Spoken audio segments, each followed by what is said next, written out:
Yeah, hey guys. Welcome back. Welcome back. Okay. Cool. I need to get my coffee and everything ready. Then I will be ready to go. Ready to go.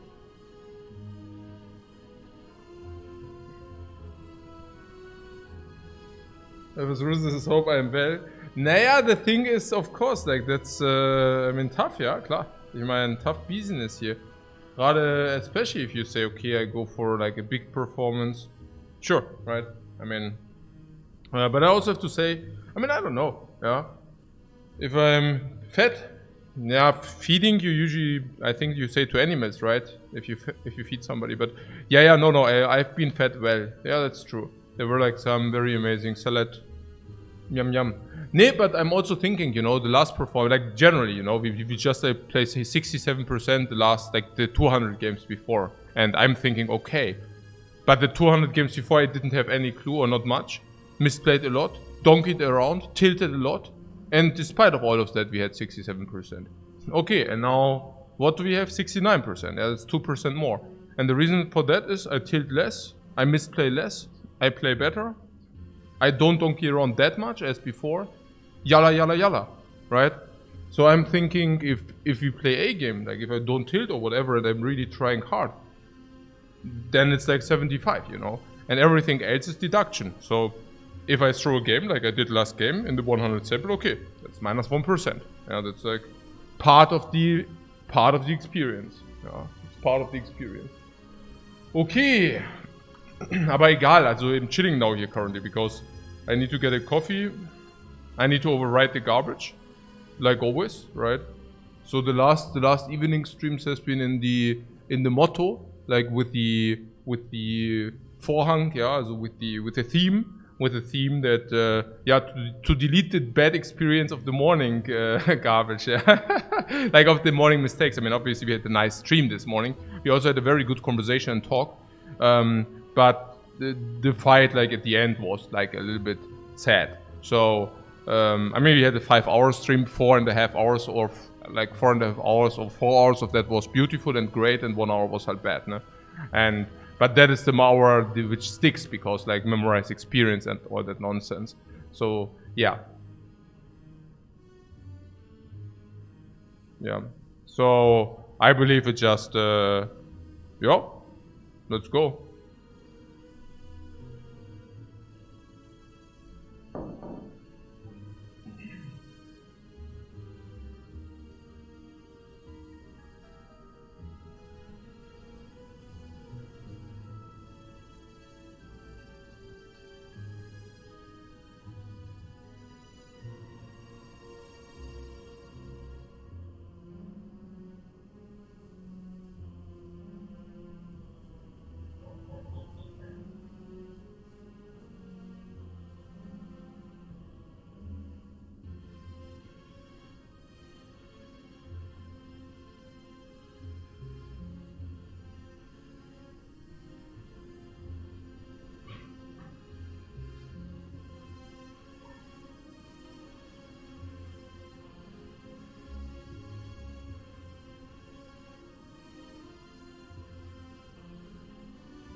What, have you ever had procrastination problems? I would like to have your opinion on that. Ja, also it depends. Usually stuff I didn't like to do. At some point you can also just break the circle by just not procrastination. I mean, what would be the question?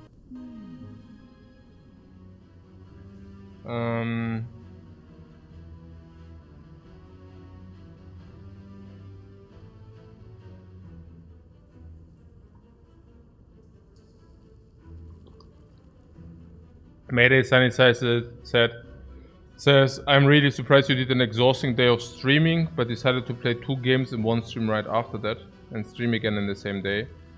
Naya, you see, that's a kind of the general thing people just do not get. That playing games on high performance is tough, and playing games on not high performance is not. Yeah. Simple as that. So, I mean,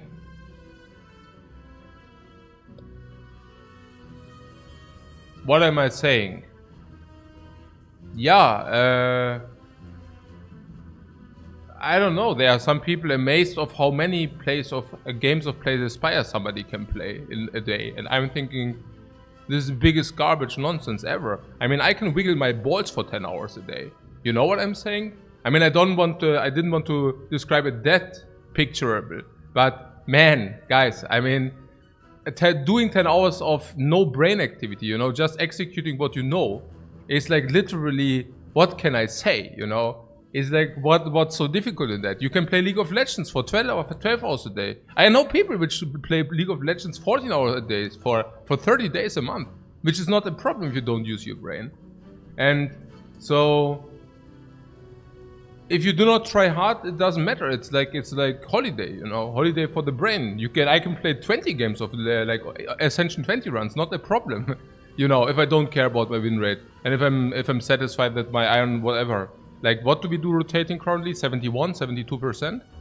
Yeah, if the 72% only need to be 65, I can do 20, yeah, like one hour a game, so something. Let's make it 12 games per day, something like this.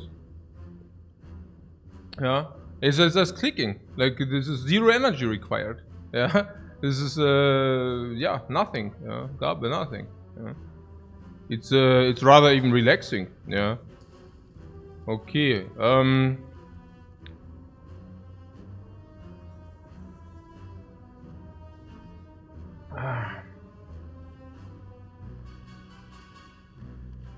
But Bunny forces himself to do 24-hour shifts. And what does that have to do with procrastination?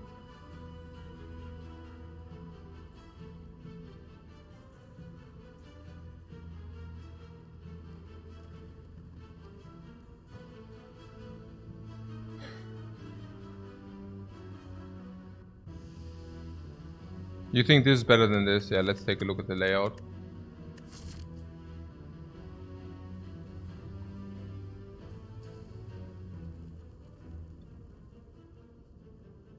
Yeah, do you also have any lifting up moods about this Awakened fight we had today?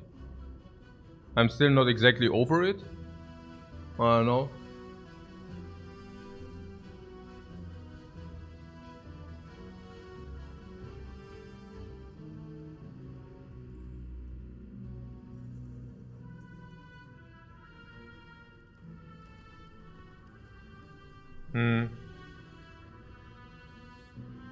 Gavin says, didn't see it, what happened?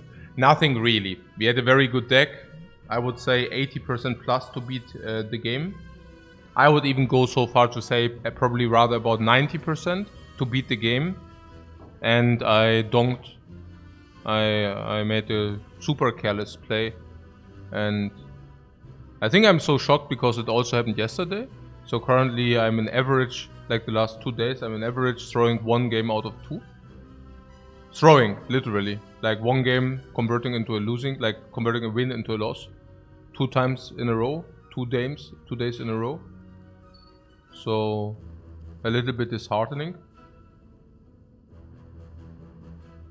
I mean, spending so many hours to play, it wouldn't be disheartening if I would not spend many hours to play well. But if I spend many hours to play well, and then I just donk around, feels a little bit weird, you know. Yeah, exactly, the fight where we corruption too early. And I don't even know, like, why I did that. Before we were fighting the Awakened, we did even have a weak source. Yeah, Max also saw that, exactly. Yeah, we did even have a weak source, and our deck was full of block. Now, usually the rule of thumb against the Awakened is exactly that. If you do have a weak source, and if you do have crap loads of block, you win against the Awakened, even if you do not have scaling, but especially if you do have scaling. And we did even have the scaling, so I'm so disheartened by that run. In combination with the run we had 2 days ago. And I think I need to break this bad mindset. I don't know what happened, but 2 days ago I threw one run completely. Like, not 2 days ago, yesterday. Yesterday morning I threw one run. Also completely is a big word. I made one minor mistake, which then, with also a combination of bad luck, led to a loss. So I probably converted. Also, we lost the game, as it was a hard fight, right? And we lost it in the end. And we were in a situation. I would estimate we had maybe, I don't know, 70 or 80% to win that hard fight. And with my play, I probably converted the 70, 80 to 80. It was probably 80. I could probably convert it as 80 to 60 or something with my play. Maybe to 50. So I burned a good amount of percentage there, which led to a loss. And today I think that was unacceptable against the bird. I probably converted 90% of run win into 20? I don't know. Something really horrible. Like, that was...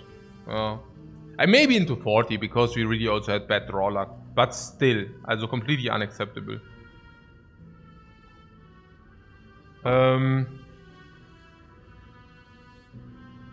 Maholak says, are you close to achieving the level of gameplay with Ironclad where you can just be an execution monkey? That's why the character is so beautiful. With the Ironclad you cannot be an execution monkey. Even on the highest level of gameplay, you cannot autopilot the Ironclad. Also you can if you do not care about win percentage, but you will lose a lot by doing that.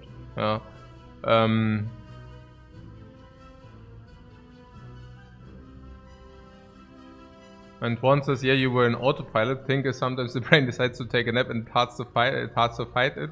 I have the same issue. Okay.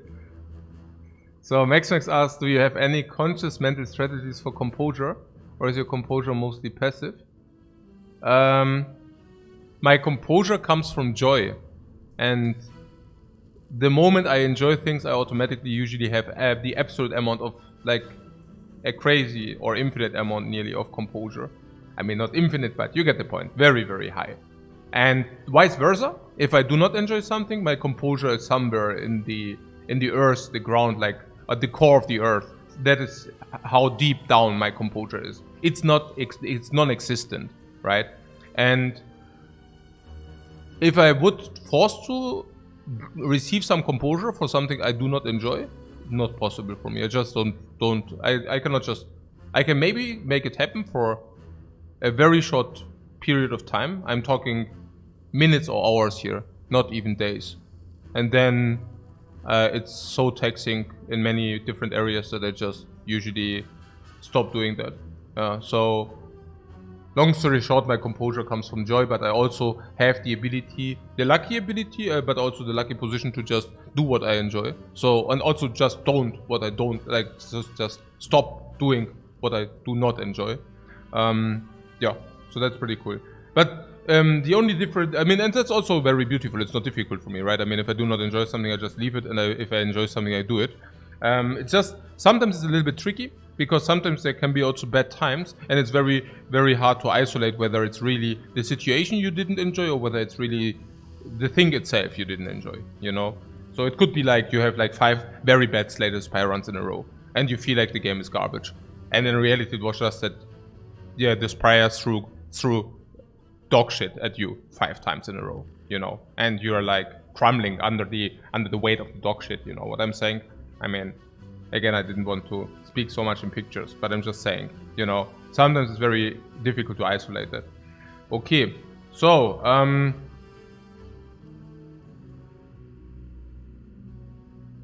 Frodo Sheriff is, I have to say that overall you play even better than before the break, in my opinion. Yeah, I absolutely.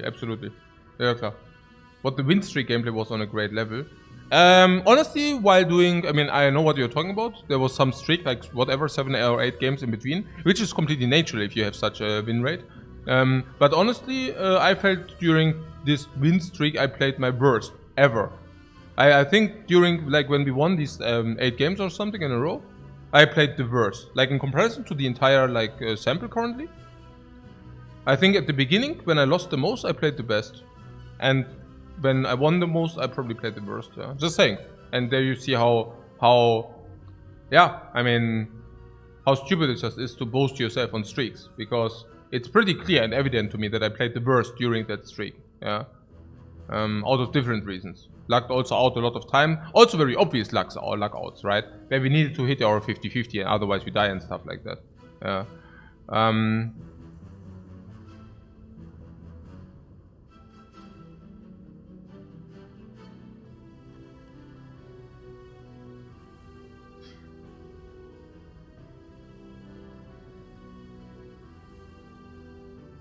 And new colors, as I agree with Frodo, you refined Ironclad a lot. So many new things, seeing play and working, truly beautiful.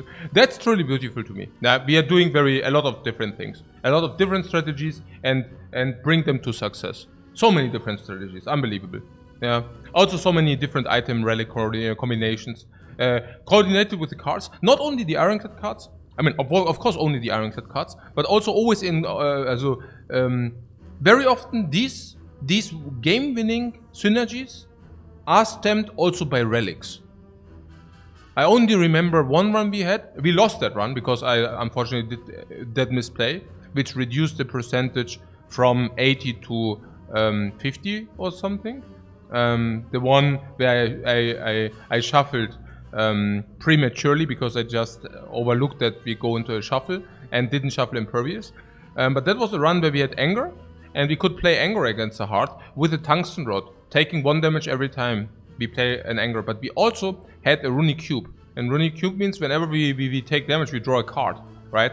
And we also had Kunai. So, thinking back about that run, we had this Anger, which was really empowering everything, and against the heart, you know. And that is what I mean with a combo.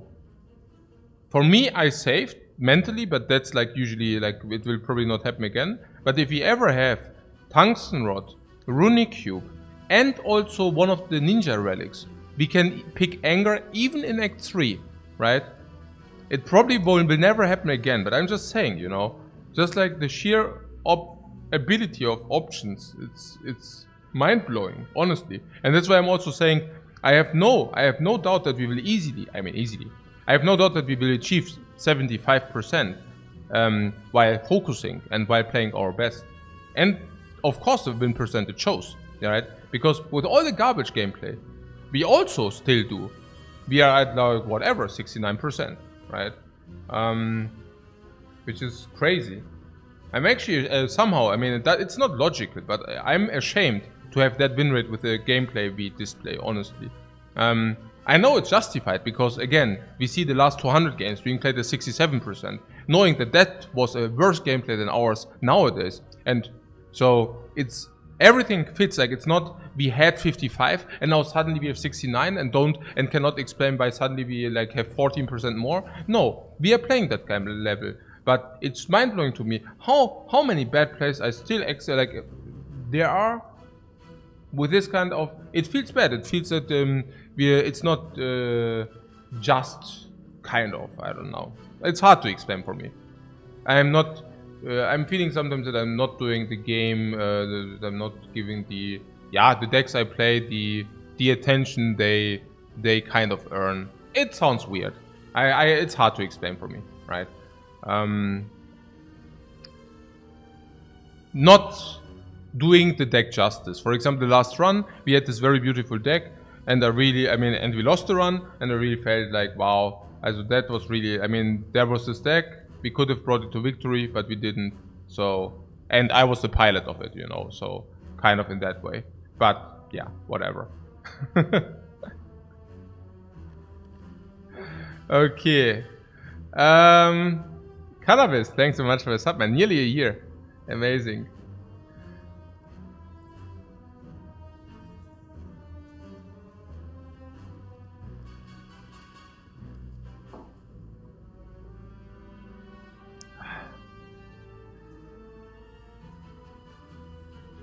Westwolf said, sounds like we learned a lot. Let's shrug it off the bad runs and perfect this one. Yeah, but that's what we are currently doing. It's also, shrugging it off, it's not so easy if, if it's still there. So rather talk about it and then after saying, okay, now we cut it and then, it's also a journey, honestly. The gameplay level on the gameplay on this level, it's a journey, honestly. It's, yeah, it's not, just also keep in mind, if you say like that's 400 hours or let's say around 2 months, it's like a 2-month project, maybe even a quarter-year project. And whatever happens within this performance just stays forever. The misplay I did this morning, it stays forever. I doubt that I will do another quarter-year performance to see our real win rate with the Ironclad. I really doubt that, So, yeah, it will stick forever. The 1% we lost there, it's done, it's gone, yeah. It's like written in the history books. Yeah, this is to put things into perspective, Yeah, it's not something, oh yeah, let's strike it off, whatever, It's, and if you do not get like with new composure or whatever, and we don't get around again, that's again stamped in the history books, yeah, so not good. So, but I am having a good time. That being said, like always on these journeys, I feel, yeah, pretty challenged, and that's also good that way.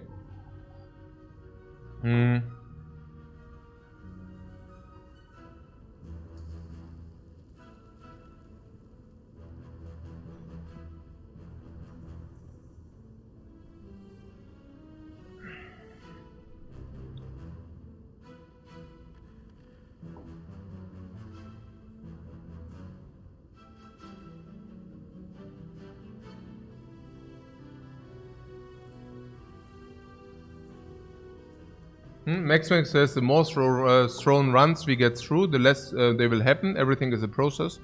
That is true for for first time mistakes. For example, something like how do we play the Awakened? I already know how to approach the Awakened. So this morning, honestly, I can only say, and that's the sad thing about it, I can say I literally learned nothing because I already knew it. Like it was not. Yeah, what can I say? And this is a really sad part of it, That yeah. Also, I'm not opposed to do mistakes the first time and then learn all from them, right? The second time, not a big fan. Not a big fan. The Butler says, are we getting some more funny speedruns soon? I could not stop laughing. Right? Because it's so unusual to see me clicking the buttons. Hey Grizzy, thanks very much for the sub, man. It's appreciated. But focus can still be practiced though, even if it does not connect to tangible pieces of knowledge. Interesting.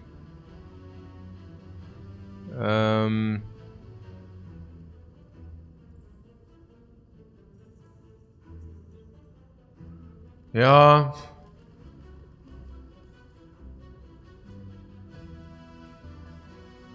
I guess that's also a little bit tough part of, for example, fights like against the Awakened this morning, because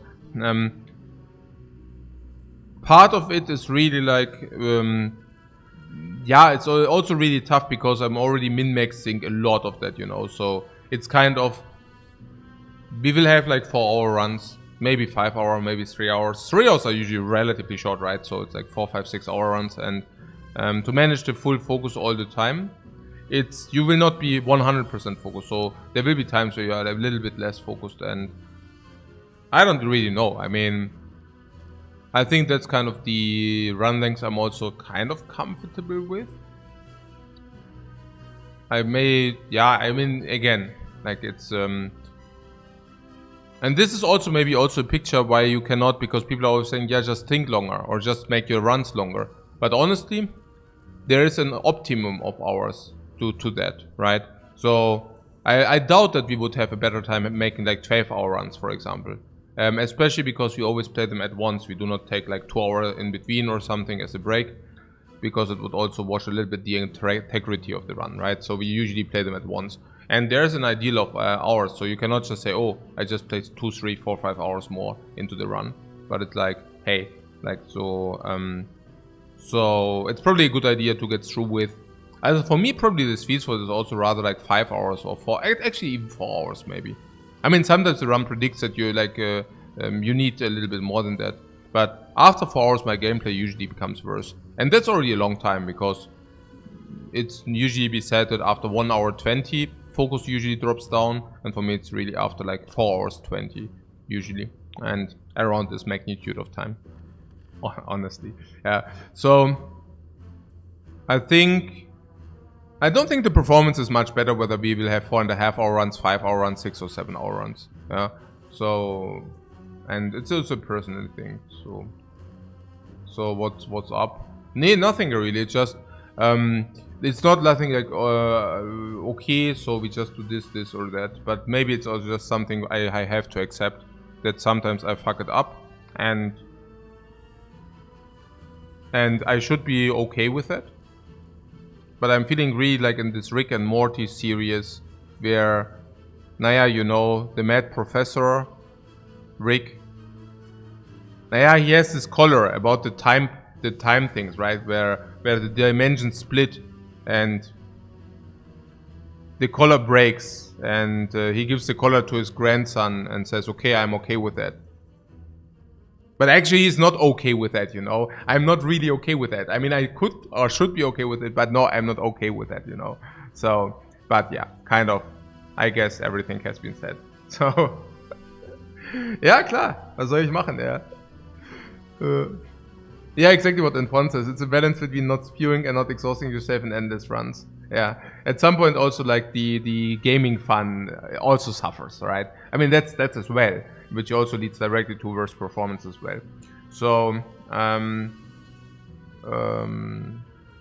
there's that. But Blackwater says you could spend 1 hour on every decision and you wouldn't win, it would improve. But it's not how anyone wants to play or watch. No, and that's my point. I don't think it would improve. I think if you spend 1 hour, then you just break down after 10. Completely break down. And then when it drops into the ground of the abyss.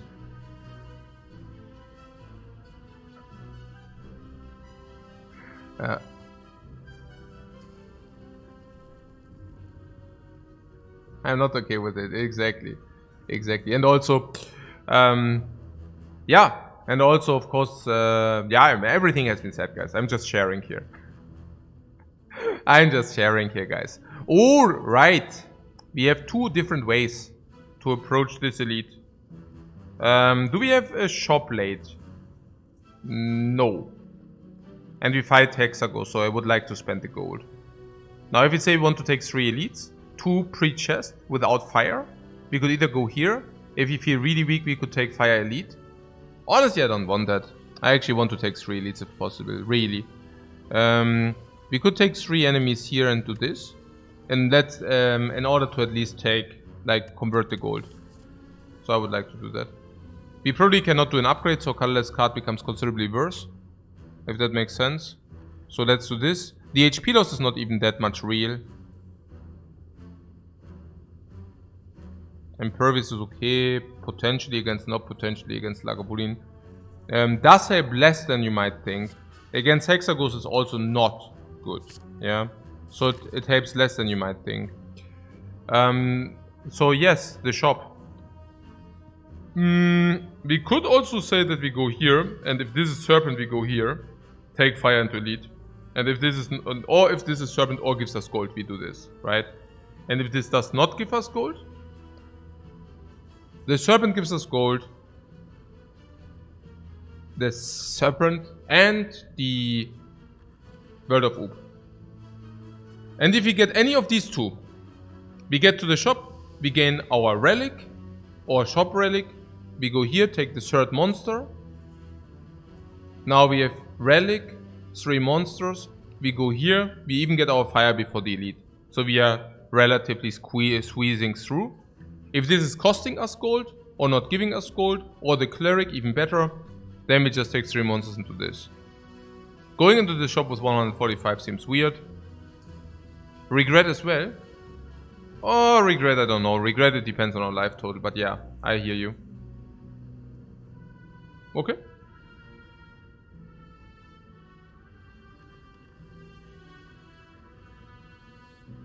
I think I could see that. Can you see that as well? Probably. Okay.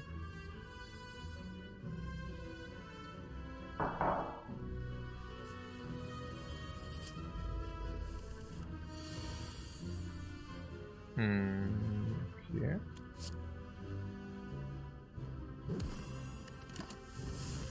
Hey, TWSH19, thanks so much for the sub, man.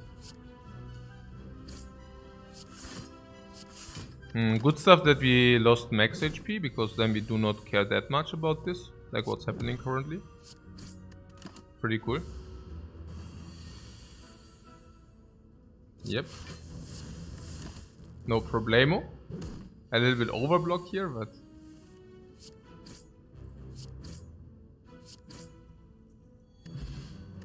Heal full, that's cool.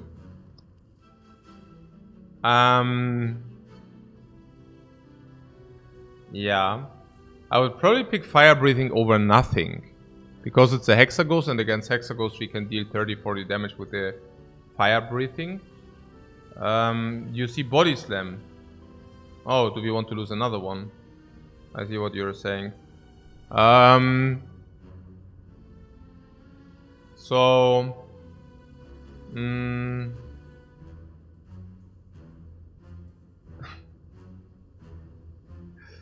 Okay.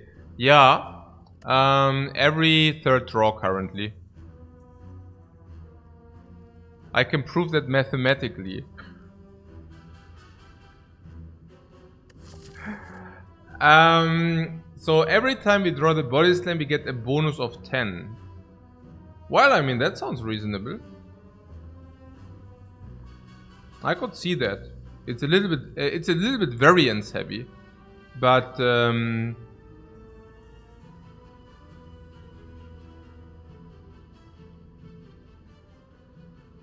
Fire Breathing, nah, and the Fire Breathing against something which is a real card I don't want. No, I could see that. The Body Slam for 10 plus perk rotation. Upgrading it makes the variance way less. Upgrading it is pretty damn amazing. Yeah, absolutely. And we get some upgrades here and here. And upgrade on Impervious becomes also considerably better if you take it. And with this amount of fires, I mean, there are a lot of fires, you know. And that's like a super upgrade. Yeah, it's fine. Convinced. That didn't take a lot of convincing work here. But, oh, what a beautiful Impervious. Oh, but if we play that, we would make the Body Slam considerably weaker. Okay.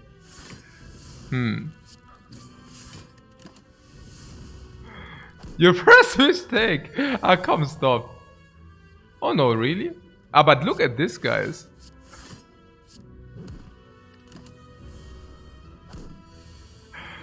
Oh, man, oh, man, oh, man.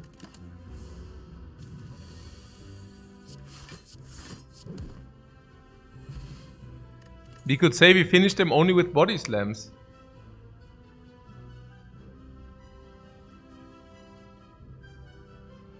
Ah, yeah. This ghostly armor. Zack, block build. We are. Hello, Nob. What's up today? I'm eating. Ironclads were stupid enough to take Body Slam first pick for breakfast. Yum, yum, yum. Ey, müsst ihr doch verarschen, man. Sollen wir das jetzt nehmen, oder was? Dann remove strikes, oder was? Ey, ihr verarscht mich, Jungs. Ihr verarscht mich, Mann. Ey, das ist so sad.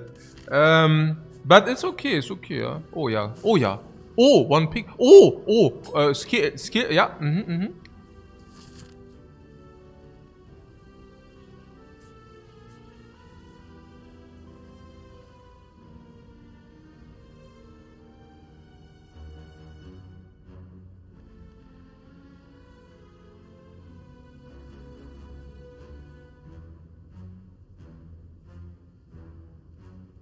It's happening, or are we just dying soon?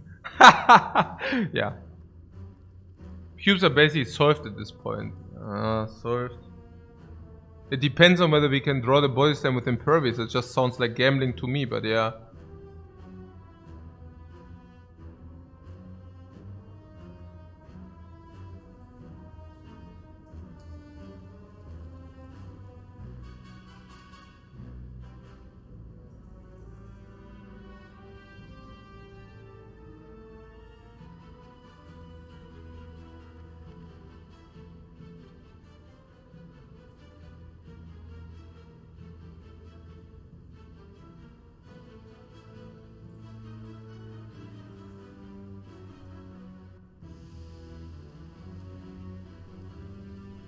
What Antoine says, I mean we will find a text for the knob at some point. A text for the knob?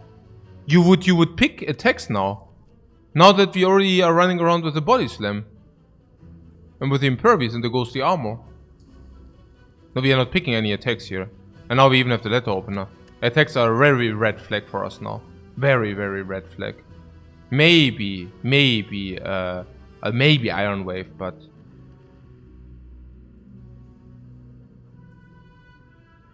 Also, who? You need a text versus Hexaghost.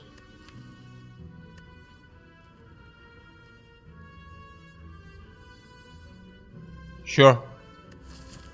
I mean, no. We need to like find something. Yeah, we need to find Also ja, we need to... Ja klar, also wir müssen halt irgendwie mal gucken halt, ja. We have to check that out.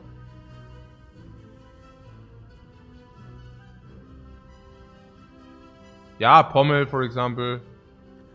One good attack, you say.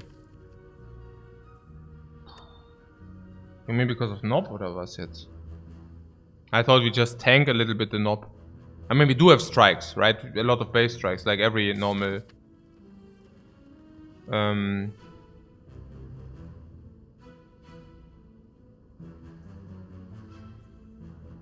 Okay. Against the cubes we have Explosive Potion and we have Letter Opener one time. We have a potential Impervious Body Slam, but maybe not. Yeah. So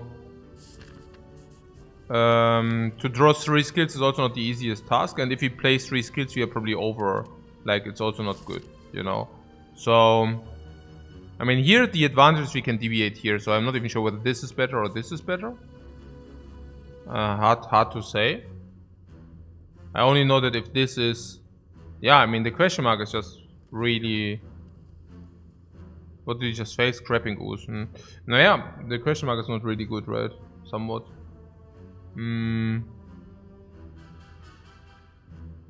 We'll play normal monster fight, then to maximize potion drops into fire lead. Into lead. Might help against Knob. You mean here and here. And what do you do if you find 2 potions? Then so be it, right? It's very unlikely to fight 2 potions. And monster fights we are relatively good in, right? And the reason why we are relatively good in is because we have so much block with Impervious, Ghostly Armor, even Explode Potion. Yeah, okay. I'm a little bit also with the gold. I mean, we could also go here and spend some. For example, remove strike. It's pretty cool. Buy potion. But you're saying we can accomplish the same by fighting monsters. I mean, 136 gold of value can be converted very nicely in the shop. Into potion. Into potion. And remove. Or potion and card. The shop is always better than the monster is, don't you feel? Oh, but then we might skip this elite. And maybe this is something we do not want.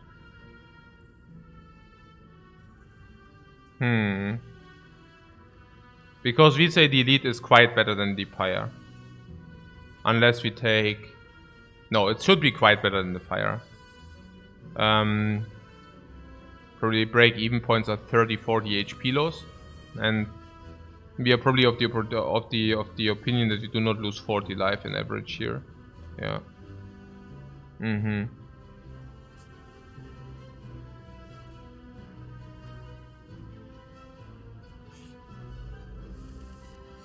No, I can see that.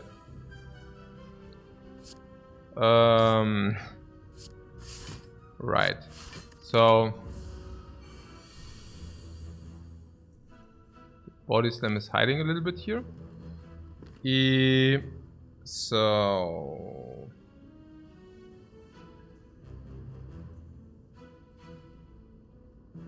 lock, attack, attack.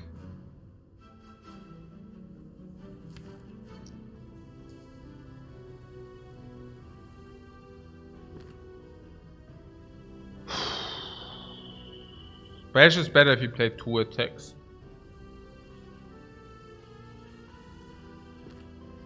Or bash again. So we should probably play bash.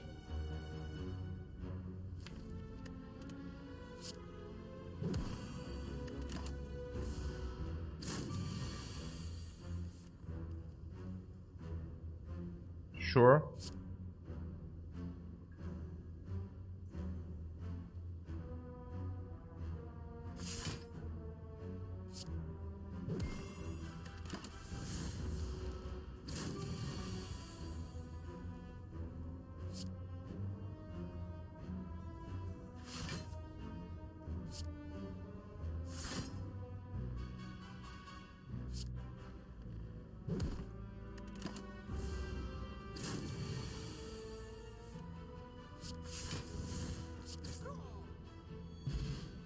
We found the potion.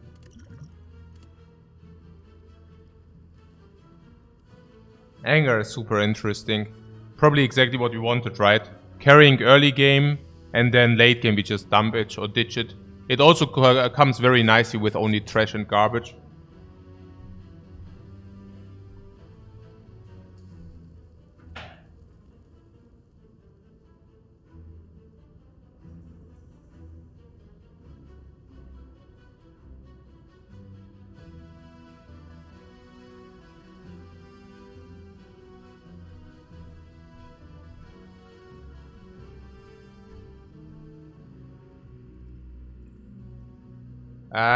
Anger is also funny, no? Why am so... I don't know. I mean, whenever you have super energy heavy and then anger comes, it's like an angel. It's not anger, but it's angel. Angel. Angel. It's the same, right? Like it's the guardian angel. I don't know. It doesn't sound like that, but it is for me, you know? Because everything is expensive. 2 energy, 1 energy. And then you have this anger. Great. Then against the elites, we are complete trash.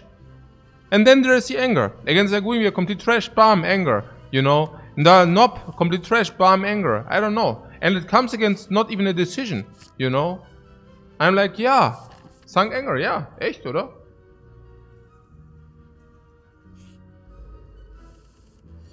Ist echt cool. Love it. Don't love that, though. 30% potion drop and such. Weak potion, right? Given that Impervious very often overblocks, the weak potion is much weaker than usual. Boom! Catch! Whoa, I'm so weak!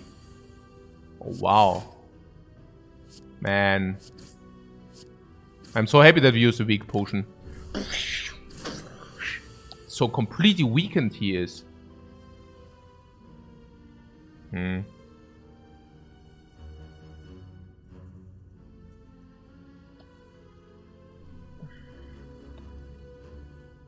Yeah, bash, anger, ghostly armor. We take 5. possible line I would probably also take. 2 attacks mean kill. We could play Ghostly Armor defend 1 attack. The problem is this guy will attack again for 15. For 15 again. No, for 21 actually. Yeah, never mind that. The decision is clear. Hey Slow Not, thanks very much for your sub, man. It's very much appreciated. Okay, nee, klar. Also jetzt machen wir, ja, klar. Also we are not stupid, right? I mean, let's do the sensible thing here. And next turn he attacks for 21 and what? Oh, 30 no vulnerable. Oh, bin ich blöd. Oh nein, echt jetzt? Oh, jetzt muss ich mal aufpassen, wenn ich tilte. Did you like that? Did you like to take the fight? And we are still vulnerable.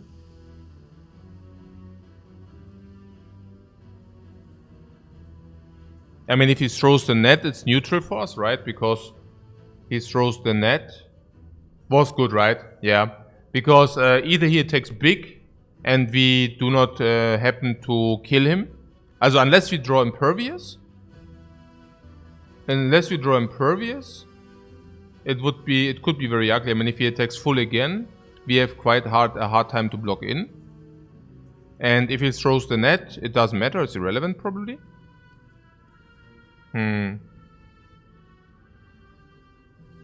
Not exhausted Ghostly, but it was weird, right? You play the Anger, and then you play this. And if you draw Impervious, it's also weird if you play Impervious without Body Slam. We can also not kill, yeah? So, also weird, right? I mean, okay, let's imagine you play, we draw Impervious. Oh, no, wait. So what are the iterations? He either throws the net. If he throws the net, it's nearly irrelevant, right? I mean, we lose 1 vulnerable, for that we cannot attack 1 turn. It's nearly irrelevant, or is it? He throws the net. Okay, and we can act that turn. But if we draw 2 block heavy, and then we might get garbage. Maybe. It's difficult to say. If he attacks again for 21... Well, if you do not throw the... It was very close, I don't know. It was not a complete throw, I guess. I mean, we were energy utilization, full. Other than not full. Plus vulnerable for the next turn, solving the fight immediately. Avoiding low rolls. Yeah, weakness wear off. And of course vulnerable the next turn, and of course a lot of damage, right? So, I don't know. Probably legit. Skip this crap. I guess I also want to prevent a little bit the low rolls. So there's also like, we could play like lose 5 life, solve. Or we actually go into the variance train. Yeah. Skip.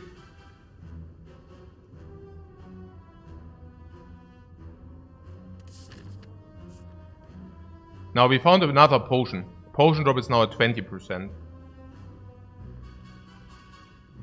I feel this can help against the knob.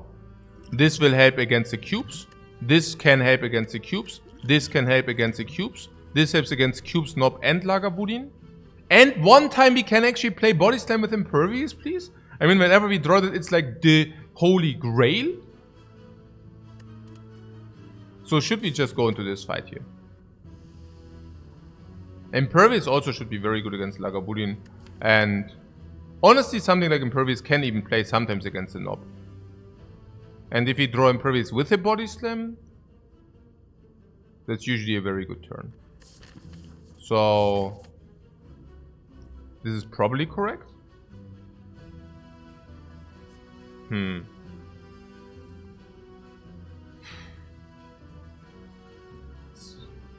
Campfire into Smith. Yeah, the thing is, I doubt that the Campfire will do that much for us. So let's do this. Cubes. Yeah. At least we have a 39 life cube. Defend Body Slam. Is that the line? Probably, right?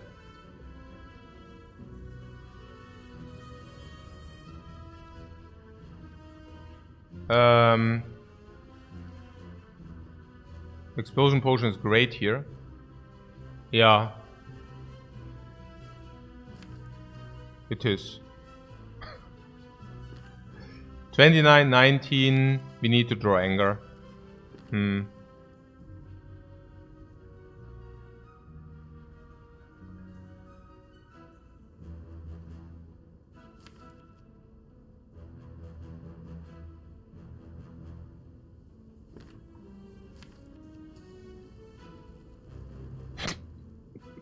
Alternate play is trying to find Impervious, but honestly we can just play Impervious next turn, right?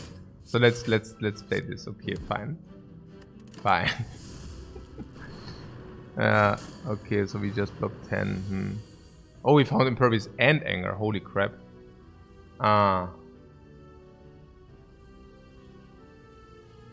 Okay.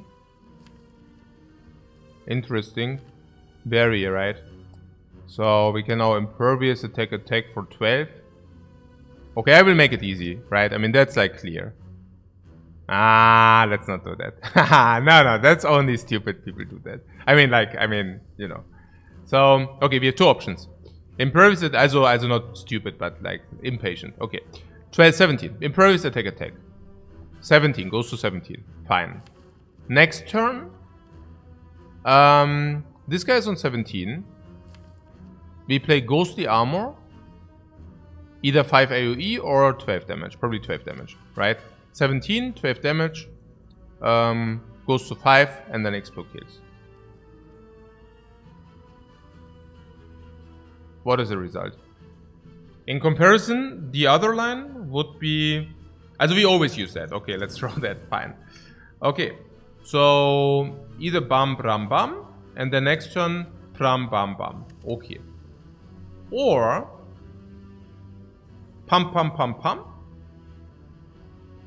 Result. 12 more damage on this guy. And Impervious in the deck.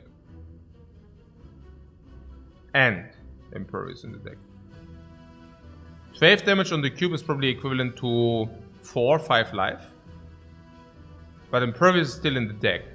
And Impervious in the deck means if you draw it with a body slam. How likely is that? We draw these 5. And then our deck has reshuffle 26. 1 and 7. That's not exactly high. And we can also block 1, seems very clean. Yeah, but is it really that clean? I mean, you lose Impervious in the deck, right? Oh yeah, you're saying Impervious in the deck is not even that important. I mean, the deck is full of trash, just saying. And Ghostly Armor being the only card which is like literally blocking like very nicely. So won't we take a lot of damage. And on the flip side, if we deal 12 on this guy already, what is this guy attacks, right? And we bring this to 19. And then Bash brings it to 11 and Strike and Anger kill. It's not that important once we kill the front guy. It's not that important once we kill the front guy. Oh wow. Oh wow. Really?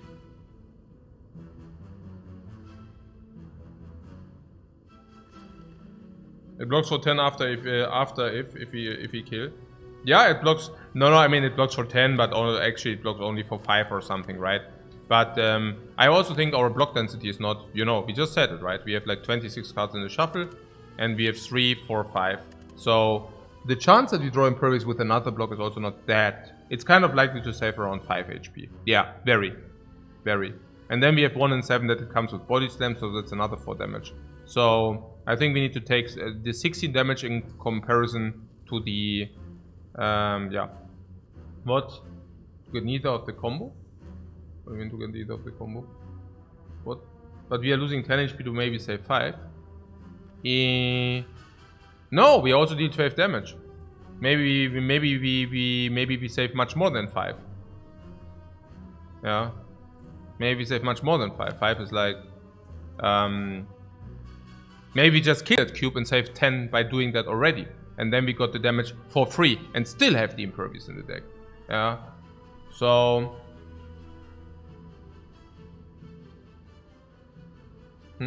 Taking 10 to save 5 later and 1.5 days doesn't make much sense to you? Which 1.5 days is?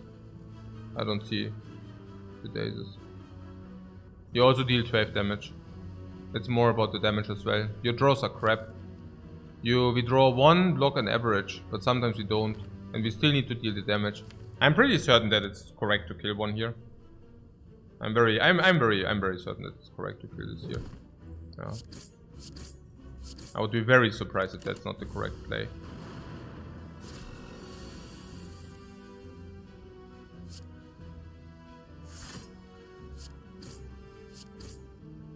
Especially because it's so clean with the two draws on kill.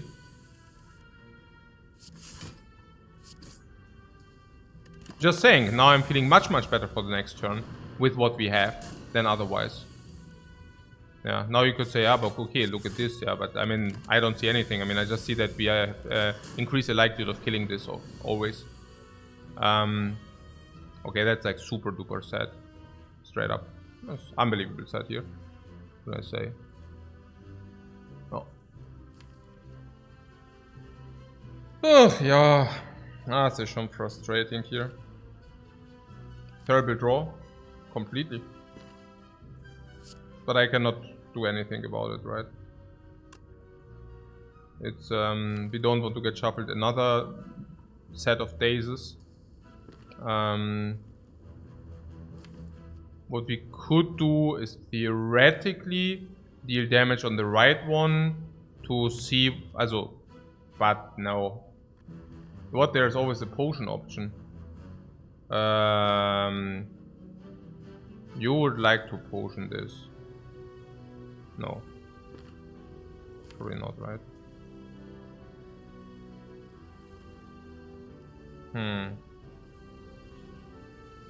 Maybe.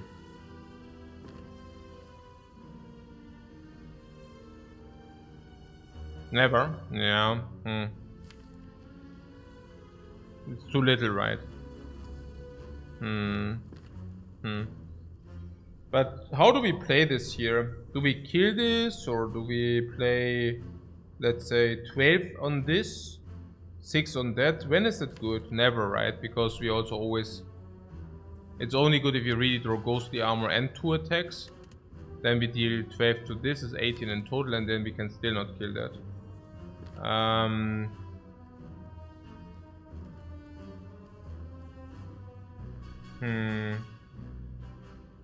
Potions to draw Impervious ain't too bad. Not at all, yeah. Potion to draw Impervious would actually be quite phenomenal, I have to say.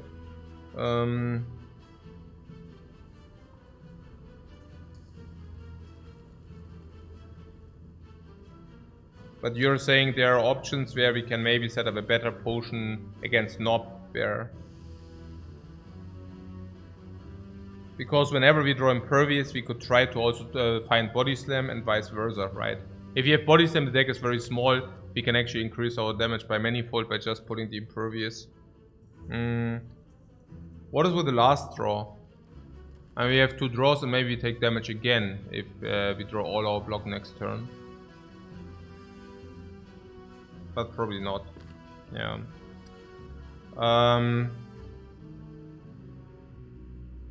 You want to Body Slam Impervious Nob and Swift Potion helps.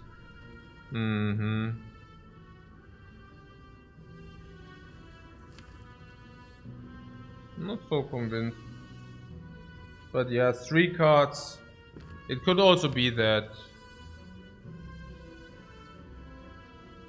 Yeah, it's probably not good. And we don't want the dazes because we don't even kill with what we have in the deck currently, right? So, therefore don't want the dazes. Ey, komm schon, scheiße. Fuck that, man. Ja, I can only tell you, like, if you take the 10 damage, naja, ich meine, was soll ich machen, weißt du? Ich meine, das ist doch einfach blödsinnig, wirklich. Ja, komm. Ja, Cube Strikes again. It's okay, probably. I mean, what it's okay, and it's not okay, aber whatever. Yeah. 37 Voodoo Doll. Strike.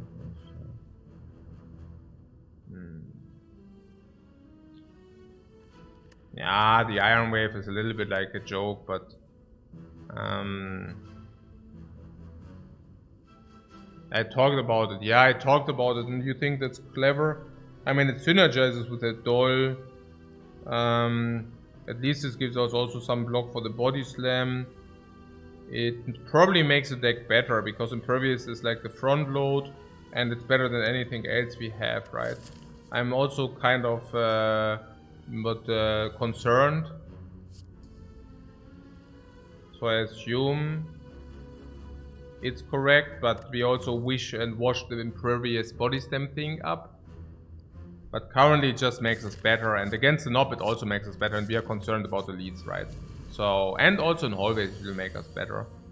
I need some kind of respite, otherwise I'm going on monster tilt, guys, really.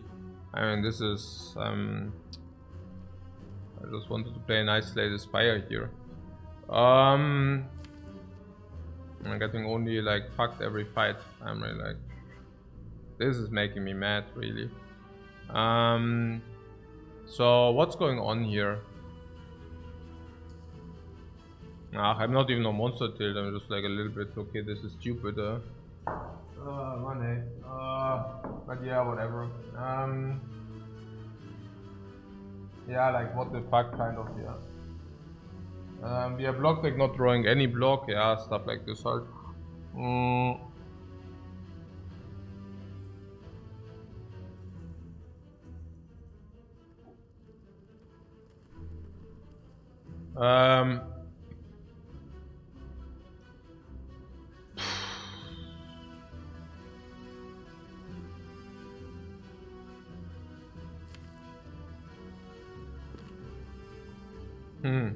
Yeah, the block attack is possible, then we need 10 damage. If we do this, we need also 10 damage. So if we target the rodent, we should attack. The problem is if we kill the rodent, this will attack for 15 and we are frail. Which is not a problem if we are impervious. Yeah. So I block this here.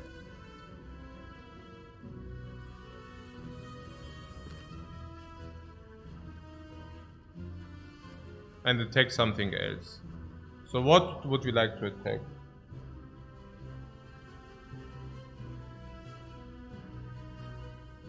Yeah, we lost HP to the Bird of Evil, yeah. It's unreal. It's really unreal. So, I mean, either this attacks for 11 and we are frail. Honestly, I don't know. Tough for me to say. I would assume it's better to attack this, because we might throw Impervious into Body Slam and then we just kill the Spike Slam one shot. So that would be like my rationale behind this play. But yeah, I don't know whether that's, yeah, no, pretty much. We really pulled it off, guys. Okay, one time, but we really pulled it off. Okay. So this Metallicize is just good in all fights. Knob, very good. Lagavulin, extremely good. Cubes, very good. Hexaghost, very good. Metallicize Body Slam synergy. Yeah, stop. I know.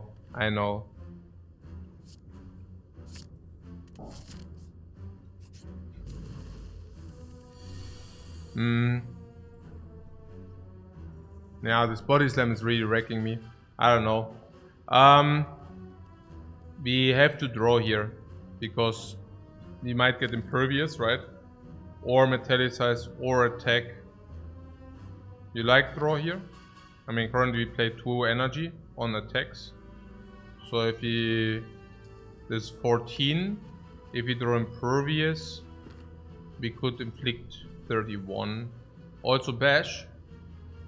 Okay. And also Metallicize, right? So, okay, that wasn't it.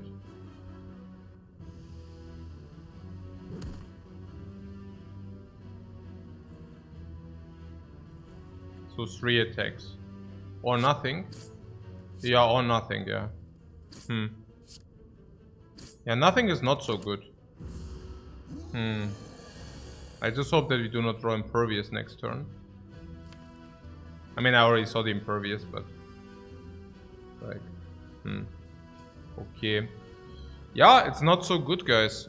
I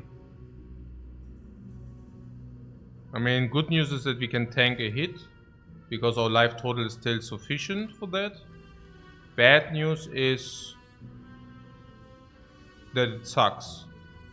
Metallisa is bash here. This is 10.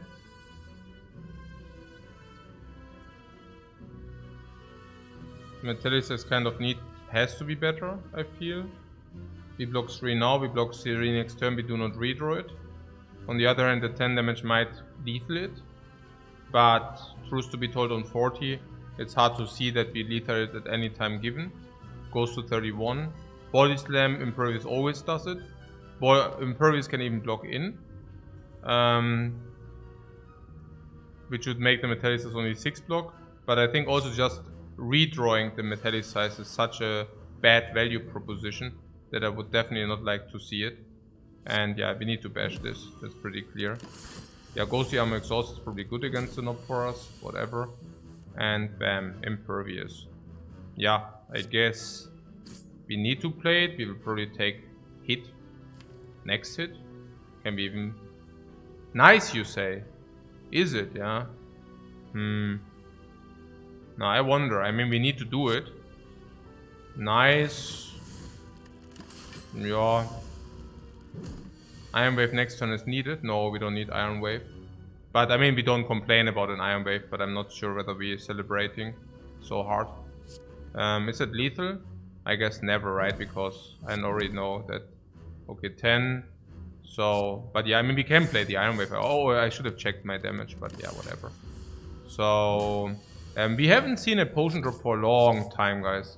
For a long time, the potions are out of order. That's also interesting for other stuff. Yeah, uppercut. Yeah, because we have so many upgrades to do, uppercut is just nice. Also, we have so many upgrades. At least we are alive. Yeah, good time to be alive. Yeah, so we have plenty of upgrades. Let's take uppercut for upgrades. Also, against Hexagons, very good, right? Like, there's nearly no way that we pass an early uppercut or what? It's so good. Oh. Is it that good, yeah?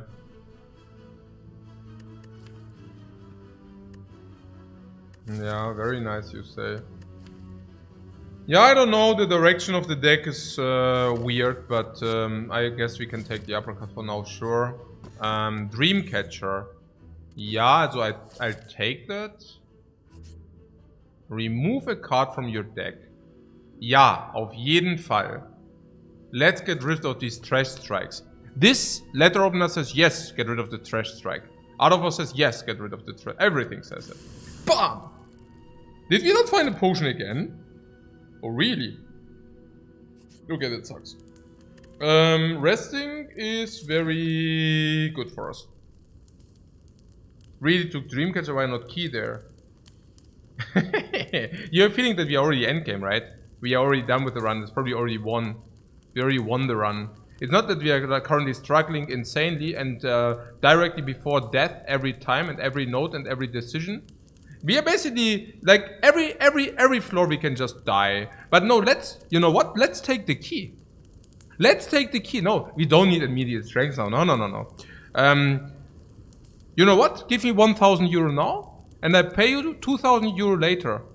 In 100 years. What do you think? Let's do that. It's twice the money. You can only win there. What do you say? You die beforehand? No, seriously? No, really? No. Just give me your money. Also, we can even rest here. Yeah, rest here is okay because the question mark could be Simmering Light. Right? And I think we need to rest anyways. So might as well rest here. If this is Cleric or Shop, I would take the remove anyways. And we get Dreamcatcher value.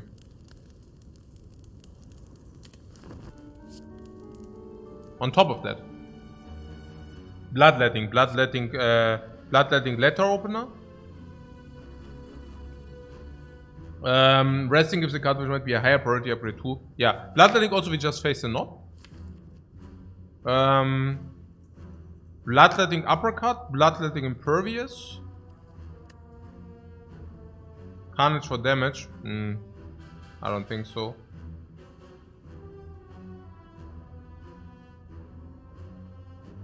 Bloodletting Dreamcatcher synergy. Yeah, that I don't know. Yeah, if we use Art of War, sometimes bloodletting decrease in value. But it's also true that we have Bash, Uppercut, and Impervious. Energy against Lagavulin is really good too, sometimes. But we also have Anger. You just anger down Hexaghost. Yeah, we anger him down. We do not want to play pick Carnage here. The Carnage train has left the station already. It also doesn't synergize with the Voodoo Doll. Bloodletting lets you build more block for Body Slam. Is that so?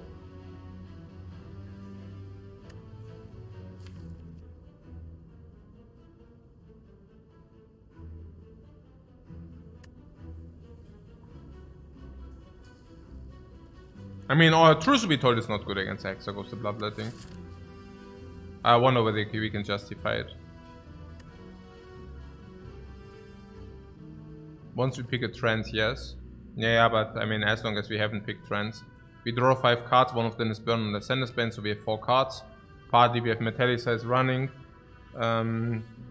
So 4 cards. We need 4 energy. If we draw Body Slam or Anger, we still need, like, we only need 3 energy. So Peter would take the Carnage for the Hexaghost.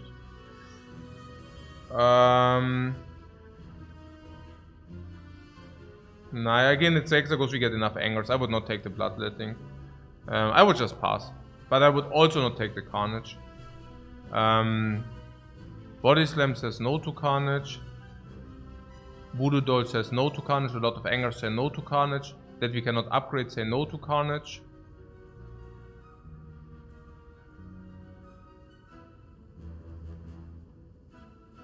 Yeah.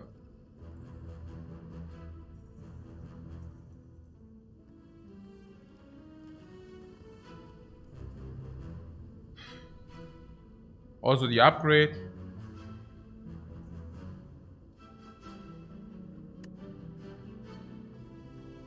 Upgrades are Uppercut, Body Slam. We go here, we go here. This is what Lagavulin no cubes.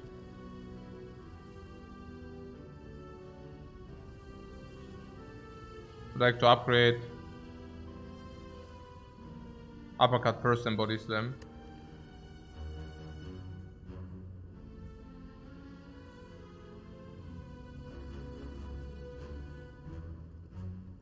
But you wouldn't even upgrade the Body Slam against Hexaghost. Oh.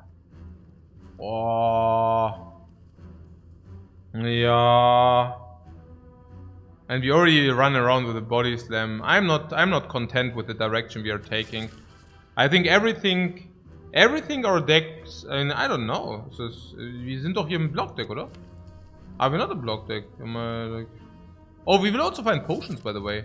We already denied what? We found 40 potion find, 30 potion find, 20 no. 30 no. 40 no.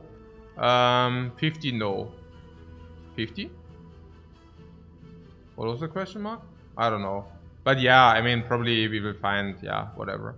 So, the Carnage. For the Hexa. And then you upgrade Carnage. I'm really discontent with this Body Slam there we picked. I don't know. I mean... But yeah, I could see Carnage for the Hexaghost. Yeah. I don't know, this Body Slam is really laughing into my face, I have to tell you. And you want to upgrade Uppercut and Carnage, and then Body Slam will still be 1 energy. Forever. But you're saying, okay, but we could Snecko if we do that, because +1, +2, +3, +4, +3. So we should not upgrade Body Slam anyways because of that. Interesting. But then you do not want to upgrade... You want to upgrade Carnage first. And not... Yeah.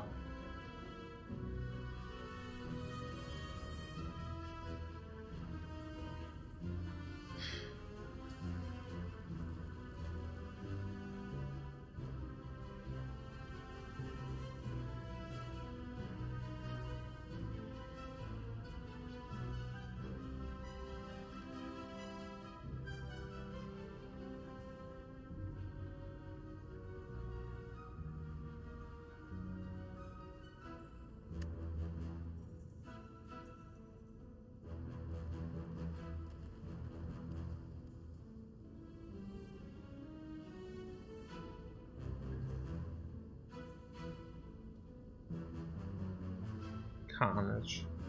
2 energy, 28. Upgraded.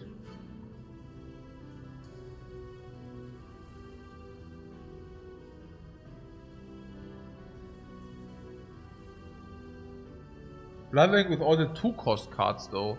No, it will be very, it will cost us. It will cost us in the Hexaghost fight. We might just die in the Hexaghost fight if we do stuff like that. Carnage doesn't synergize with the decks or relics. No, I think the idea is that we die, but honestly, truth to be told, I'm thinking about upgrading Bash and Uppercut. Is that wrong? Ugh, I don't know. Yo. Yeah, why is everything always such a struggle? I mean, I really thought, I mean, okay, man, I mean, it doesn't give us, I mean, all the relics are like garbage, trash. This is good, but the other one is weird. So what's my point? My point is our direction sucks again. Don't you see it? I always feel like being torn apart if I go some direction and then garbage, you know? Didn't we pick like Impervious and then we're like, oh, look at this Body Slam. Now we can combine it with Impervious. And do you know what happened? Now we are already on a quarter. Now it only happens every quarter time. I mean, that's so weird.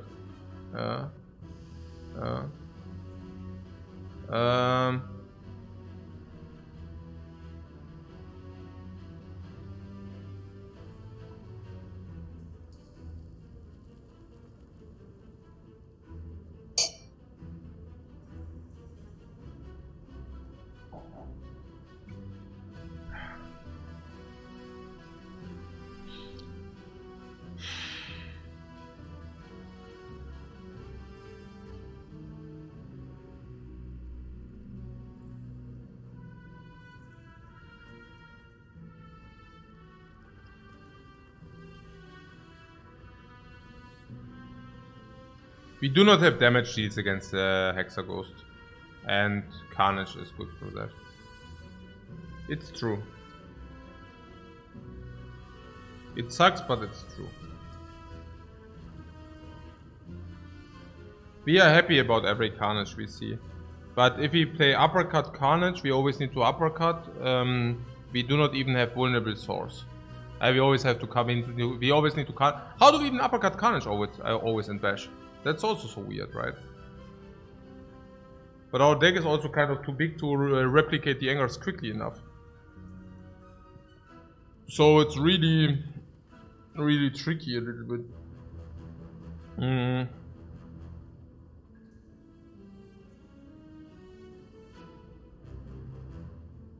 Carnage makes a lot of sense with these angers.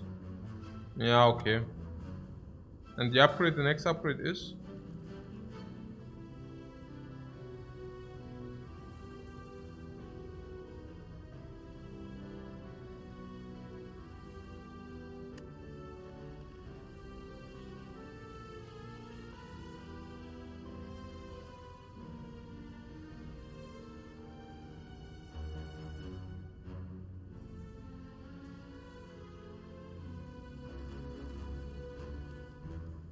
So we'd like to have a barricade, yeah? And then we would probably take, yeah, komm, Carnage is okay, ja, können wir schon machen. Okay, so what? Ah, it's a fight. Cool. Okay. Impervious? Then Carnage Exhaust. 18.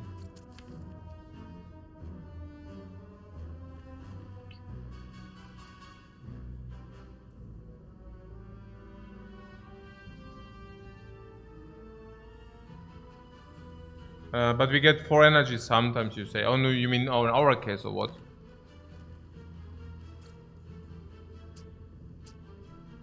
Yeah, no, this we can do this, but we get 4 energy. Yeah, nee, also auch in the Hexaghost fight sometimes we can benefit from the 4 energy, right?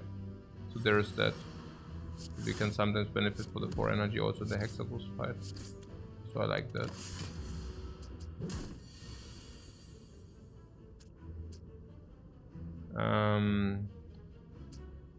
Yeah.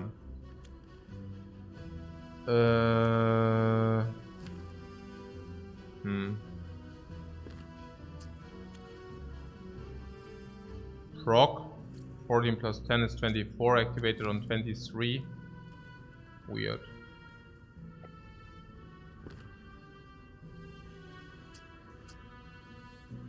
But this is also already activating it. So maybe we should just deal the 24, bring it to 23. 23 means usually we will be able to kill one relatively approachable. Yeah. The other play would be, I just don't see another play. We could bring it to 40, being weakened. And then probably have a burst split.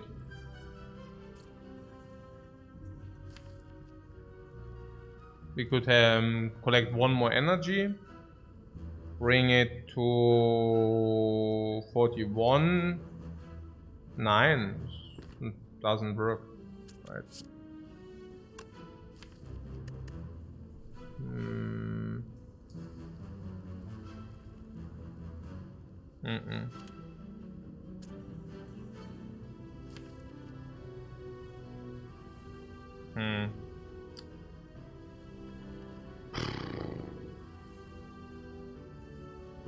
But we are not frail, and if we block for 15, we are blocked in.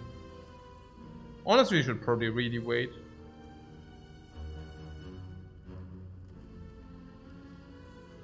Yeah, I can see us waiting. Okay. I don't mind it too much. Simply because we already set up the metallic size. So, yeah, basically what you see here. Because metallic size has been set up, I think we could go for that line.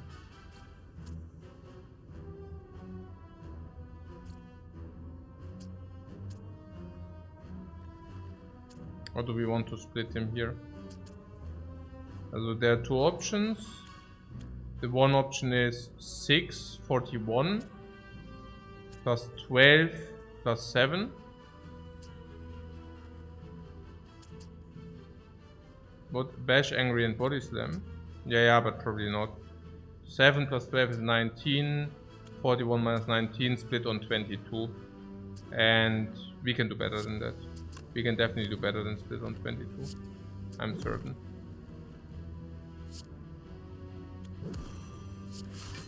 You like bash block? Yeah, or anger bash block, right? And anger, of course. Before, yeah, before, yeah. Also before, right? Also otherwise it's split. Yeah. So now we split it on 7 instead of 22. Seems slightly better to me. Liquid memories, that can be good against Hexa, but not really. Actually it's not. We would rather like to have a power potion or something like this.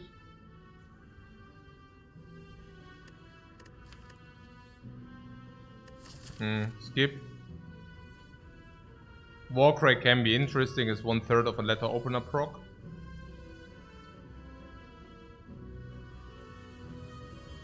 You like that? Warcry? It's very weird.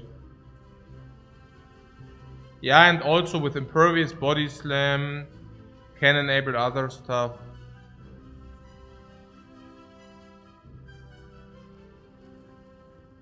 It's not so bad. It's not going to be good against Hexaghost. Really? I mean, we can also sometimes save the Carnage from exhaustion and stuff like this.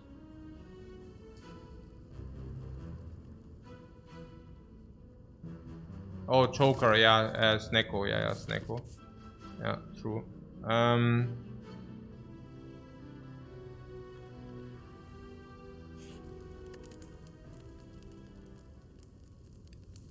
Against cubes and against Lagavulin. Against cubes, I am pretty certain the Carnage is the best, right? Upgrade, I mean. And against Lagavulin, the Carnage can also not be such a bad upgrade.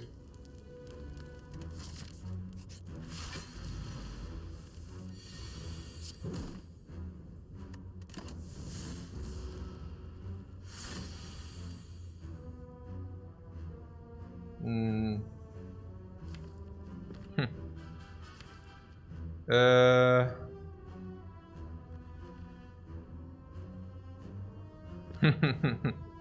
let's open with the metallicize, right?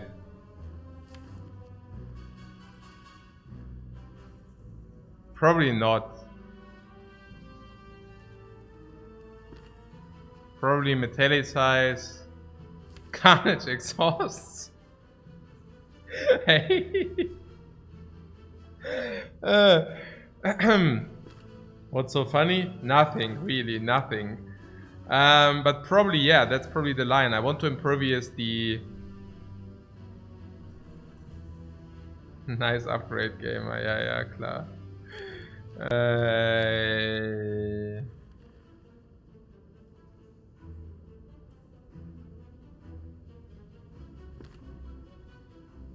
I mean, this is clear. And now we can choose whether we want to open or to energy. And if we say the Carnage, I mean, I have to tell you we have all these angers in the deck. And the angers are just good. Ghostly Armor will also help. We even have the Art of War, we should pass this. Yeah. Walker would have been good here. Yeah, do not even start. It's okay, we also got the 1 extra energy from the Art of War. It could have been much worse. Probably the next thing is that you tell me that it could have also been much better, but... Yeah. Block, block, attack. Block, block, attack, attack. Do not mind the bash. Right? 15, 20, yeah, block, block, attack, attack. It's so much, it's so much. It's so much. We do not need vulnerable. Boom! Metallicize and impervious draw. Yeah, impervious is 7, there's another 7, 40 means 51. 21. I'm not even sure whether that's good enough, but yeah.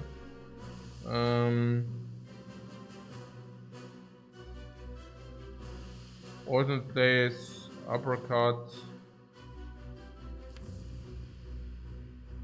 This 21.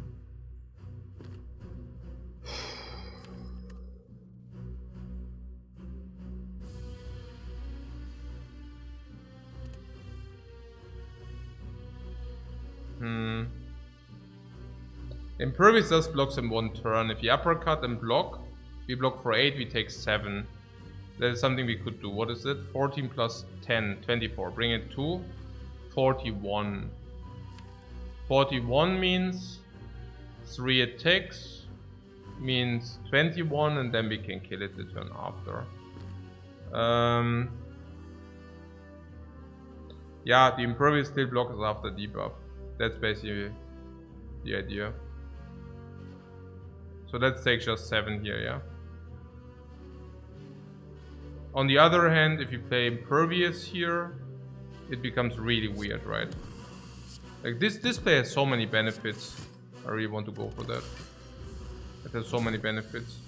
And it's also 0 risk of ruin, by the way. Yeah, 0. So that's pretty cool. Yeah, if we get impervious back, it's great. Is that good? That's probably the line which like is not good for us. Now we only block 9 and take 11. We go to 9, we go to 15, which is complete trash. Geil. Richtig cool. Ja, richtig scheiße natürlich. Klar. What can I say? Complete crap.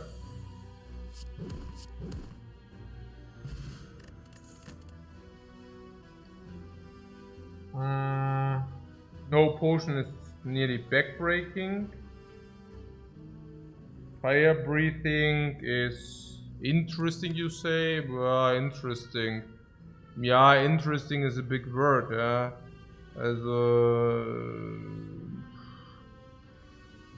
Also the thing is, it shuffles 2 burns, then you draw, and then you draw 4 burns. This multiplied 6 is 36 damage, maybe around 30. And one hates it. It's probably positive value. I mean, it is 1 energy, 30 damage. And then it's complete trash forever. Looks pretty garbage. Yeah, because it is. Complete trash later. But hang on, the deck is bad, no? What do you mean? Like, the only question is, do we die against Hexaghost here?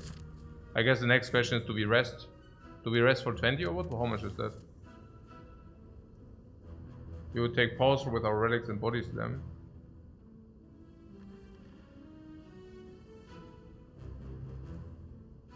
Do you not take the carnage to be good now? We took the carnage and we are probably still not good now, are we? I mean, the carnage can be converted with a potion for 40 and that alone is 40 as well. So it's already 80. It's really trash. Yeah, it's about Risk of Ruin. But you're saying 20 damage is good enough. Especially with the metallicize, with the weakness and all that stuff. Yeah, okay, let's skip that. I mean, we can only take so much garbage in, right? I mean, at some point there's also like a stop. Resting would give us perfect life total.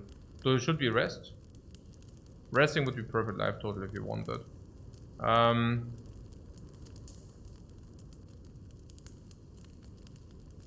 And card reward. Yeah, and card reward. But card reward is not as valuable as the smith is. But I'm also a little bit at the opportunity to rest here for like going exactly to 35. It's kind of nice. Depends on the card. Yeah, if it's battle trends, then it's probably good enough. Otherwise, it's probably not. But we haven't seen the rare card, you say, or what? No, we haven't seen the rare card. So maybe we can really rest.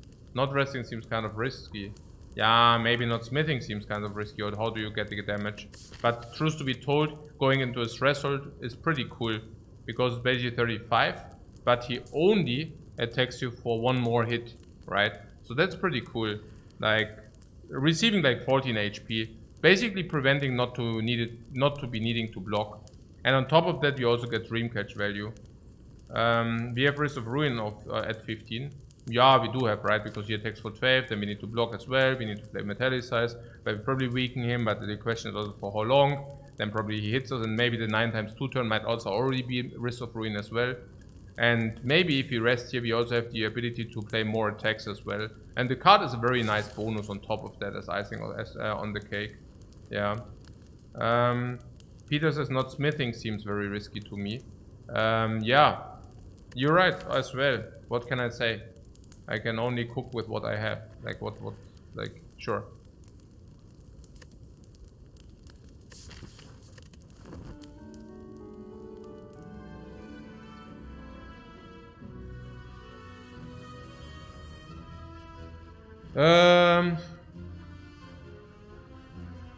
I mean, with the Dreamcatcher, I also have to say we get very, very good compensation for resting. So we have a massively better rest than usual, because we get punished much, much, much less than usual against the Hexaghost. Number one, major. Number two, we get a lot of anger, so sometimes we draw less blocks. So we might take chip damage, major. Number three, ultimately Dreamcatcher compensates. So there's that. You want to take clothesline.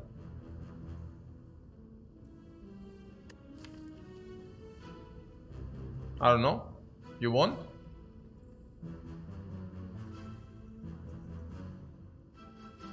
Anger should deal a lot of damage against the Hexaghost, but also not infinite. Bash is not even upgraded, so sad. Body Slam is also not upgraded. Can only play that really with Impervious, otherwise it's complete trash. Carnage, we try. Uppercut, we try.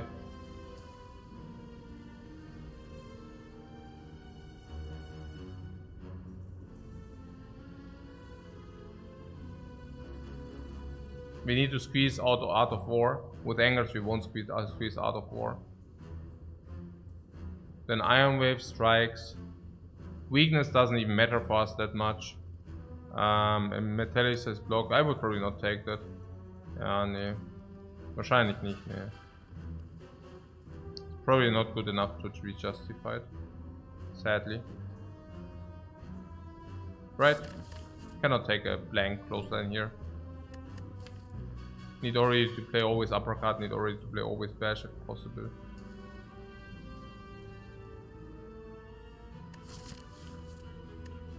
We also want to redraw Angers quicker.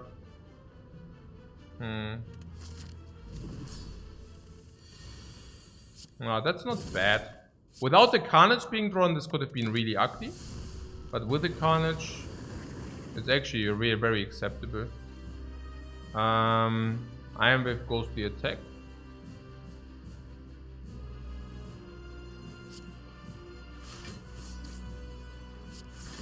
The ghosty was questionable, but I think it is what it is.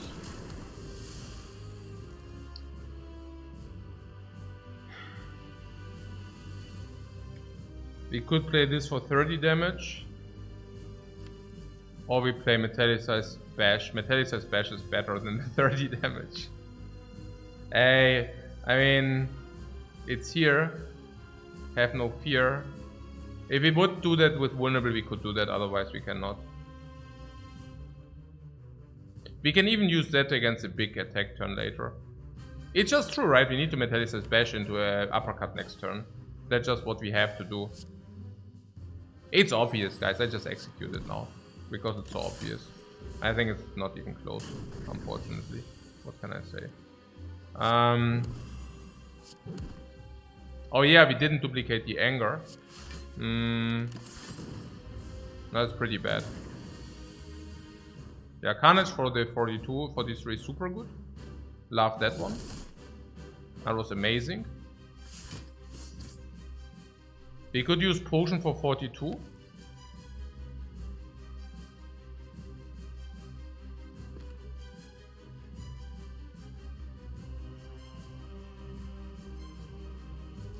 The draws have been kind of kind to us. 43. Yeah, 43. Sorry about that. 43 is the biggest we will be receive. We should do that. It could matter. To be 80. And then next turn we could, for example, Impervious for 30. So it goes to 50, then it goes to 70 again. We need that, right? We just straight up need that. There's like literally no way that this does... Oh, but we could have also uppercutted for more vulnerable. Or bash for more vulnerable. 20 against 40. Interesting. Interesting.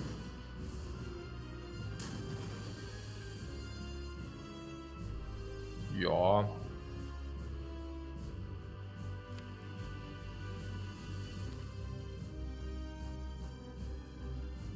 What was with this vulnerable thing? We could have done vulnerable, yeah, one turn of vulnerable basically, right? For 18 or something, that doesn't make sense. So bash and strike or what?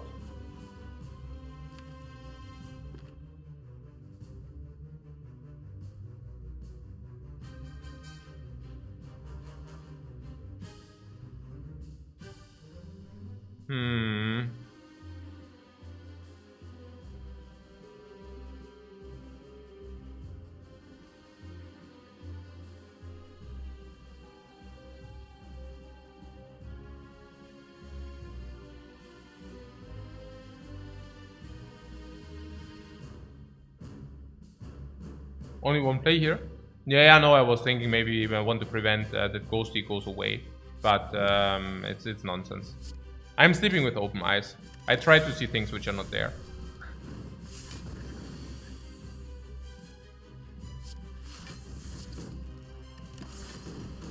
Yeah, Impervious is also gone. We better hurry up killing this thing, otherwise... Oh, do we die now? Crap. Hey, Toby, thanks very much for your sub, man. It's very much appreciated. So... What? Out of war! Oh mein Gott, habe ich schon wieder abgefuckt. Ja, scheiße. Ja,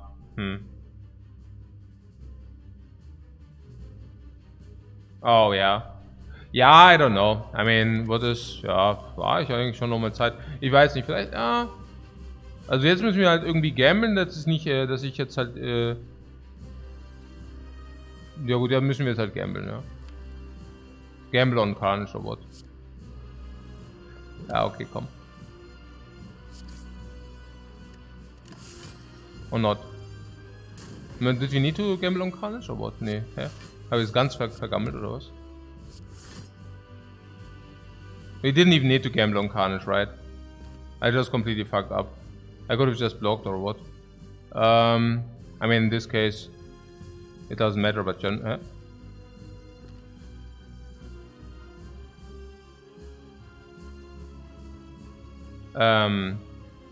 I just clicked again. Damn.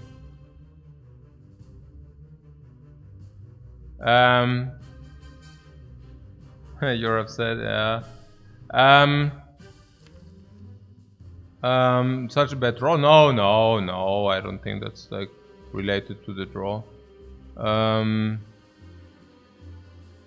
little bit sad. I mean, letter opener I don't like that much, to be fair. Duodol is break even. Art of War I don't like that much. Dreamcatcher I don't like that much. Smiling Mask I don't like that much. Low life total I don't like that much. No potions I don't like that much. Medium amount of removes. Not upgraded I don't like that much. Not upgraded. Not upgraded. No, I don't like this much. No. I don't like that much. Impervious is good, yeah, but we probably have under average.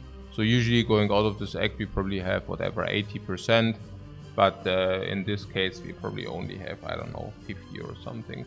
But what is that? Is 4 damage, so this goes 9. 9 plus 21 is 30.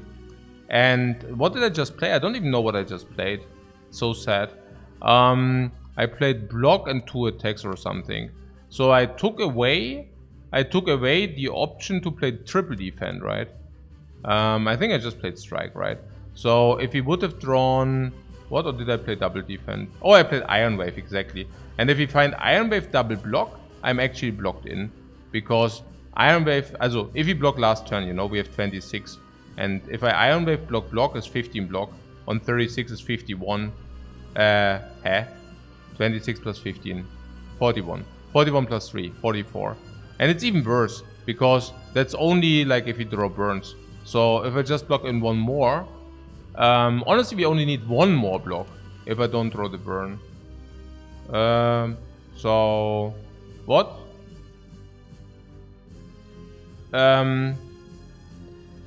No, what I'm simply pointing out is, I show you, but wait, I need to upgrade the score. Ja, ich weiß auch nicht. Irgendwie. Irgendwie. Ach, damn. Ich meine, ich kann doch nicht immer irgendwie das Deck. Ja, ich weiß auch nicht, irgendwie. Ach man, das macht mich voll depressiv, man, das Spire spielen. Ich weiß auch nicht mehr, man, Jungs. Okay. So.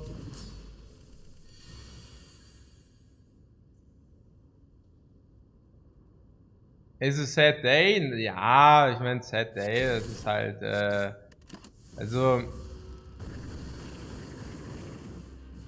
Ja, weiß ich auch nicht. I don't even know whether that was Science, Time Warp. Ja, was heißt Science? Also ich meine... was war das jetzt hier? Ah ja, das war auch wahrscheinlich.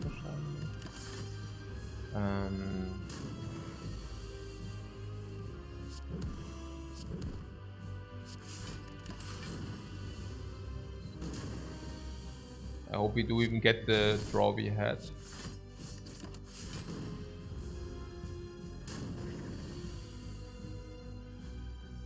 Was war das jetzt? No. Oh, I didn't. Oh yeah, wait. Yeah, I forgot to potion the Carnage. Yeah, whatever. Yeah, I forgot the potion play. Now the draws are different, but maybe not. Ah, ja, genau. Das war, ja, genau. Also es ist voll das Monkey, es ist einfach nur Monkey Play, weißt du. Das ist halt immer Monkey Play. So. Nein, it also doesn't matter. It's like, it's not even about the situation, you know. It's just, was it the hand we had or what? No, I had Bash. But, nee, ich meine, ich verstehe doch gar nicht.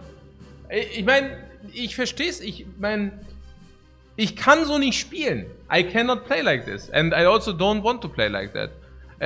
Like when I messed it up with the Art of War, I just tilted like the turn. And with the Carnage, I played Bash Strike, right? And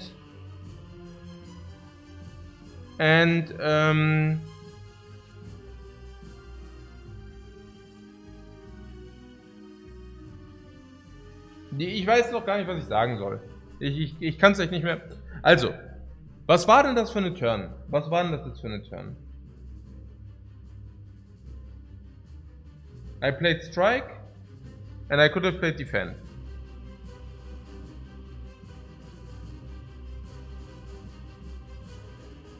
And the idea of the defense was what?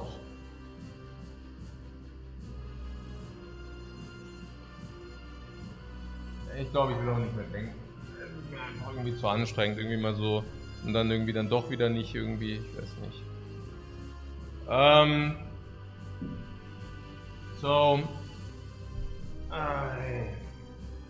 Also. Ich meine, irgendwie, ja, vielleicht, ja.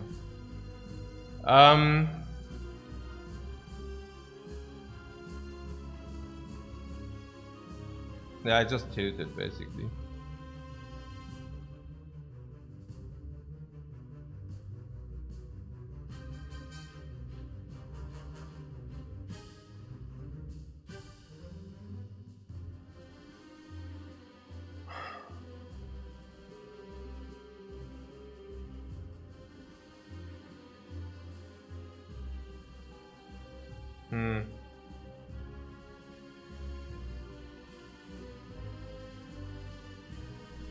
Yeah, I am so asked, without the art of more war misplay, you could have played strike and defend, but without draw, you don't think that would have changed anything.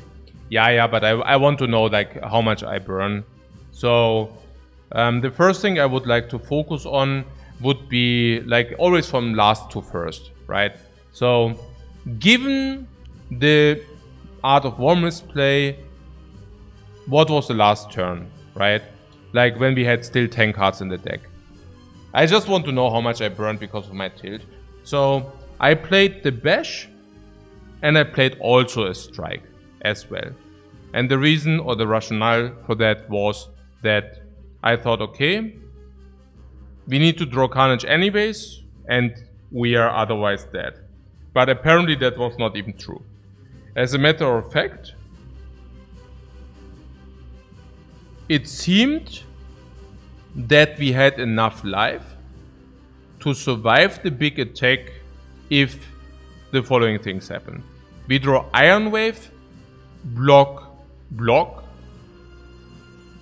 And Iron Wave, block, block is a very rare combination, right? Because Iron Wave, block, block means that's only like 12.5%. That is kind of relevant if you do not draw Carnage. So it's basically drawing 3 specific cards out of 9, basically, right? So the first is, as we draw 5 cards, and the first is there. Yeah, it's around 13% if you do not draw Carnage to also receive the other thing, right? And now the really sad thing is that 2 of those would have also been sufficient if you would have not drawn 2 burns, right? So if we draw, let's say, only 1 burn, I think 2 of those would have also sufficed. And that means if we do draw Carnage, we need to draw, and 5 draws 2 out of them, which is 50-50. Which is 50-50. But I have to say, if we block in, Carnage doesn't win any longer, because Bash means vulnerable 1, and once vulnerable runs out, the thing still has, also 42 minus 6 from the Iron Wave, so 36, right? So the thing would have had 36, and Carnage, okay, would then kill because we also have Angers in the deck. So it would be on 36. And we then... It would be on 35. No, 36. And we could then just kill with the Carnage the turn after. So I basically took a risk of ruin if we do not draw Carnage of 50%. While in reality, I could have taken only a 25% risk of ruin. Was there any benefit to my play? Was there any combination of cards which would have killed from 42? The answer is No. Okay. So I basically single-handedly burned with my last play by not playing block 25% on the run.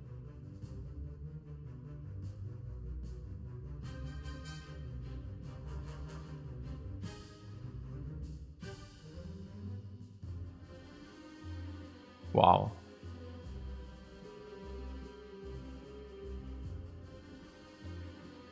And then there's the thing with the Art of War.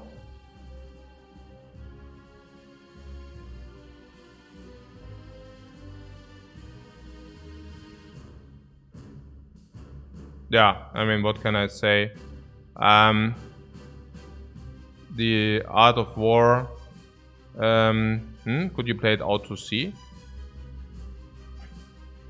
We don't need to play it out to C, we just played it out. Yeah. So... yeah, wow. Horrifyingly bad.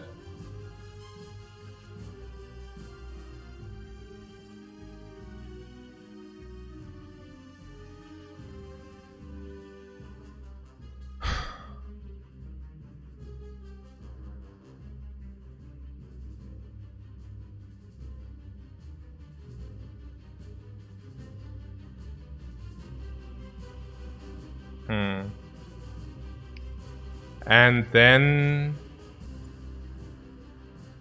there was just the energy wasting from the Art of War. So without the energy waste on the Art of War, as we said, with the energy waste we had a 75% to win this fight. And with the energy of the Art of War we probably had an 85%. And I could manage to reduce the 85% to 50%.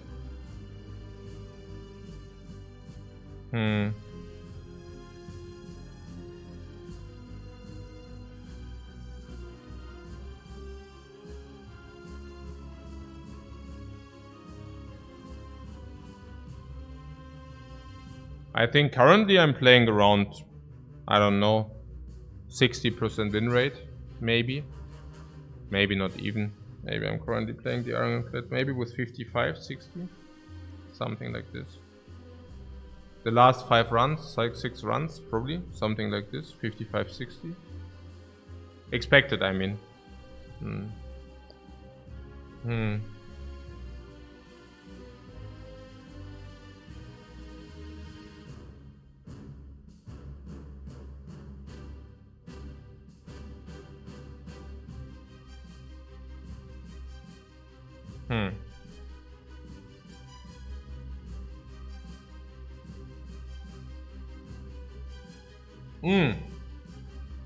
Also with the uppercut, achso, yeah. Yeah. No, with the uppercut I would have played it different. I think with the uppercut I would have played it, like we are talking about the energy, right? I think with the uppercut I would have just inflicted weakness and block in for the win. I mean, we can replay it and maybe even play it out.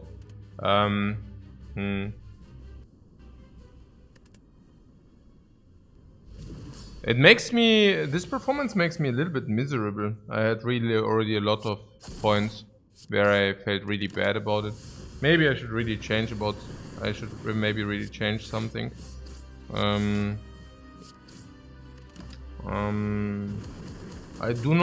mean, partly the gameplay is fine, but with this, yeah, I don't know. What can I say? Yeah, we are going a little bit in circles because we have this topic every now and then. But yeah, ich weiß es nicht mehr.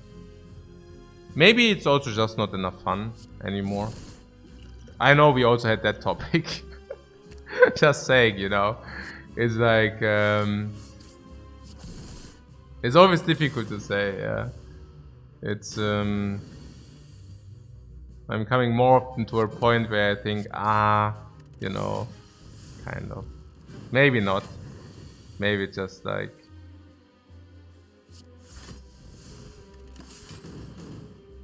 Maybe not. Yeah. But yeah. So what's the point here? Look. I mean, if you say... Yeah, that was the deck. Yeah, my play was completely horrible. That was really bad. Now, what's my point? My point is... I mean, some were pointing out, hey, we can bash and uppercut this, right? So 9 plus 21. It's like 30. Bring it to 31. And 31 means Carnage solves. But 31 also means that we need to draw all the others in order to solve, right? Because this, and this is only 30, right? So there's that. And so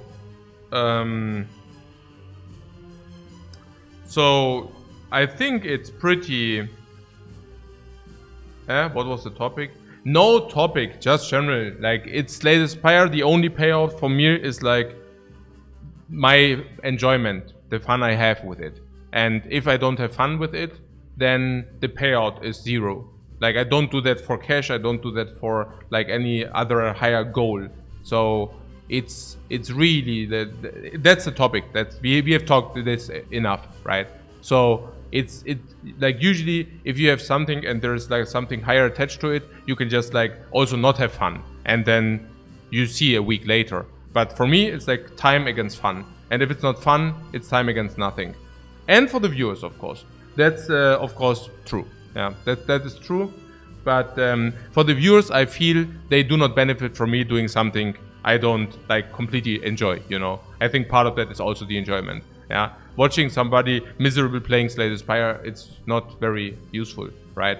So there's that. Okay, guys, do you see that, the beauty of this play? Yeah. Some would think it's a bash and uppercut, right? But next time 40. My point is simply, look, bash and uppercut doesn't give us extra outs. You see that? So correct play here is extremely likely to be uppercut, defend, block. You see that? This is most likely the correct play because it doesn't deplete outs, right? Because this is still always an out. You see that? The beauty of this play? You block in, we have 27, the guy attacks for 36. Now we need to draw 2 blocks. Out of what we had 4 blocks in the deck. Yeah, I really played like trash then. Oh my god. So we can actually block. Oh my god, I mean that's even tougher. What kind of strike isn't enough now?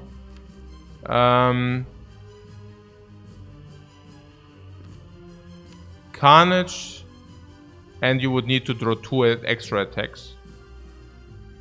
1 extra attack, sorry. And you need to draw 1 extra attack of 4. So why didn't I bash instead of uppercut?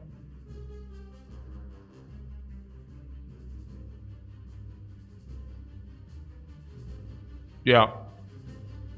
Yeah, it's also possible, yeah. Yeah, it's also possible. I don't think. Yeah. Yeah, bash instead of uppercut is also possible, yeah. So, so here we die exact or was, yeah, okay. But that's just whatever it is. But I completely depleted my outs, which is there. Bash instead of uppercut is correct. Because we lose 1 more life, but we do not, it's 21. We do not deplete any, yeah, we do not deplete any. 1 difference does matter. Yeah, but if the 1 damage would matter, then we should definitely not do it. Because the likelihood of drawing Carnage with any kind of attack is extremely high, right? So if the 1 life would have changed the double burn draw, we should have never played. Then we should have always played uppercut. But if the 1 doesn't change it, then we should never done it, right? Oh, and we also have the gold, right? Oh, we probably had more than 50% then if you also have the gold. Damn. Yeah. So, no, what I'm saying is if the 1 life would have mattered. If you would have 1 more life, then we should have always played it exactly how I played it. But if you have 1 life less, like we do, then we should have always played the bash. But the point still stands that we only need to draw 3 out of our 2 blocking cards if we do not draw Carnage. So it's basically we draw 5 cards. And we have 4 blocks in the deck. And we already know that we do not draw Carnage. So we only lose if we draw... Also on average we draw 2. No, we don't draw 2. We draw more than 2. Or do we draw 2? No, if we do not draw Carnage, we draw more than 2. So on average we draw 2.2 blocks. Either we draw 3, which is like whatever, what is that? Probably 40%. Then we always block in. Or we draw 2, but we only did draw 1 burn. Yeah, basically what we already evaluated. So, and it also, and this is funny, it did not really matter whether we had the energy or not. Right? It didn't really matter, did it matter? What was the energy for? What did we do with the energy? Nothing. We did nothing with the energy. We played the strike with the energy. So if I just play bash and block, it's exactly the same. The energy completely didn't matter at all. Yeah. The other one enabled 1 extra strike. Yeah, but the extra strike was literally irrelevant. Completely irrelevant. Completely irrelevant. Yeah. 0 impact. In that case. But usually, of course, super much impact. If you draw Carnage or something, it could have definitely mattered, absolutely. Sure. And if you would have had 1 extra HP, it would have also definitely mattered, sure. Yeah. Sure thing. So...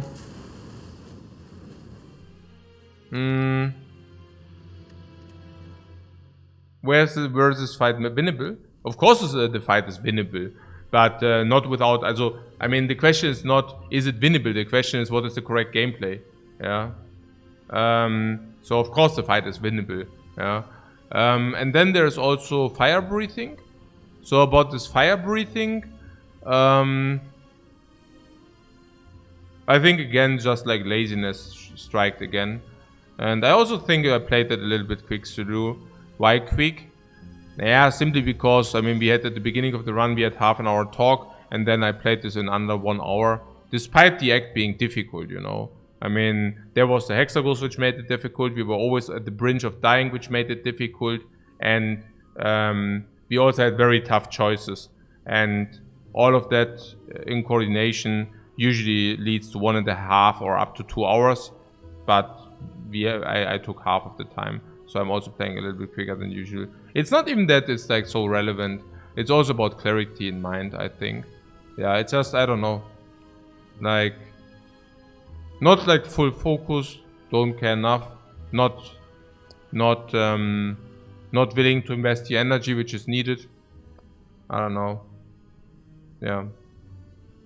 Not very good.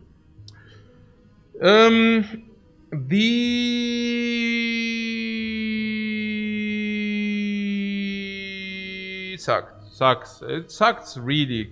This is really. I don't know. Maybe I stopped doing things which have so low payout for me. No, seriously, I don't know. I don't like, because it's such an investment, you know.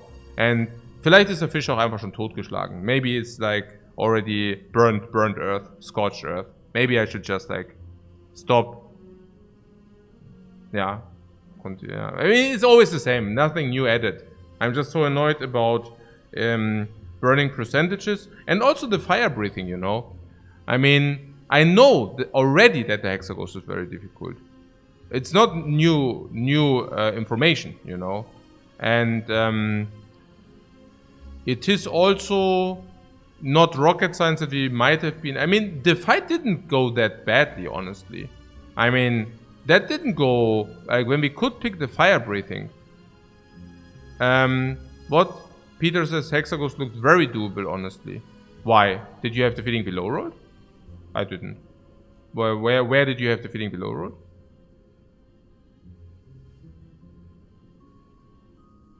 Didn't draw the vulnerable early. Yeah. Not really, we didn't have permanent vulnerable. And usually, whenever we draw 2 energy, we could usually do that. I think the only slight low roll was that we shuffled the anger. But, I mean, that was small, relatively. It's much more annoying if you cannot always play your 2 energies. No, me personally, I don't think that we low rolled this fight. We had Carnage in coordination with the potion. That was not the low roll.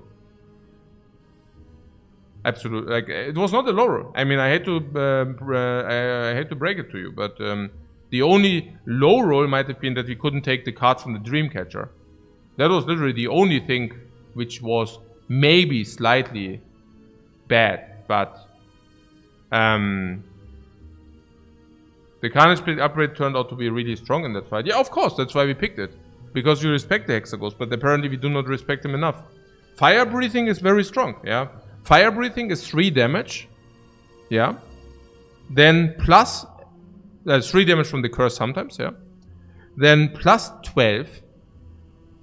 The burns will come, you know, third turn, burns, he shuffles 2. It's very easy to be calculated, yeah. After 3 turns, turn 4 you shuffle, but you also shuffle 2 burns. And then another 3 turns. And the 2 burns will appear. So that's 12 damage. And then turn 7 you will shuffle again. This time with 4 burns in the deck. And until turn 9 you will have also probably drawn all the 4 burns. So, not necessary though. You saw that the fight ended with us maybe drawing the one or the other burn, right? So it is half a curse for 3 damage, plus 2 burns for 12 damage makes 15, and then probably plus another 3 burns. So in total, 3 plus 30 damage, 33 for 1 energy. What you can usually expect from 1 energy card is... Yeah, also in our case we had strength and sometimes vulnerable. 10 damage were the base strikes, but our average card dealt more than 10. So for 1 energy our average card probably dealt 13, 14. So by picking Fire Breathing, we actually... It's like a fire potion. We actually pick a fire potion for the next fight. For the Hexagons fight. And if you think the fire potion matters, it's positive to take it.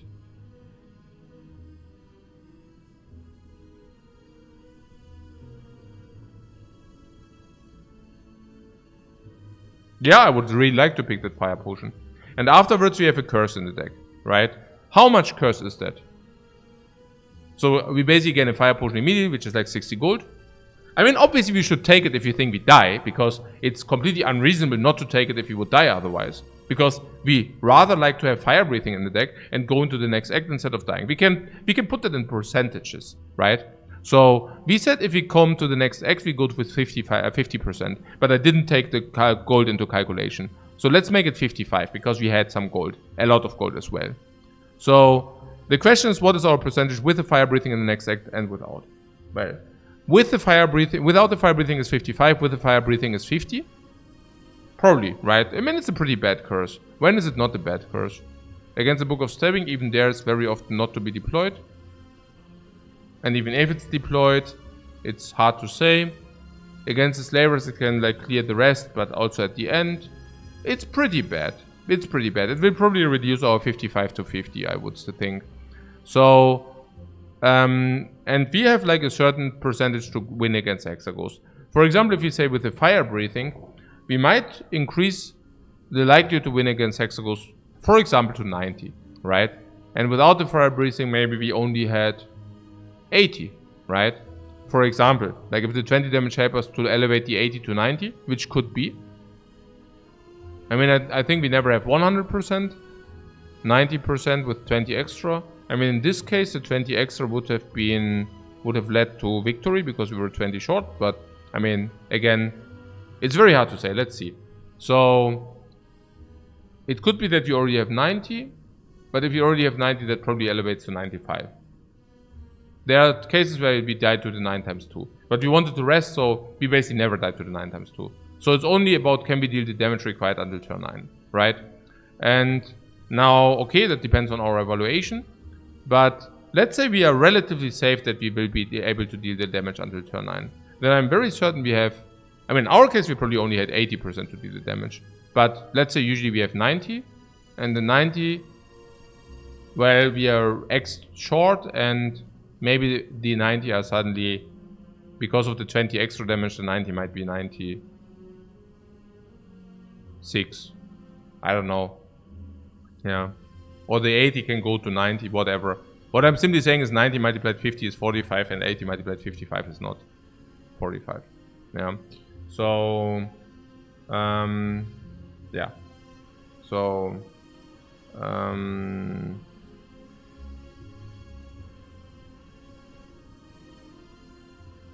now we are debating the one immediately before, of course. Yeah. Because that's a very easy calculation.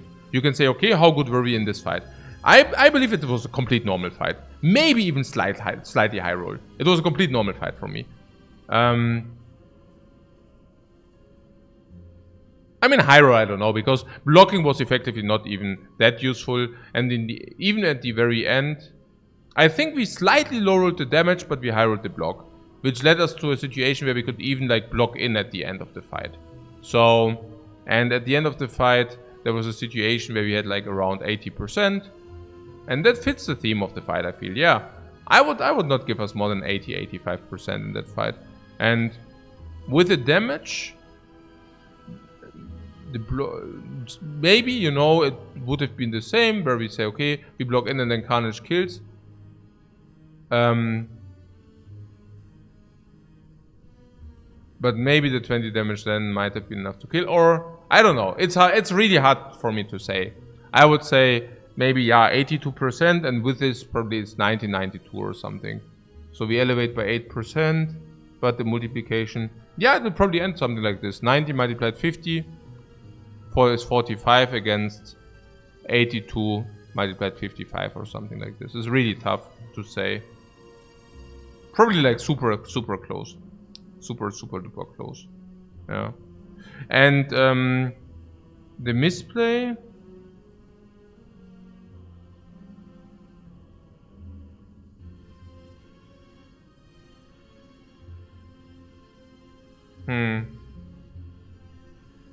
I find hard, like I really find hard the hybrid between going for performance and then playing like shit. I really find that hard because I don't even want to play another game because I know I mean, but then again, also with the break, I mean, I like to finish my was heißt finish projects? Yeah.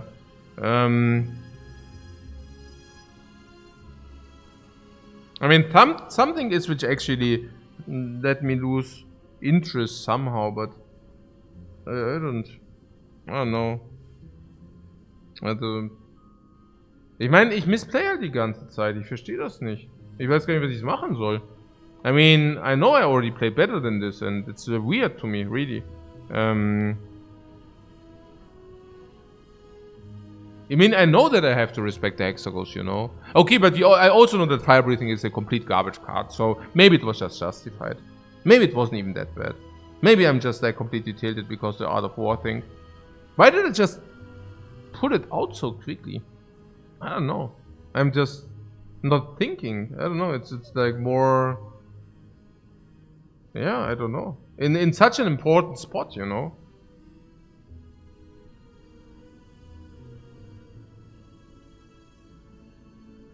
Yeah, the fire breathing thing, I don't think that matters. I think it's like more about the dominated misplay and then like spewing around afterwards.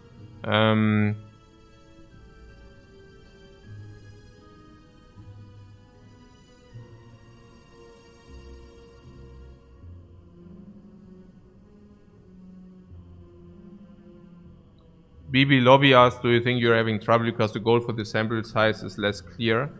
Yeah, like the usual, yeah.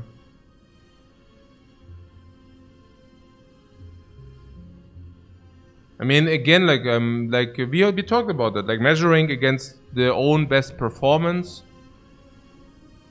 There will be misplays, and currently, because we are measuring ourselves with our last, you know, performance, and even also with where we came from, kind of, right?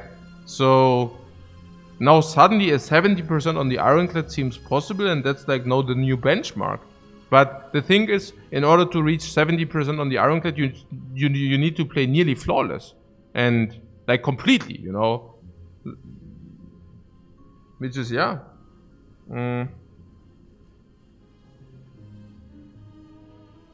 Yeah, Ted says we have had more spews in the last 5 runs combined versus the previous 10 or 20. And that is just true. That is just true.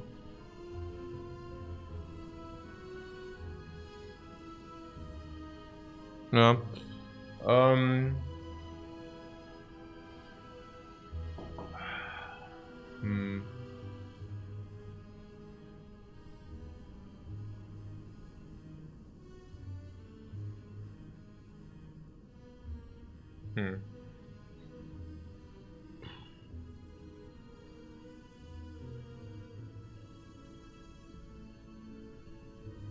Yeah, that being said, the last runs were rough, and to make mistakes on after an 8-hour run, of course, there are some mistakes towards the end. Yeah, that is true.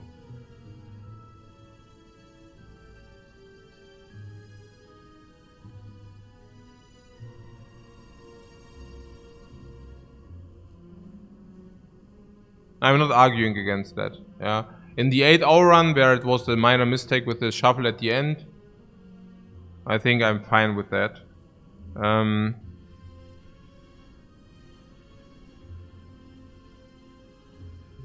also again fine with misplays as long as we learn something from them.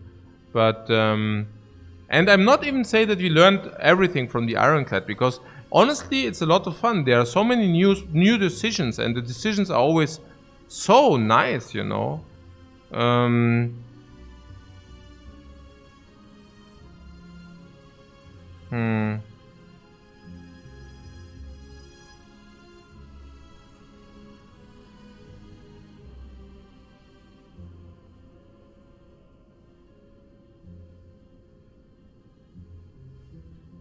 Yeah, it's a tough schedule. Yeah, sure. It's also a tough schedule. Mr. Tangus, what about the macro decisions this run? In example, not taking the shop, card picks, and resting twice. They're fine. I don't mind about them, especially also with the life. I mean, also given the Hexaghost fight that we could nearly tank the Hexaghost in the end already also shows, I feel. Yeah, that was pretty cool.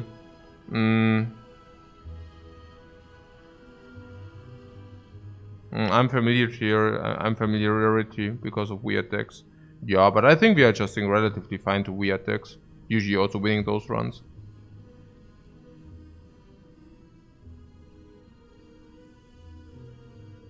So I don't feel that bad about those. No, if anything, we also learned that if we pass Act 1, we usually, even if it looks bleak, we usually can still squeeze out wins. So it was very rare in the last 100 runs that we went through Act 1, and even if it looked very bleak, we still very often just won from there, right? So putting more emphasis on the Act 1 boss was kind of also something. And we also did that. The macro was fine. It was just like the Art of War I fucked up. And I just didn't think about it. And I can also tell you why I didn't think about it. Because Art of War for me kind of doesn't exist. Yeah, what can I say? It's like, Art of War is such a trash relic. I'm tilting on this garbage relic. Also with the anger. I was like, okay, we don't get Art of War anyways. I know it's stupid to think that way, you know. But it just... I feel better if Art of War doesn't exist than if it does exist. I know what you're saying. Like, yeah, of course we play with it. But I receive Art of War and I think, fuck you game. Fuck you, right? And then the next thing is, okay, I just like, my mind says, okay, it doesn't exist. You know, if I have a deck with anger, I mean, Art of War can be very good in a barricade deck, right? But with the Art of War, it was like really an emotional kind of, okay, I just blanked this Art of War out, kind of, because I don't want to have it like in my mind that it's there, because I don't want to, you know what I'm saying, right? But, yeah. So... Art of War is underrated later? Yeah, you mean with we go barricade? 9, and then it was also nothing worked out. Impervious body slam, and it just didn't work out the entire act. We never upgraded it. I don't know. All in all, pretty sucky, if you ask me.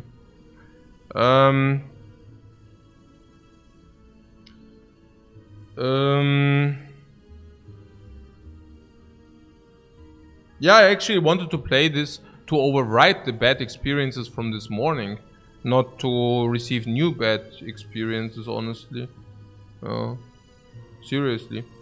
I'm considering to make another one.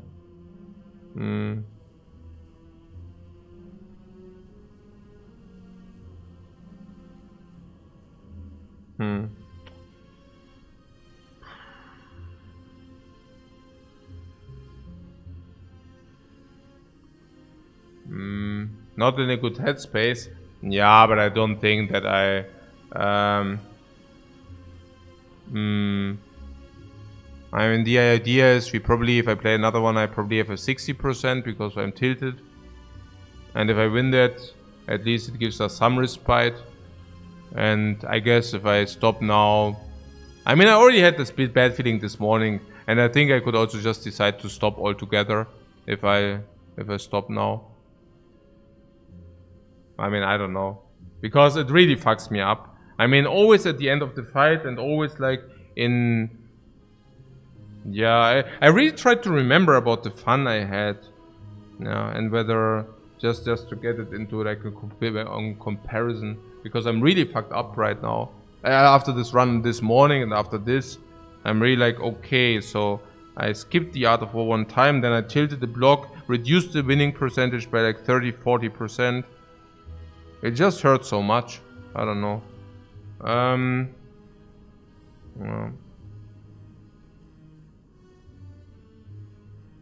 Peter, you always feel so bad when you lose. It makes me sad.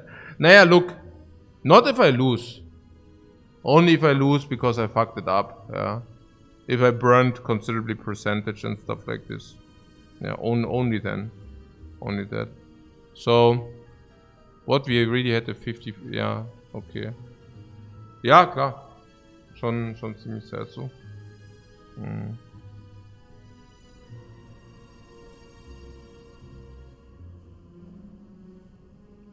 We do a speedrun and see how we feel after.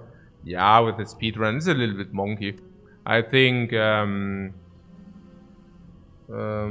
what variants? No, we burned. I burned percentage, straight up. I burned percentage with the Art of War and then I threw the real percentage afterwards. I think the percentage I burned with the last play was 25% on 50%. So like an 11% percentage burn. And the Art of War, the one energy leakage is probably also costing another 10% total. So probably 20% on draw. So that decision alone, this little micro decision, costs so much. It's schon pretty crazy. Aber vielleicht ist auch okay. Maybe it's like standard to make misplays. I mean, this is only the misplay I see, you know. I mean, I might have not even seen that if you wouldn't have told me, you know. I mean, on the last play, I definitely would have seen, but maybe I would have just forgot about Art of War, you know. I don't know. Maybe I would have realized. But what I'm simply saying is, there are also a lot of things. I mean, a lot of things, but there are some things where we probably burn sometimes percentage without even realizing, you know. So, yeah. So yeah.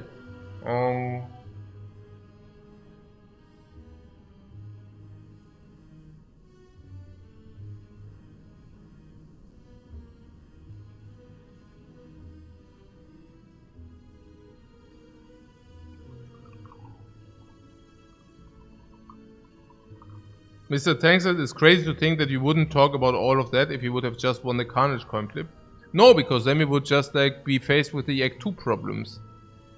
But it's true. No, it's true what you're saying. Like that's kind of also what I realized.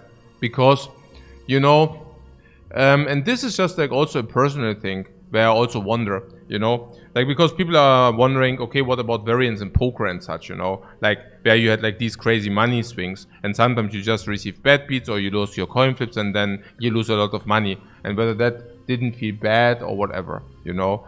And I can only say it was never like any kind of problem because I knew I earn a lot of money with it on a monthly basis. At the end of the month I'm always positive. The only question is how much, but definitely a lot. And so that's all part of the game. So I was like, I don't care, you know, but in Slay the Spire, and that's an interesting point. Like, we have sometimes a hard fight, and it's really a difference. Like, then there might be a coin flip, right? And if we win that coin flip and we, for example, proceed to win, then I'm feeling kind of okay, but not really. I mean, whatever, but it's okay.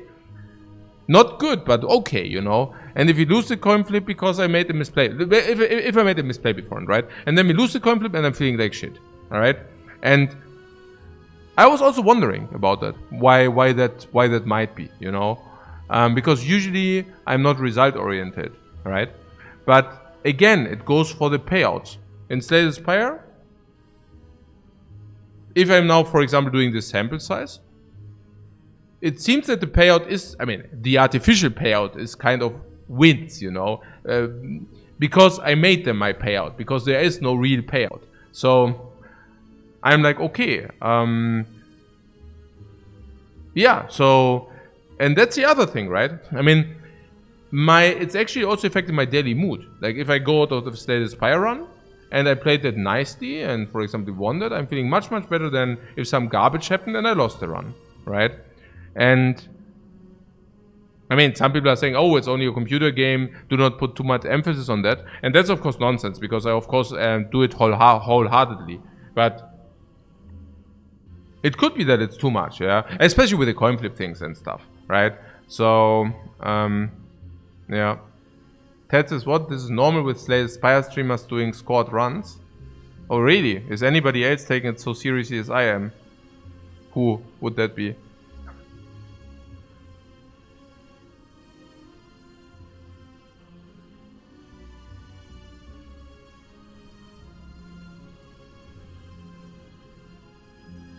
To be honest, aren't you always positive on Slay the Spire as well? Look at how this community has grown, how insane your win rates are. Yeah, it's interesting, yeah. I mean, we could also say, hey, maybe, you know, what punishing misplays gets punished super hard in this Spire. Yeah, it's true.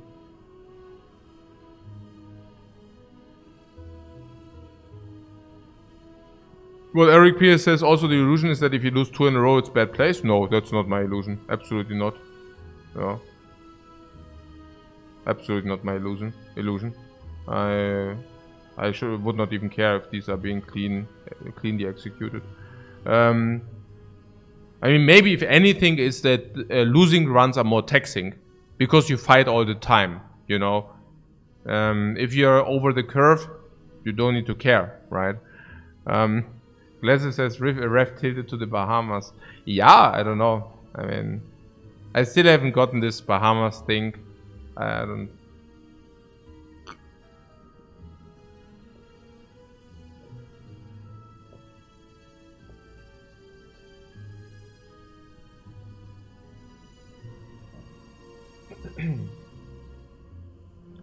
Curtis says, I remember over a year ago you were having trouble with the Ascension challenge. When I started, yeah, but yeah, I mean, we were just learning the game. That was interesting, it's true. Yeah.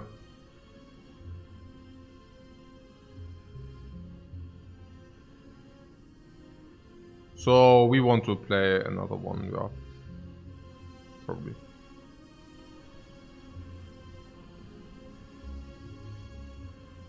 I don't know. I'm also having something like in the mind that I mean, it's completely crazy, guys, because you know our last performances were like 67% in average, which is insane. To be 2-1 with the Ironclad on a persistent, permanent basis, completely crazy. Okay, so now I don't know why I decided to make another super big sample. Maybe for one thing, because I was thinking, okay, this insane high win rate, let's double down on that, right? To prove that it was not a complete donkey high roll. That was one aspect of it. But the second aspect of it is that I simply think that the Ironclad is so versatile and so beautiful, it's crazy. The Ironclad of all of the characters, it's like so crazy. It's mind-blowing how beautiful the Ironclad is. Maybe there is even an argument that Slay the Spire would not even exist if the Ironclad wouldn't be that beautiful. I don't know, because usually for many Ironclad is the first character, right? And I mean, for me it's mind-blowing how much more versatility the Ironclad in comparison to other characters has. And that stems from many different reasons. One reason being that you always need to prepare for the next fights, but only exactly for the next fights. Kind of, if you pick too much for the next fights, you lose late game power. And it's a complete walk like a glass line, a very, very thin line all the time. You always need to exactly check what are the next. And Ironclad is also not OP, which basically means usually you have to know exactly what you're facing and then exactly prepare for exactly that. Straight up, right? You face Hexaghost, you need to exactly prepare for Hexaghost. And so on. Yeah? So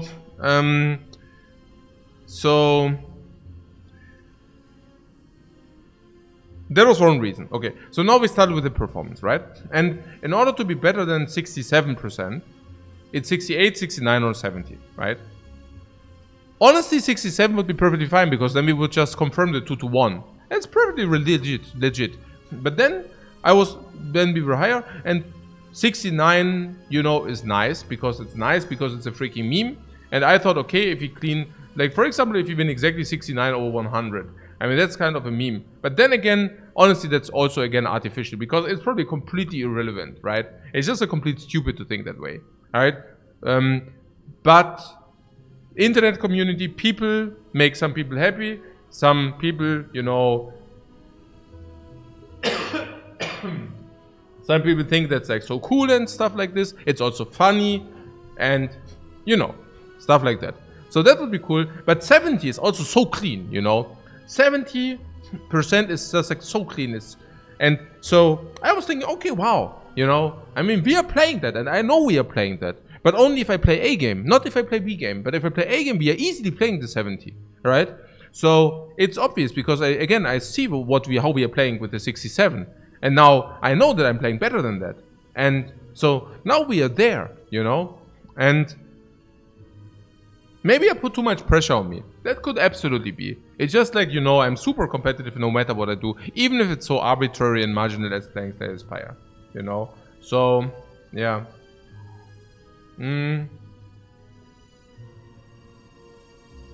Yeah, basically what Flomaging says. Yeah. It's I mean, we are thinking about one art of war miss, you know. And other people are like doing misplays, we see them and we're like only head shaking, you know, it's just like I'm in disbelief. If I watch others playing the Ironclad, I'm in disbelief. I'm not name dropping here, right? But it also doesn't matter whom. Like the question is not okay, how do they play this? Rather like how bad do they play it? Like in my eyes, it's like okay, like they do something, and I'm like either thinking okay, they are complete donkeys. I mean, gameplay wise, right? Or not Amas. Nine, Amas plays for fun. I'm not talking about Amas here. But generally, I mean, others who are really also trying, right? Or I think, okay, they play a little bit suboptimal, but at least they are trying, right? But I never have the feeling, wow, okay, that's like super clean play or something. I usually have the feeling, okay, like, and usually I also watch losing runs, right? And I see them, and then they are always in the spot where they are losing or they are gonna lose. And I can always, and then I basically start the run, right? Sometimes I also do it like this. I take a look whether they won or lost. If they won, if they lost, I watch back the run, right? And then I see their decisions. And then I see, okay, that was garbage, that was garbage, that was garbage. And I'm thinking, okay, this and this and this will probably lead to this and this and this. And then I see, okay, oh, and then they're losing against exactly this. And I'm like, okay, yeah, that didn't come from nowhere. Like that was pretty clear. You know what I'm saying? So stuff like this. But yeah.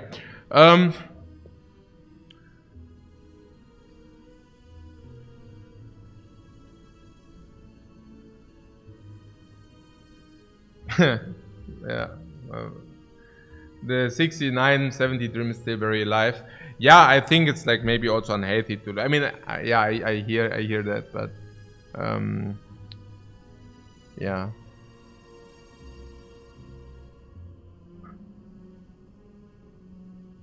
Peter says I'm playing around 50%, and every like 3 plays you do something different and probably better.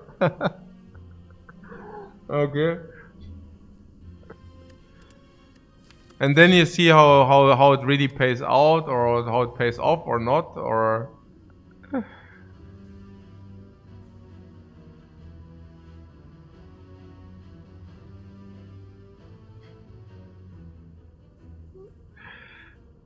Okay. Let's take this. If there is a shop.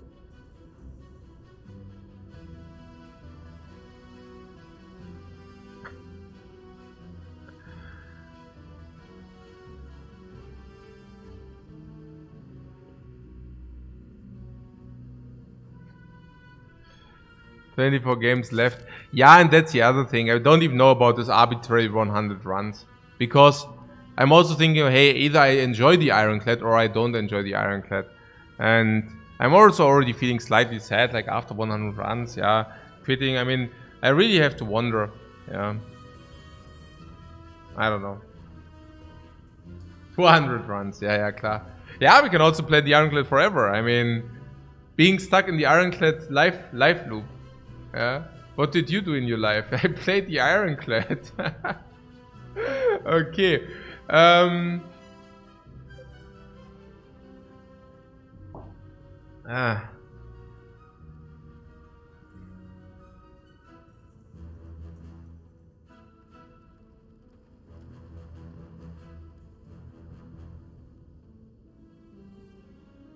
What Puffy says, Terrence is playing much faster than we are?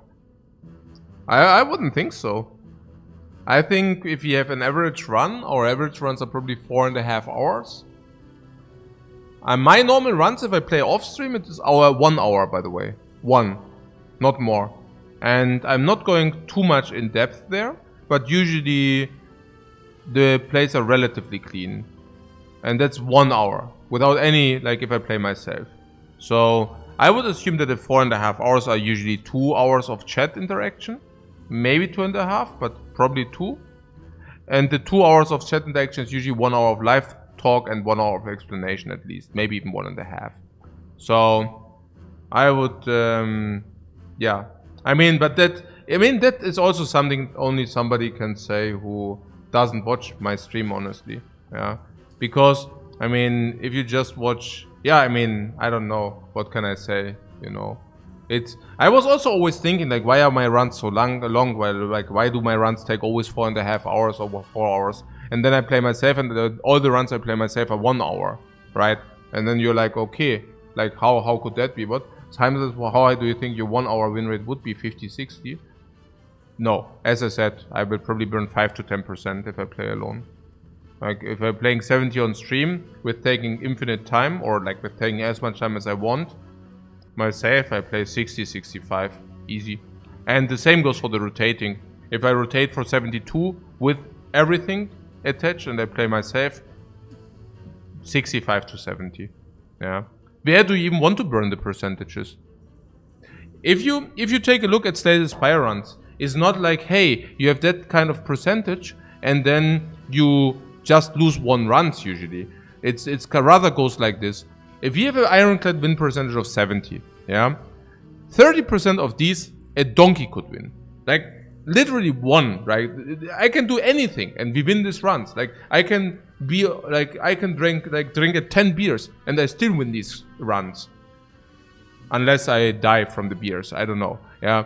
But and then we have another 20% where we probably don't win if we are completely drunk, but if we do like something reasonable, and I don't know, like they are probably also just 1, honestly. Like we might fuck them up, but probably not, because they are so easy to win anyways. And then you're at 50.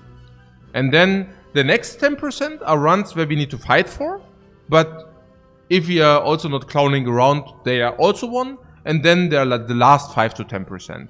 And those are the ones which are like insanely tough to win, where we need to put a lot of effort into to squeeze these out, right? The last 5% more than the first 5% of the 65 to 70. And so pretty much that, yeah. What can I say? Yeah. Now, and I'm also always hating this. I mean, where does this even stem from? Oh yeah, they don't take that much time. I mean, always this argument, like a brainwash, you know, is kind of, I don't know. There is the iPad, Apple exists, but there's also Otoxo. You have never heard of Otoxo because yeah, their product is shit, But you know what? They produced it 10 times as quick as Apple did. But what? You have never heard of them? Oh, really? Oh, wow. Okay. Ja. Ist echt so dumm einfach, diese Argumentation mit der Zeit auch. Ja. I mean, as 2 hours per run is little. 2 hours per run also lets you do everything. I mean, if somebody needs 2 hours per run, that's simply because they don't want to spend more time. And the reason for that is the calculation depth stops at some point. And now, I also heard the argument that they are saying then, yo, but I could just calculate deeper. What a stupid argument. Just claiming this is already stupid, you know? Just like the moment you put these words into your mouth and say them, you show yourself how dumb and stupid you are. It's so sad, you know?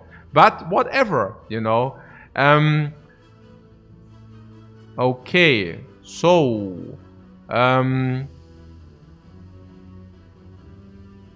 yeah. What chill out? No, I mean, I wonder, usually you can do it, you can also say it in a soft way, you know?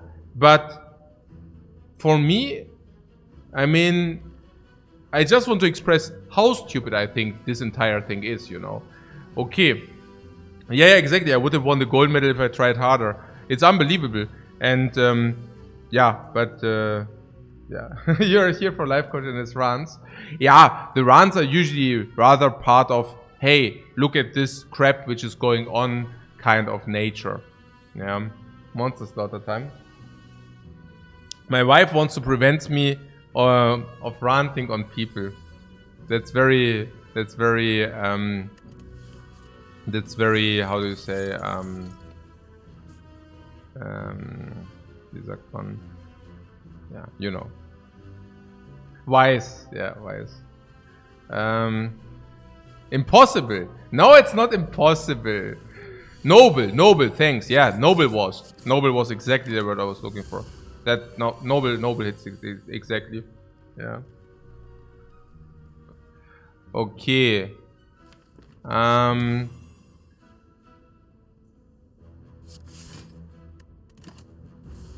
Consider it? Yeah, consider it as well. Everything. Okay. Next turn 17.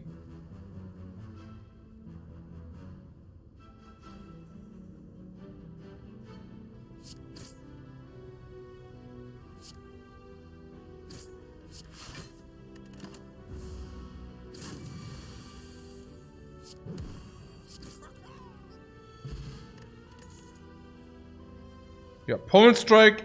Did you already see which kind of boss we face? Slime boss. Yeah, then Pommel Strike is also better. Pommel Strike is generally so good. Yeah. Oh, look at this. Oh, look at this. Oh, look at this. Ooh, meat on the bone. And we just lost all that life, guys. Holy crap, is that good. Wabengo! What is that? That is too good to be true. No, seriously, it is. What? Meat said a big brain plays? Oh, it's the opposite. The meat on the bone is perfect for a run. Because the meat on the bone allows us to spew a lot. A lot. Like, that's like the complete spew protection. I don't want to call it because we might just die if I call it too much. But this is the complete spew protection. That is amazing. That is amazing. And still 75 gold? Yeah, and imagine what we will use them for. Strike? Bye-bye. And that's also good because we can take more damage because of meat on the bone. Oh. And meat on the bone only good if you actually do fight some enemies. Otherwise, debatable. Debatable. I mean, currently we only face one enemy. There was nothing in this shop which I would like, which I would have liked to have, right? I hope not. What? Why did I remove strike? Yeah, because strike sucks. What? Okay, I think our question here is: do we go here and die? We can't take on an elite in our condition. No, we cannot.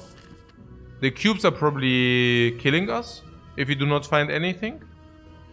The knob will probably kill us.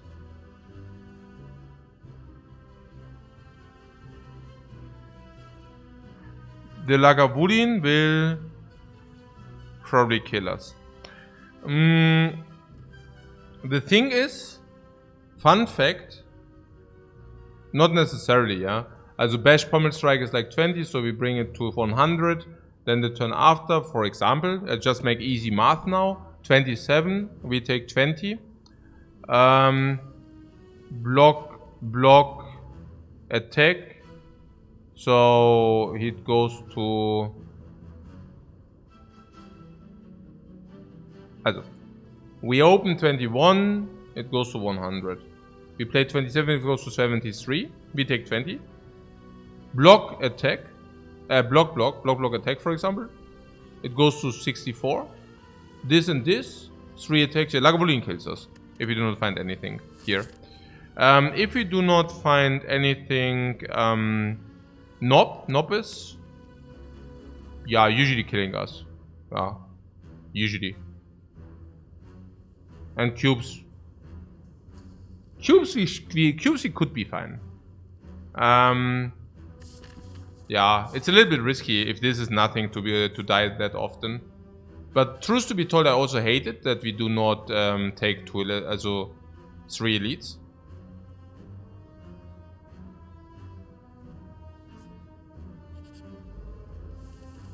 But it cannot be helped, right? It's just how things are. Okay, what a beautiful fight we will have here with all the upgraded blocks. Yeah, so skipping the elite is really painful, especially with the meat on the bone. I mean... Bring! Duplication potion. Okay.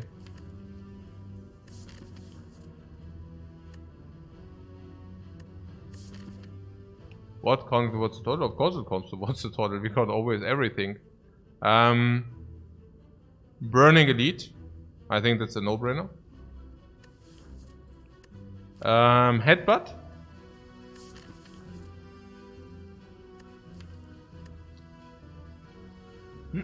Second win exhausting defense pluses. Now it becomes really ridiculous. Headbutt we can just take. I feel headbutt is reasonable. Always feels like a trap. Yeah, no. Against the slime boss, that's certainly not a trap. And against the burning knob, it's certainly also not a trap. No. This is not a trap, it's just good. So... Yeah, bash against burning would be very helpful. I mean, with the meat on the bone, we can take a lot of hits, you know. So... Yeah, bash is better than pommel strike. I don't even know, is it better than pommel strike? Probably yes, yeah, I think so. We just need it against Knob and Lagavulin. Against cubes we just take the damage, but that's also fine. So, would you like to go to 37? If we play it correctly, we should go to 37. How do we manipulate the 37 the best?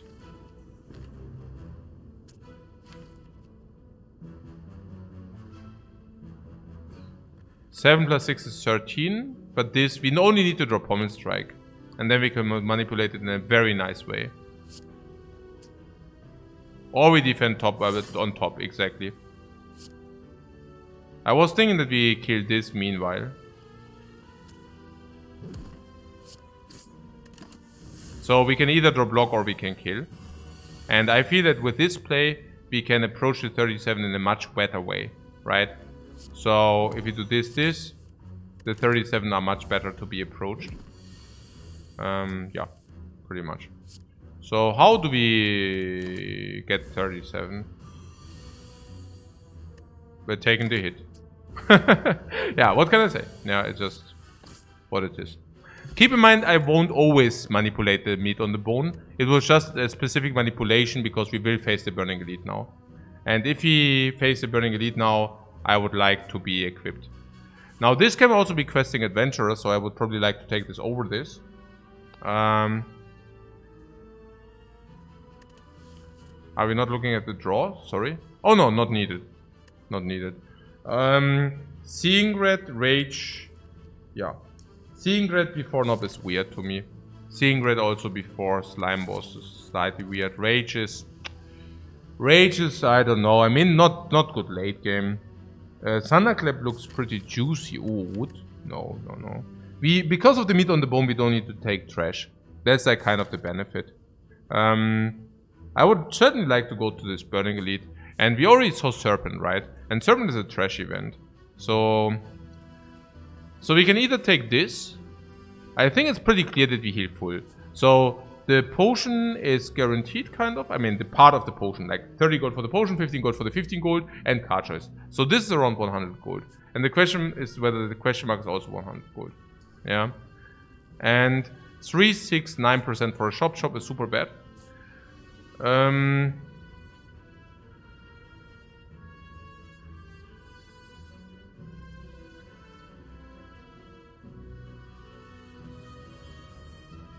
If you can lose life, question mark is good. Now, I think the golden idol would also not be that great for us. Because we lose max HP and that's not what we want to see. We also don't want to lose life before this, even if it's a chest. Like, I mean, we don't want to lose life before Burning Elite.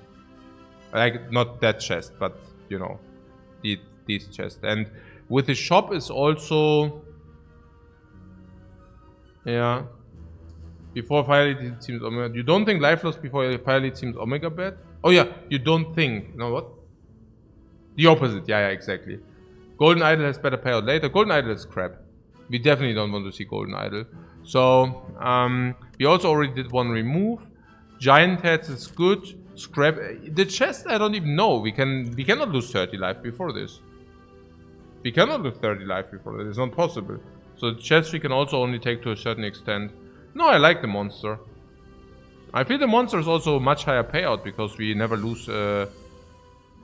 We never really lose, you know, any life. We can just sit it out. We can probably just kill this song. 1824 that was. 24 is exact this. Okay.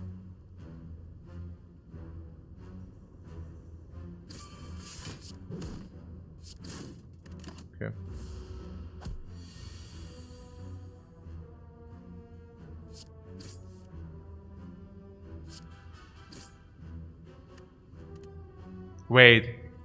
Oh. We don't even need to take anymore. Okay. So I could have also blocked 8. Was same. No potion again. Oh, that gets ridiculous. Funny. Huh, this is funny that we never find a potion. Nice cards. Oh yeah. Yeah, absolutely. I don't even know. I mean, spot weakness falls off, I feel. It's also bad against the slime boss. Also not that great against Nob. Oh, Petzomat likes the spot weakness, really. Let's see. The Shockwave is way better against slime boss, right? And Shockwave is also way better, generally speaking, I feel. Shockwave is a really card, spot weakness isn't. Ah, that's what you will see, say with SW. Ah, you mean Shockwave. Ah, Okay, very nice, guys. You trolled me there. Nah, okay. Ah, okay. And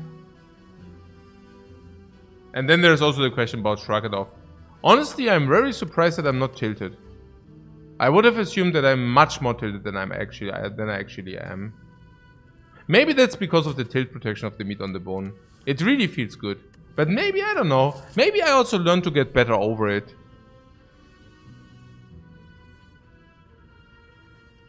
Maybe. I don't know. Maybe I get another coffee. Maybe we ascended? Not even kidding. Maybe. Maybe the round taped? Maybe. Nine, maybe also the gold taped. I get paid in gold. If I get to, honestly, if I get 250 gold, I always feel good about that. Because I like gold. Yeah. Okay, come. I get the coffee, guys.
And Shrug It Off is never, yeah? You don't like Shrug It Off?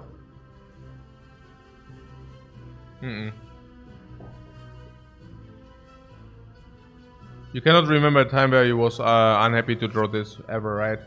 Yeah, me neither. I mean, against Lagavulin it's insane. Even against cubes is good. And against Nob. Against Slime Boss it plays. Even against the hit. Even against the hit. And against the Nob. Even there, depends on your draw. It can do the one or the other thing. Blue Candle. Honestly, I do not even know. Honestly, I do not even know. Usually, I would just like skip it. Probably. It's just not good, right? Like, not good. I mean, that blue candle becomes good is kind of crap early. Yeah, only early, yeah? Oh, damn, we nearly could have done it. Now we need to open, right? Or do we need to wait? We could also wait. What a pity. Here's the deal. If we draw it the next turn, the shockwave, yeah, then it's much better. I know, and if we don't, we can just headbutt and we can open with bash anyways, or what? Or would we like to open with shockwave anyways? Also better to get the curse out, you say. Nah, what I do see is that both block plus are in the deck, but that will also not change. I mean, they are not getting away, right? So they are not running away, I mean. So if we get the shockwave, truth to be told, we can even headbutt shockwave. Yeah, let's wait. Yeah. It's good. I can set up meat on the bone with a candle. Yeah. Oh, I see. Oh, there was a question with the duplication potion. Should we duplicate? The question would have been, should we have duplicate this clear? The question, this is also clear. The question could have been, should have we duplicated? But it doesn't make sense because we want to have meat on the bone value, right? Yeah. Okay. Funky. We have overlay of vulnerable.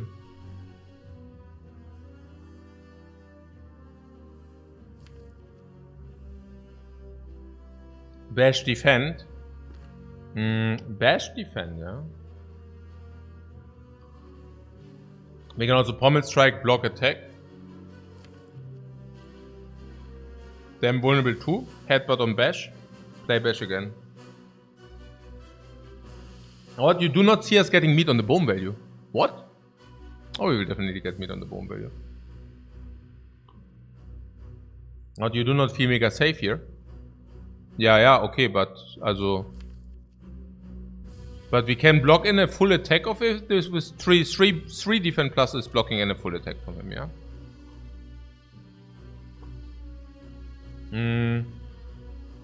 Oh, you would base? No, I don't know. What would you do? No.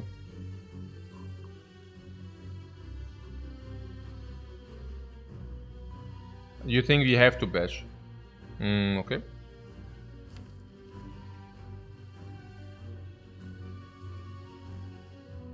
What about pommel strike to C?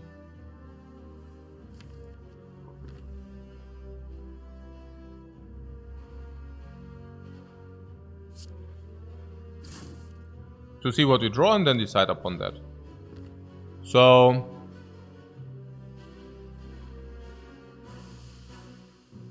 Metallics and Max HP are usually vicious.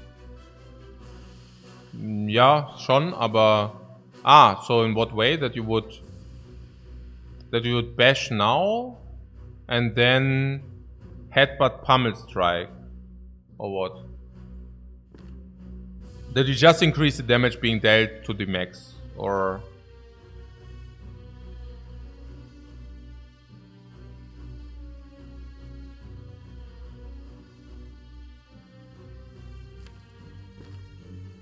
I mean, I personally do not mind losing a lot of HP against this thing.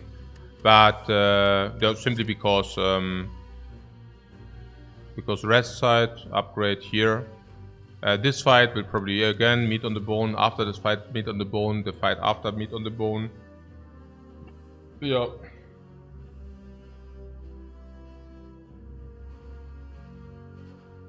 What, are we willing to do potions this fight? No, I don't think so. I won't meet on the bone this fight. I also won't definitely meet on the bone after this advanced fight. Yeah. And then I definitely want to have both potions ready in this elite fight if we go to the fire to upgrade some. Which we probably do because upgrade is cool. So...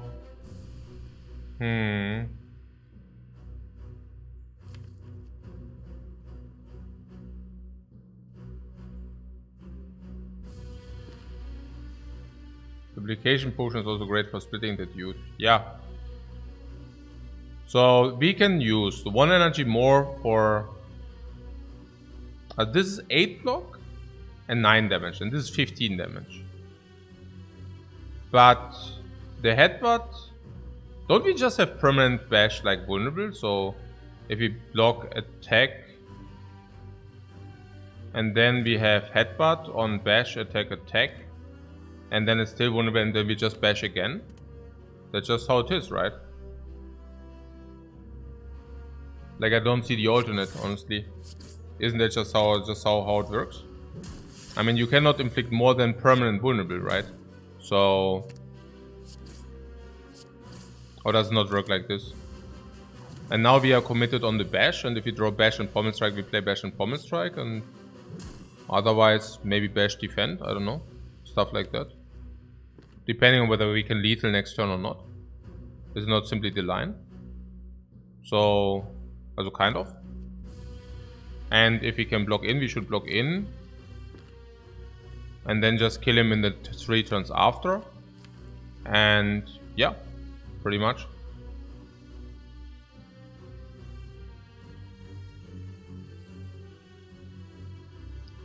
So this is 10 is 19 is 23. This is 10 plus 12, 22. What, you're standing on the razor? Which razor? What, 32 damage half of the time? Yeah, but it has 33. 32 we have. No, what? Oh yeah, in total. Ja, klar. Okay. So. Das ist doch genial. Genialer Fight, oder? So, genialer Fight hier. Headbutt on bash if you want that. Also block is clear.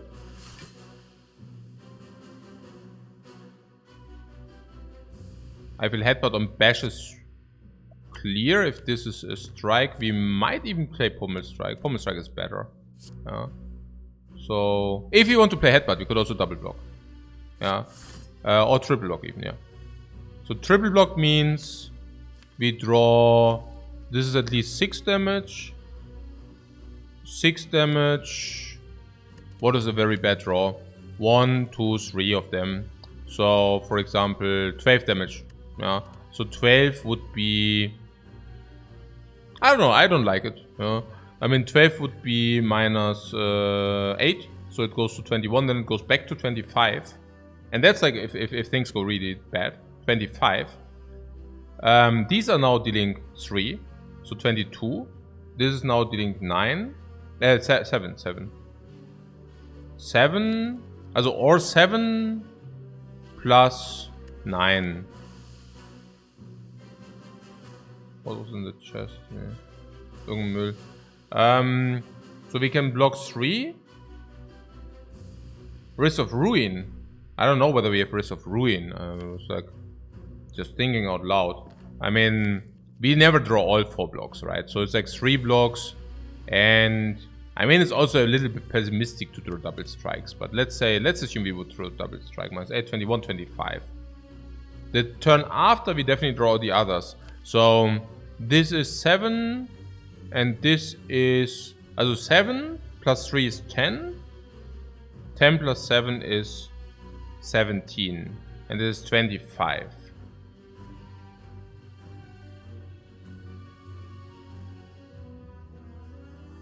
If that happens, we can use duplication to bail out.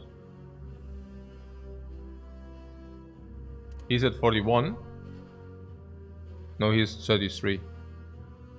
Oh, yeah, 41. Yeah. No, okay. Very good. No, he is at 37, you mean. 35. What? 37. 37. Yeah. So, let's say a normal draw. What happens if you redraw headbutt? Is that a possibility then? 6, 12, 22. 11, 15.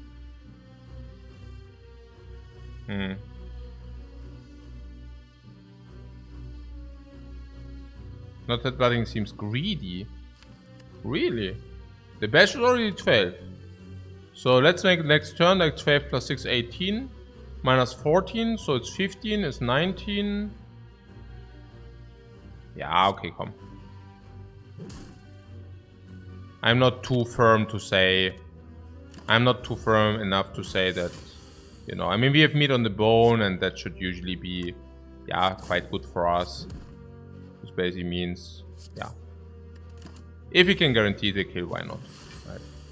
If we can guarantee kill, let's guarantee kill. Bring! Holy moly. Wow, rupture. Should we start our journey? Ah, the rupture, man. Oh my god. Plus 2, 12 plus 6. Yeah, ultra omega, nice. Meat is kind of OP. Yeah, good. I mean, meat is OP as long as you utilize it to the fullest. But can become... I mean, we also skipped already the chest. So... It can also not do everything. I mean, we are playing Relicless, and for that we have meat on the bone, basically. Which is good, because if you play Relicless, you take a lot of damage. But Rupture might actually be positive with 2 cost cards. We probably do that now, alright? Into Stupidity Train. Oh my god. If I do this, this is Stupidity Train. Boss Rupture. Yeah, very weird to take that. It somehow comes upgraded though. Okay. Es wird schon passen, guys. Das wird schon passen. It will... Upgraded Curse. Wait for the Brutality. Wait for the Brutality to arrive. Block, attack. Our deck is pretty equipped with these Rupture crap. That the upgraded, the blocks are upgraded should be very cool. Defend upgraded means we can block him for 2, which is super important very often. I think we have the Gambler's Brew to bail out if things do not go right.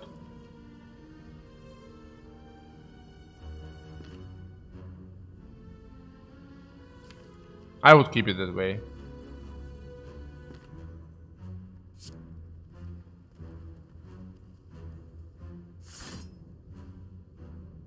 I think block until we need this to bail out and then we use it. I feel playing Bash is just super weird because we do have Shockwave in the deck. And we should probably Shockwave block here. We could also Rupture, but if Rupture hits the Pommel Strike, that's kind of sad.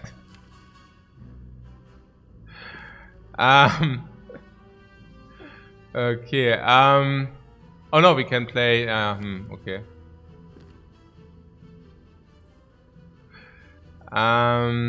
Yeah. I guess let's do it anyways, right? We don't want to draw this crap. Oh my. Okay.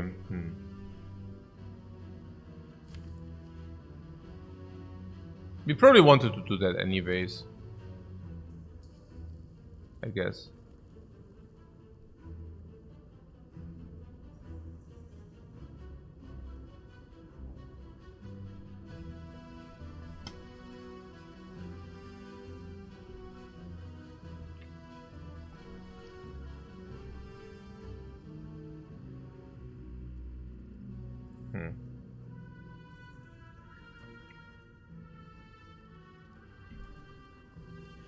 I wonder whether we like to play the Pommel Strike anyways, but probably not. Shockwave 1332. And then we have 31.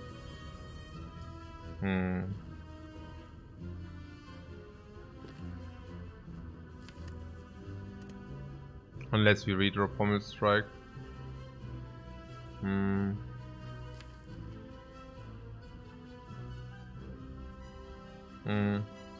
Yeah, one off, it depends what we draw. We can use the game dust to clear then. I feel it's legit. And what's even the alternate? Block 8, deal this. Not having inflicted the shockwave. Never killing next turn, no matter what we do. Being vulnerable. Facing 21, being forced into Glamburst Brew.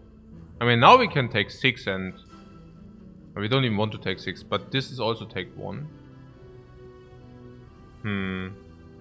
Honestly, I don't know. Maybe you should play... 9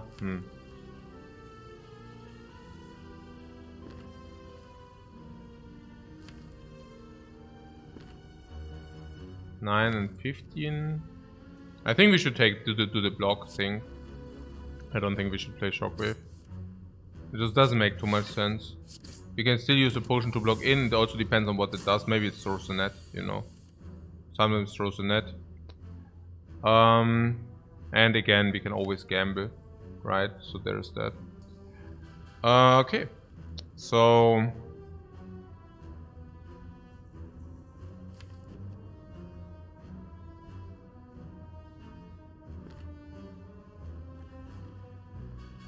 I just wasn't very happy to take damage, you know. There's that. Gamblers is trash anyways. Yeah, probably. So, would we like to gamble 4? Would we like to gamble 5? Duplication potion solves. Yeah. True. I mean, I don't know. I mean, I was trying to go around like duplication potions.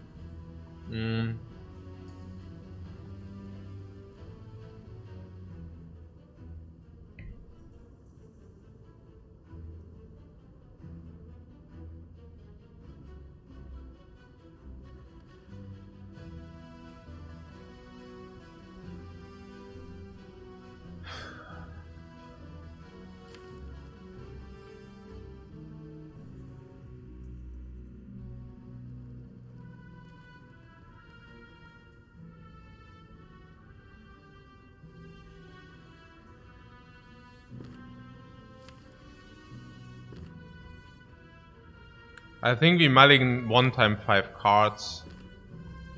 And then we take 7 damage. We get meat. Duplication potion should mean we never have a problem in the next fight, right?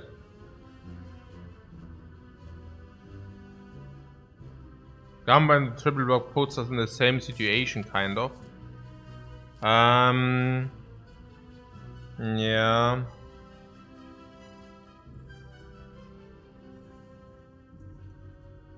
What is the fight we face now? Knob or cubes? A decent payoff for duplication, you say?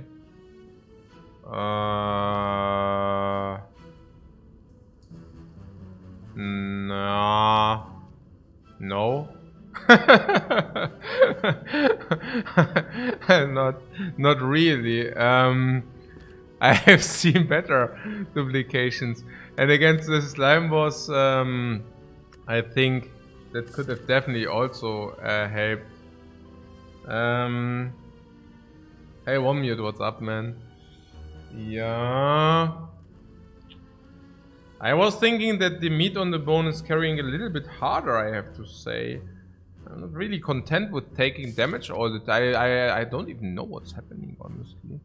You're taking so much damage all the time. If you do not find a potion, the monster fight is even better than the fire, I feel. What do we do at the fire? You see? I don't know. It's interesting.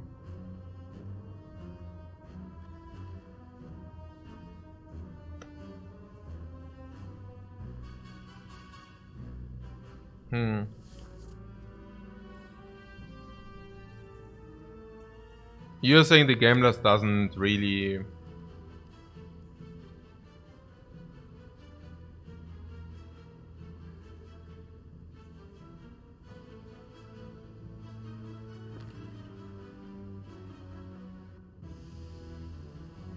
Yeah, I guess we can use duplication. I guess not. Why would he do the duplication here?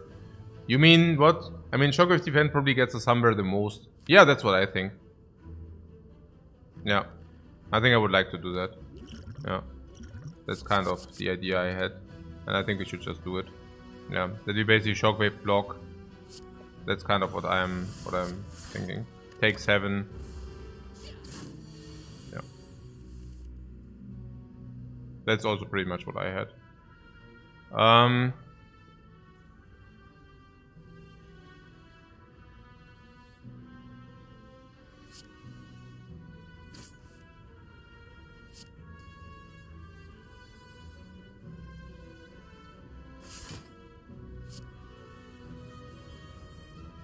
Yeah, so I could check that. Now we also have meat on the bone. Let's keep our good potions, please. I mean, bring 18 potion. I was not kidding when I said that if you find a potion, then we should probably. If you don't find a potion, we should probably take the monster. If you wouldn't have found the potion, we would probably went to the monster here. Power. Oh yeah. You mean this here?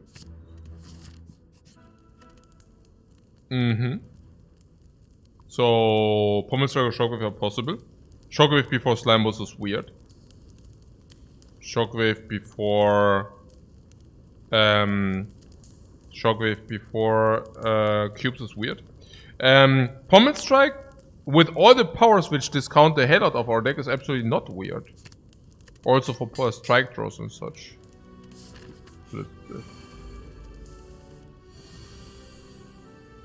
Feel no pain for the cubes.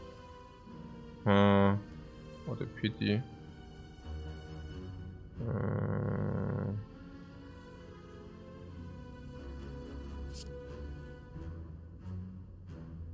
No upgrade potion, right? Not needed with the feel no pain, the upgrade potion.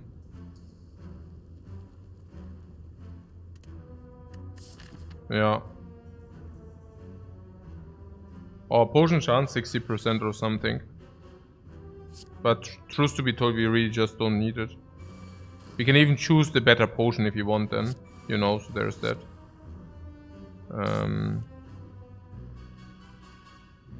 Yeah, we can literally just choose the better one. Draw 2.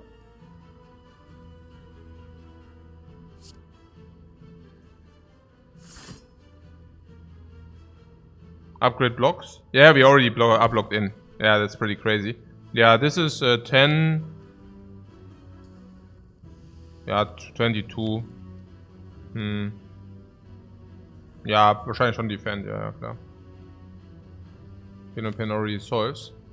Does it really solve? I mean, you still need to kill one. Ja. Aber ja, wahrscheinlich schon so, ja. Ist okay. Können wir schon machen. I don't mind it too much.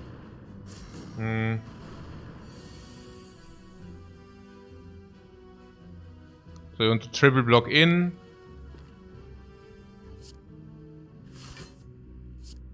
Yeah, that's kind of what I'm hearing, right? You want to triple block in this. And then... Block, attack, attack. Shockwave. We could use the upgrade potion if you really wanted.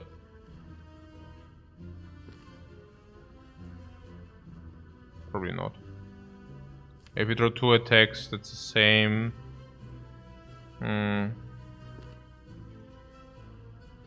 PetSmart would strip the artifact. Interesting. Artifact strip. 24.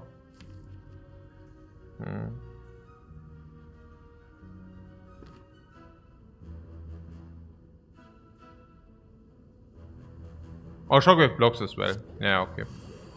Fair point. Didn't see that. But we will take a little bit damage from this sentry halt, ne? Also it depends, maybe not. This is 15, we could block 14, we can block full. And then this is kill. Yeah, cool. Let's do that then. Why not? God draw. Yeah, we are drawing pretty nice here. Absolutely.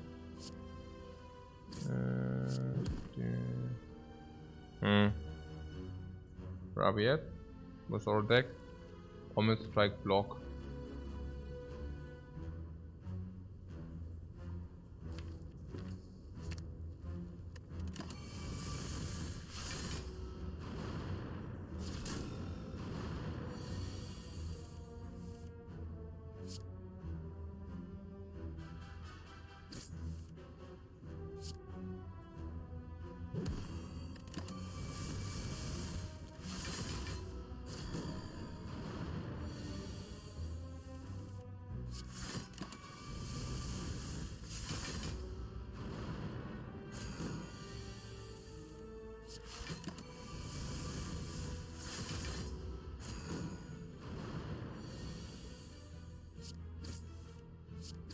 We really jumped on the feel no pain train, right?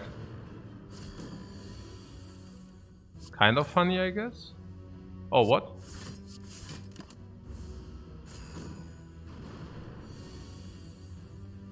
You're saying that the feel no pain is a good thing? Yeah. Cannot complain there.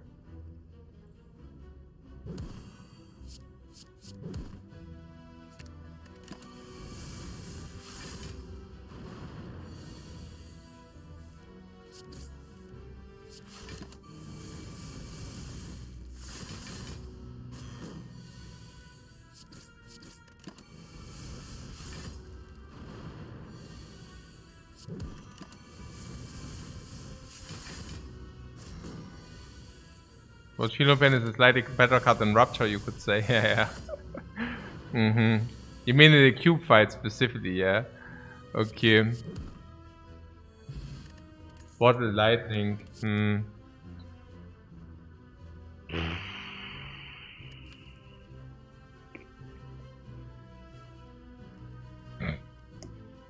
Yeah, we could start with a Shockwave in our hand. That seems legit.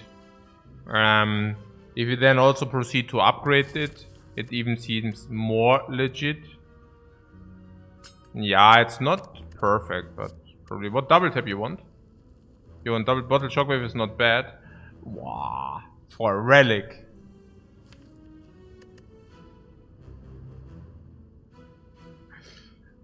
I'm not saying that we shouldn't do it, but for a relic is tough. We take any Rupture, I wouldn't like to take the Cleave. We would even buy the Rupture. Also, and the Rupture being Combust. So, yeah. No, simply because like Rupture Combust also, so we would do anything for the Combust, you know. So I'm not exactly certain on the Cleave. Or do you like it? I mean, the upgrade, is it a Shockwave, the upgrade? I don't even know.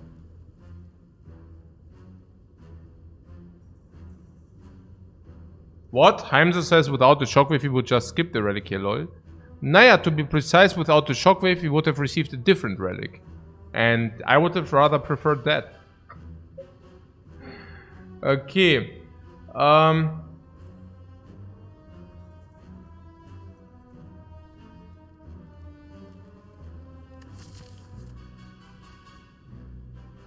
So, what was that?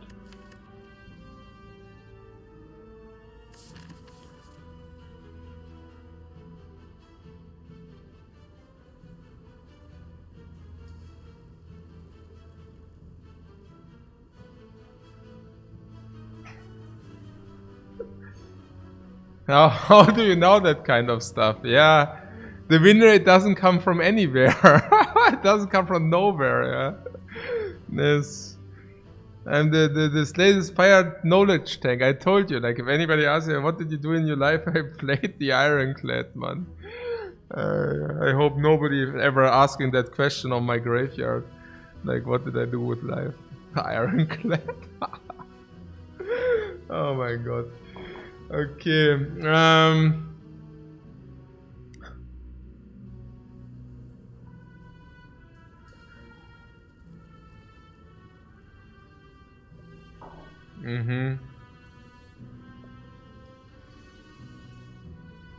So, yeah.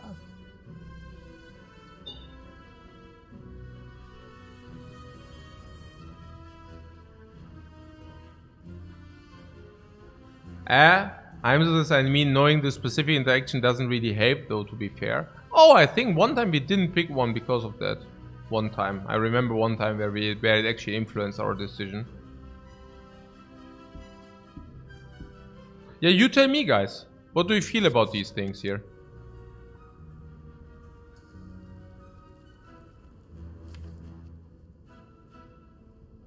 I think without not being prevalent, I would take the double tap. You feel skip? Cleve seems okay with the bottle dude. Ooh, with the bottle dude.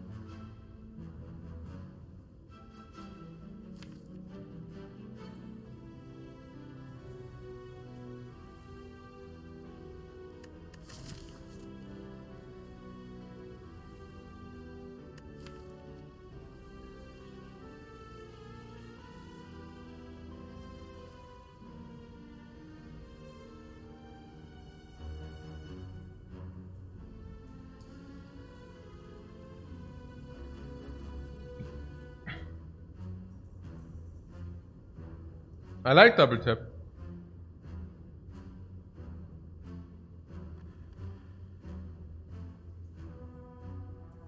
And I also like upgrade shockwave.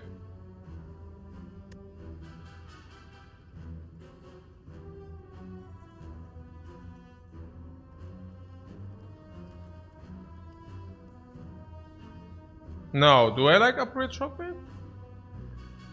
No, I don't think so. I don't like to upgrade the shockwave. I like to upgrade the double tap.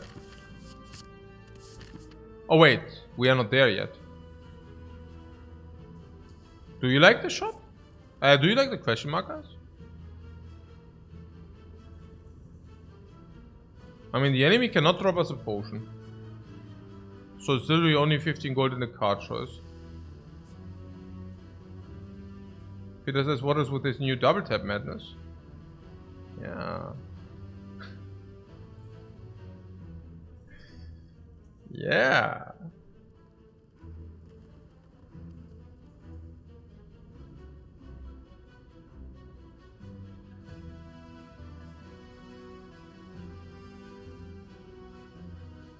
Always free with meat. Yeah, and it doesn't give us a potion, it only gives us card choice. The question mark is pretty free. Even the rodents we farm. And then we take Berserk. We take Berserk with a mummified hand. That will happen. We take Rodents. The Rodents gives us the Poise, the Pilz. Und dann mit dem Pilz gehen wir farmen. Brutality Farm Pilz. Regret. For trillions of gold. Trillion of gold sounds good. Regret, Rupture and such. Ja, oder? Jetzt geht's Upper, oder? Machen wir, oder? Rupture, 3 life loss for 1 strength, so it's break even. And it's a lot of gold. And against the slime boss we don't die because we have a lot of HP. And we have upgraded deck with something something to be double plate of our choice. And then in the next act we do not die because we have meat on the bone and probably also potions. And also life. Huh. Interesting. Okay. Naja, we should remove the curse. And why did we not take the candle? Naja, because we didn't know that, because we are not the freaking farseers. Yeah, the shockwave becomes considerably worse as an upgrade if you have double tap bash. Double tap bash is permanent vulnerable, so the upgrade on the shockwave becomes considerably worse. Yeah, and if you double tap pommel, we always have bash also in the hand. So there's that. Upgrade rupture. Boah. The monster moves, oder? I want to remove... Okay. Is it positive, the curse? No way that it's positive. What? Rupture seems good as an upgrade now. Are you out of your mind, guys? What are you babbling about? We have literally 0 rupture effects. What the heck? What? Okay, sure. We have a formidable upgrade potion here. Maybe we should use that. It's hard to believe that the upgrade potion will ever... Unless we want to upgrade the rupture. Now, if anything, I would maybe use the potion. Because in this fight we still have it. And in future fights we don't. So, yeah, I would probably go for shockwave, attack, upgrade the rupture. It's already +1 strength. Maybe it's not even +1 strength. But yeah, we will also upgrade other stuff. So yeah, let's do that. It's fine. This cannot be really bad, honestly. Yeah, double tap pommel strike probably.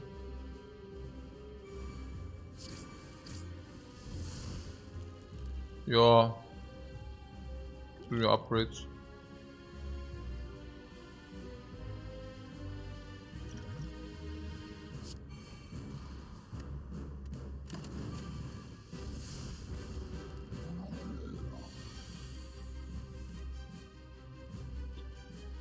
Yeah, a little bit much damage here. That's 18, yeah. Misdefend. Oh, yeah. Yeah, klar.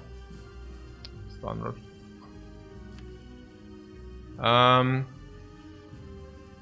Das Double Tap Bash Split, ja, klar. 36 würde splitten. Bad split though. And honestly, before I do double tap bash, maybe we should double tap headbutt strike. What are you talking about the double tap bash? I mean, you have literally like I mean, double. That's why you think double tap sucks. Now I understand. I was already wondering why I always like, oh, double tap is so bad. Now I understand. Even if you can double tap 2 attacks, you only double tap 1. And then you're saying, aha, it sucks. I got you guys. This is interesting. Okay, I didn't see that coming. Okay, so, ja, das ist already 24 und dann ist das nochmal 32. Also 56. Ist gut. It's playing on 55. I think I would like to do that. So, we get headbutt on top and double tap again. Das ist doch nicht schlecht, oder? Doch ganz gut, oder? And then we do it again. Das ist doch ganz gut, oder? I mean, and now you're asking me where the double tap madness comes from. Are you seriously still asking me where my double tap madness comes from, or are these voices now silent? You understand? We can double tap.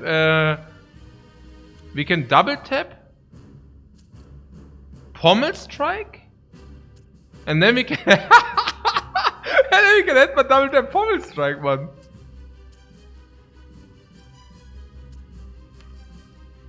What was I saying?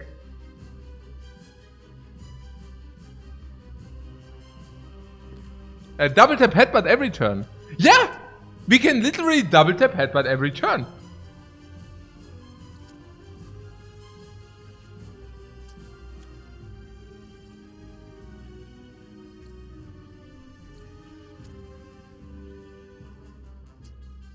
What double tap pommel bringing pain might hurt a lot?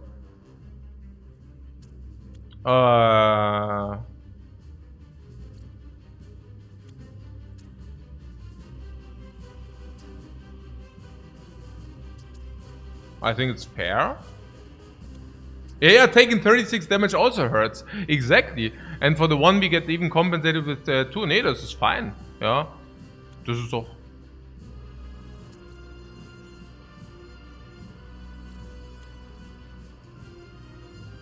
The only question is what we want to headbutt, probably. That's the only thing. But if we did 24, I mean, we deal a little bit too much damage, unfortunately. But ja, so be it, oder? Machen wir einfach.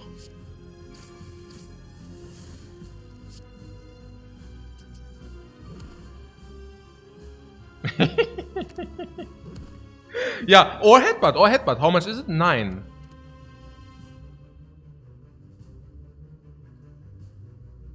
Oh, did I already put it? Ja, okay, ja, Headbutt. Ja klar, ja, warum nicht? Ja, warum nicht? Ja klar, oder? Also super. Ja, super. Ja, Meat on the Bone, Scheißerchen. Ne? Also super. Ja, mega, mega, guys. Ja, Ultra Celebration, oder? Oh, übel ab. So ist jetzt.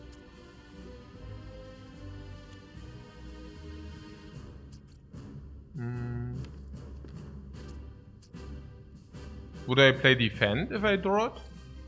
Or would I just play headbutt? Probably headbutt on pommel strike again, right? And do we want to become frail or... No, we don't want to become frail, right? Frail sucks. Not interested. I was like, here, pommel strike on top again, oder? So was. Oh. Yeah, like this. Oh. Just on top again. I mean, who knows? Maybe draw like double tap. Okay.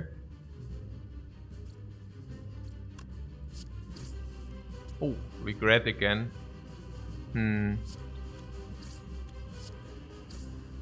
If he draws slimes, we can just block with the slimes.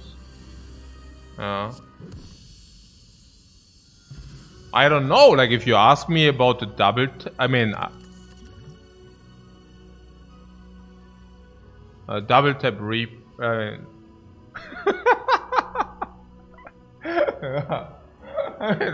don't know, weiß ich nicht, ja. Double tap Reaper now ist auch nicht schlecht, ja.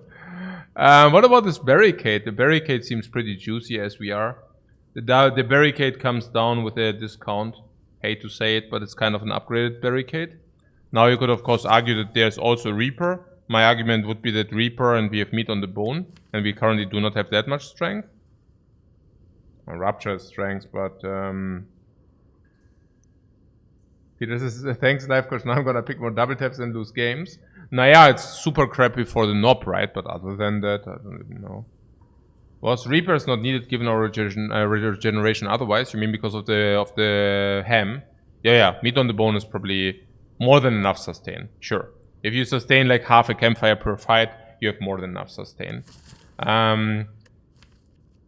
Double tap Reaper is also only good once you receive the strength.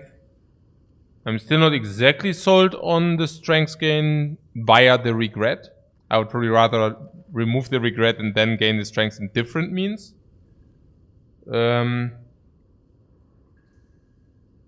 Ain't bad, especially how good that feel no pain gets. Yeah, I think so too.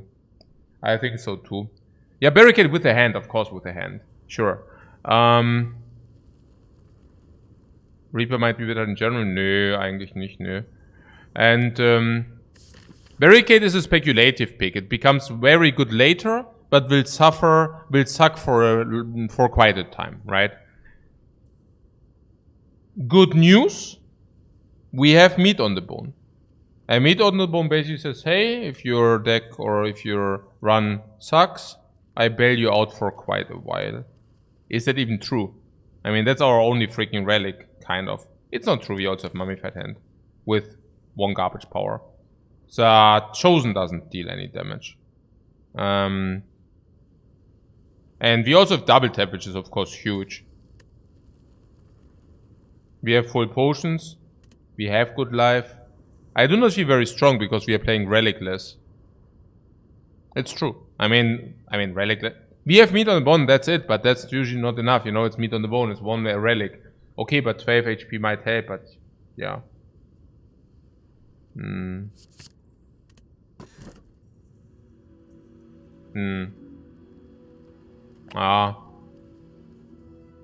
don't know. The pyramid is doing the same what the barricade does, unfortunately. So there's that. But don't barricade, GG. Yeah, GG. It's like the same amount of GG and random energy would have given you. Just that the dome is even worse.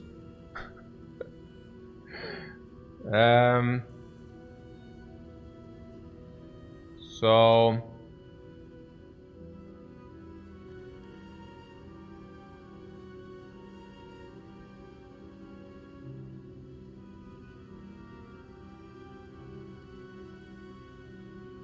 yeah, Peter says Mummy Fat Hand gives us 3 energy. Exactly, but we picked also the garbage. So yeah, basically what you said. Pyramid is sad with the regret, but we can also take an early store with almost 500 gold. Now, my problem with the pyramid is that we also have barricade. And barricade is literally doing the same as the pyramid does. So that's kind of my problem with this pyramid. The only problem, but it's there, right? I mean, that being said, the pyramid works with a double tap into whatever, honestly. But yeah, you don't have the dome. No, because we have the barricade. I mean, yeah, let's. Yeah, I know. We probably need a freaking dome. So.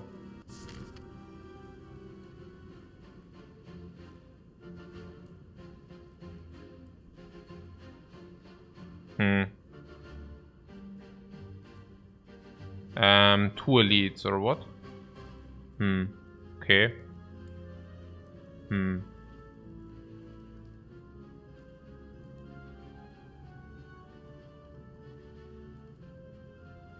What have I been looking for?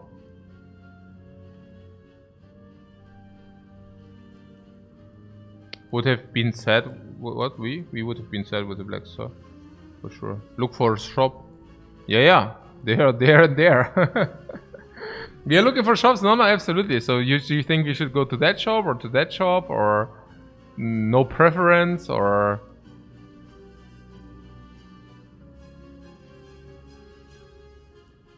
This gives us more versatility.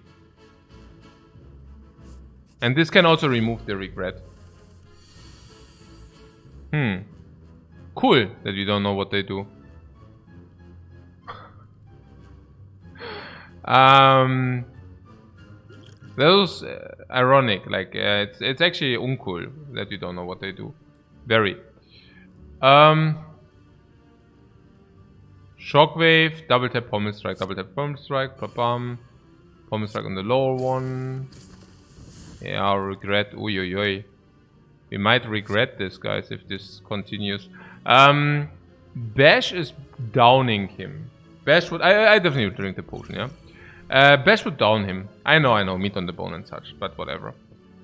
Shockwave makes him likely to do 0, but this also makes this likely to do 0. No, Shockwave makes him definitely 0. They cannot attack for more than 0. I mean, or can they do single hit? Swoop? In the first hit? I don't think so. But whatever. So, this downs, this weakens them. Yeah, turn 1 they cannot swoop. Yeah, exactly. Strike also makes him down. Yeah, okay, but again, we don't want to block ever. So, strike even. No, they cannot. They cannot.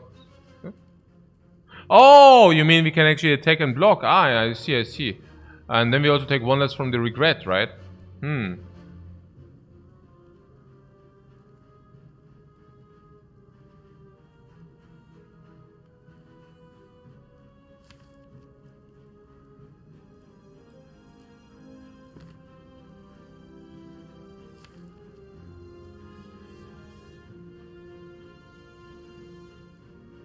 I wish I would have had this headbutt, because then I could have put pommel strike and double tap on top of our deck. I mean, I hate to break it to you, but this is currently our best combo.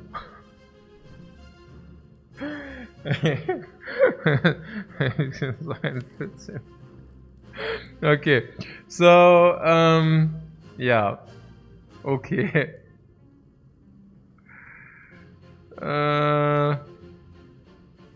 I don't know. I think I like strike and block. The reason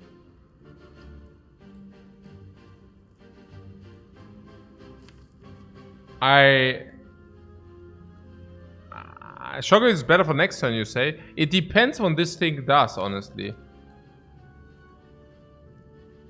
Maybe it's better to Shockwave. I cannot really make up my mind here. It's just that Shockwave will also run out. But you're saying that's fine.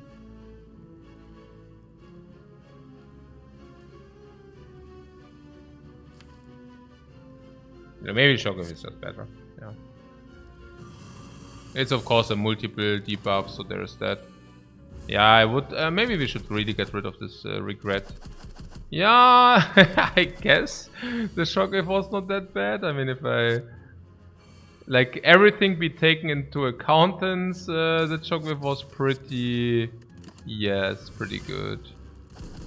Okay, one swoop, caw. The back one is very angry. That's just the 4. So this means kill, this doesn't mean kill. Headbutt on? Nothing, yeah.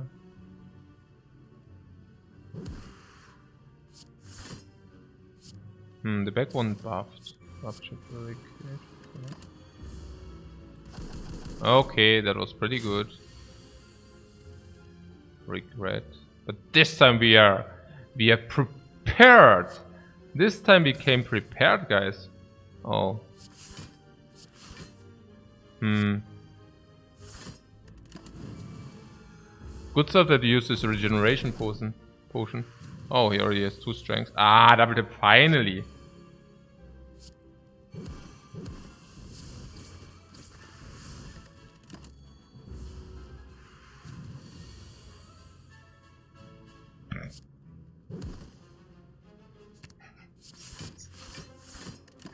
Hey, this double tap trash talk. I mean, I don't know, you know. Ich meine, worüber reden wir hier, weißt du? Ich meine, double tap is literally the only thing we're doing. Just, come on. What is that? Inflame. Ja klar, nehmen wir auch. And then we get like the freaking awakened, and then we cry like crazy. Or we take second wind now. We synergize with the feel no pain. Wow. Let's take the inflame, right? We are a strength deck, we are a strength dealing deck, let's takes inflame. Second wind, okay, sure. We don't even have that much second wind, right? And barricade synergy. Yeah, good. And then we exhaust all our blocks and then there is no barricade synergy. A corruption would be barricade synergy. What about this inflame here? No. Unless body slam maybe, but we don't even have a body slam yet. What was that? Block double reverse.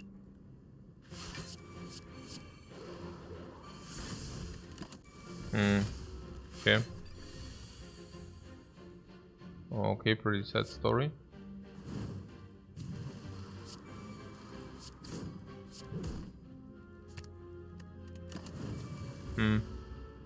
I mean, it's not that sad, but yeah.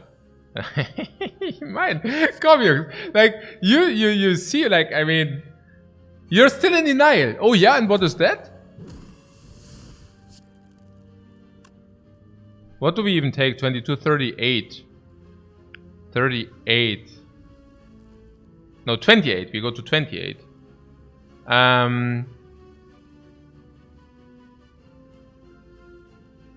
What, Monka? Nö, das ist okay, oder? Das ist doch vollkommen in Ordnung.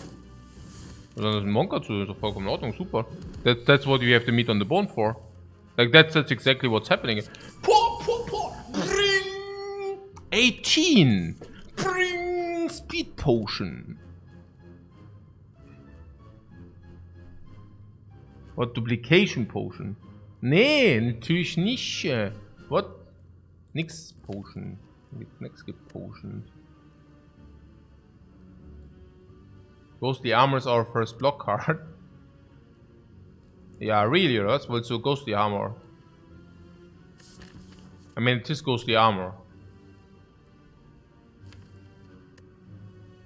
Sword Boomerang. You want Sword Boomerang now, oder?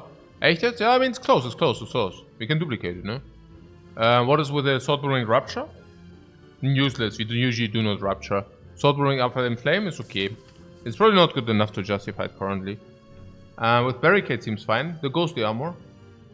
And if it exhausts, we also receive 3 blocks sometimes. It's not ghostly armor. What? 13 block with Feel No Pain. Yeah, in Dreamland. Either you play it or you don't play it. And if you play it, then it's not 13. So you like that, yeah?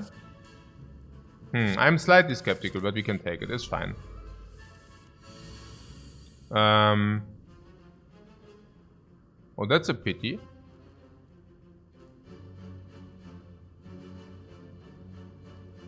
Oh.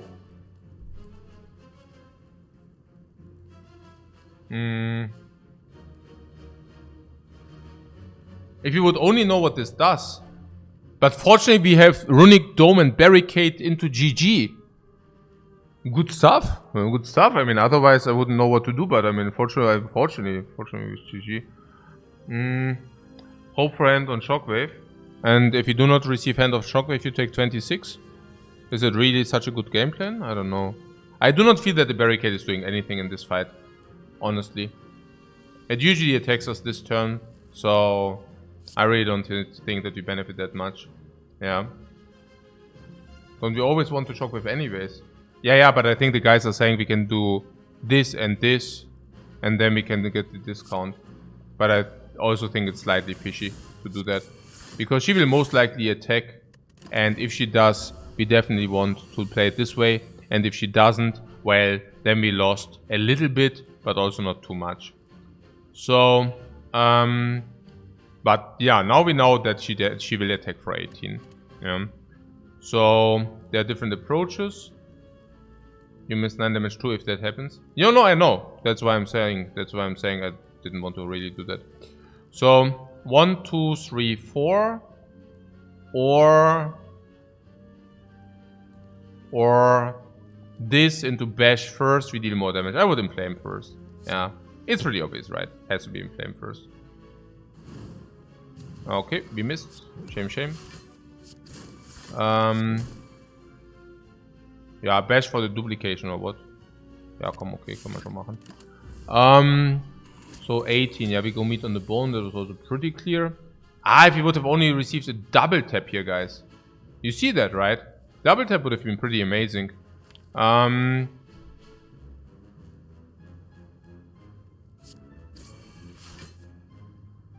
No Pain, Rupture oder was? Rupture is not so good. But am I spewing? No, we can play everything now. This, and we have basically nearly full block again. But I was probably spewing, I don't know. Maybe, I don't know. Whoa, Hyperblock! 23.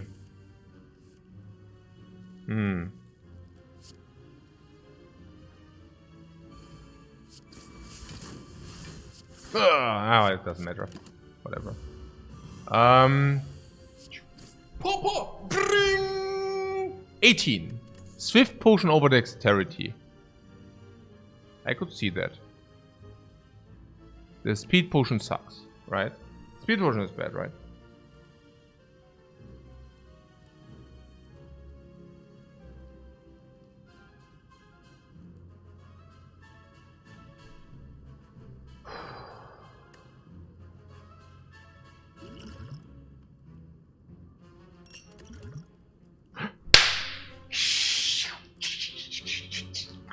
No, him also.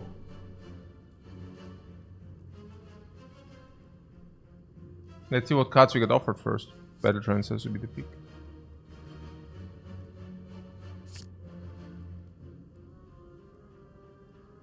Immer her damit, immer her mit dem Value. Das Value ist there. The Dexterity Potion. The Dexterity Potion. Hey, do you see how the meat on the bone just barely keeps us alive, by the way? Okay. Okay, so this is insanely good. Clockwork Souvenir. Boom! No refunds! Not taken! I will never sell the product to you again. Why would we ever do such a thing? Trends on sale. Yeah, that's pretty good.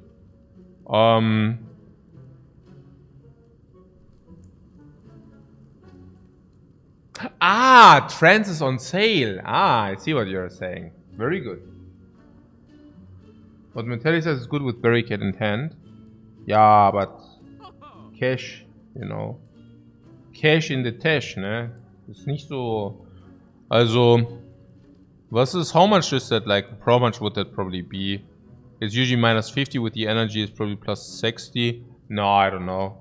I don't like it too much. But Champion's Belt. For 322, the rich Uncle Wallace is knocking on the door. Knock, knock, hey, who's there? Yeah, the mega rich Uncle Wallace. Nein, Mann, nee, machen wir niemals. Never. 322 gold here. Das ist so much cash, man. It's heavy. It's heavy. It's a heavy belt, man. It's a Champion's Belt. It's so heavy. Don't you want to buy anything else in this shop? I mean, like, what? This something. Yeah, the regret. Yeah, I don't know. Like, you seem to be like to take this for like face value that the regret just walks with us. What is with the regret, guys?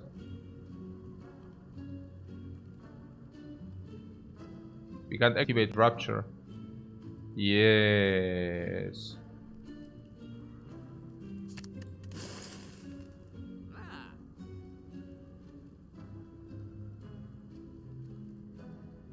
The cow? What is about the cow? The cow is just simply good, right? This one with the Pheno Pain is good. Yeah, but 83 bucks, man. It's expensive. I'd probably buy the Metallicized before I would do that. But you don't even want to do that. You want to buy the pig or what? I mean, I want the cow. Yeah, cow and power, you say. On the battle trance? You're not interested in the battle trance?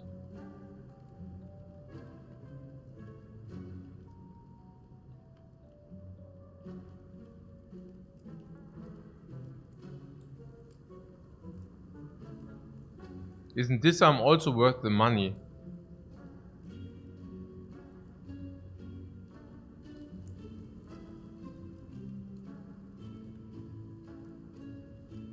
Double battle trance allows some insane turns once.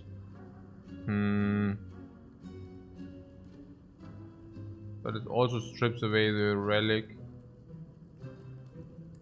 Yeah, half a relic for this arm, I'm not a fan. I think that the battle trance with the artifact is specifically good. Because suddenly the artifact is actually always doing something.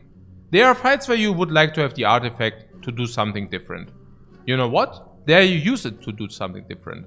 You have a flex potion? Fine. Artifact is there for you. You have a speed potion? Fine. Artifact is there for you. You don't have those? Fine. Artifact is there for your battle trance. You definitely need it badly in the fight because it might cancel out like 35 damage from the vulnerable from the heart. Fine, you do not play battle trance. I mean, it's not so. Yeah, the battle trance makes the headbutt double tap much better. The bottle shockwave makes battle trance better because then you draw it more often and you what?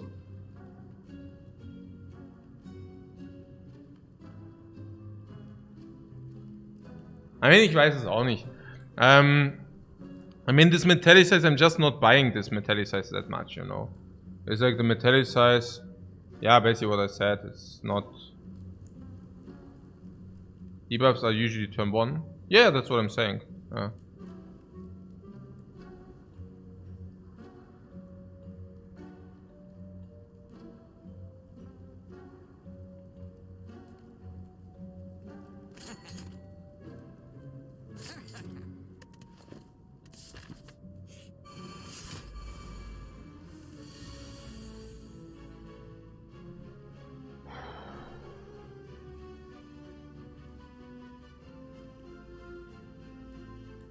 Any reason to leave this alive?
Hmm.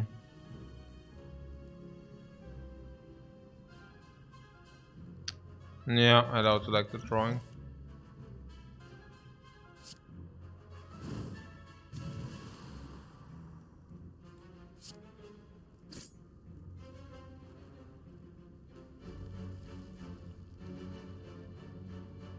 Hmm.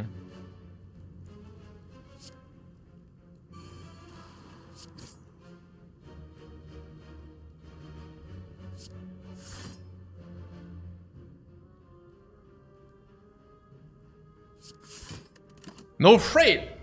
Whoa! No freight today!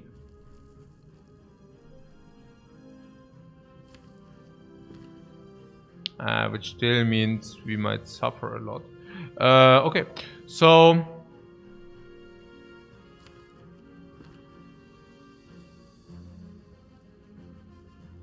Hmm...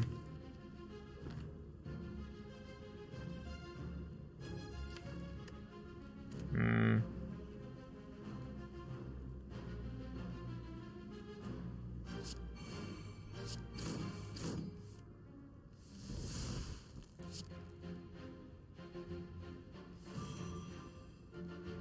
Hmm...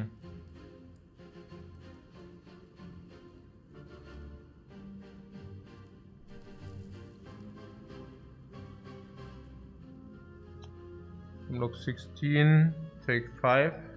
Then we go into dude range. Small concerns about next turn.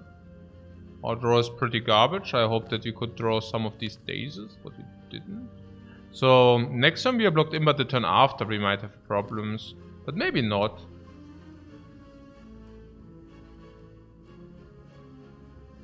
What's my point?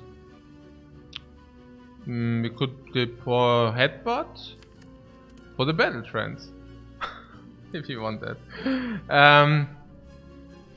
Headbutt for Battle Trance and Headbutt. If you want that.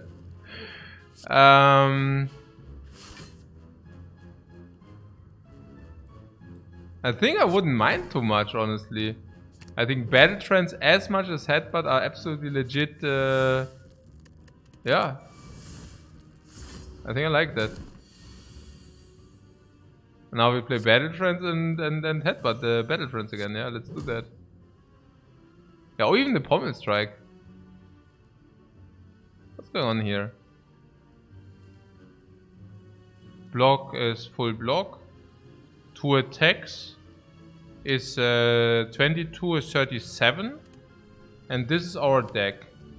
Double tap! Ah ja, klar, Pommel Strike. Ja! Ah, you're trash talking the double tap one, clueless. Oh mein Gott, ey. Look at this, Mann. Ey, wir machen die ja voll gar alle damals mit dem Double Tap. Wir machen ja voll fertig. Ey, okay. Wir machen hier übel blank, als komplett crushing them, Mann. Did you see that, right, with the double tap? Or, I mean, okay. What trigger can be upgraded?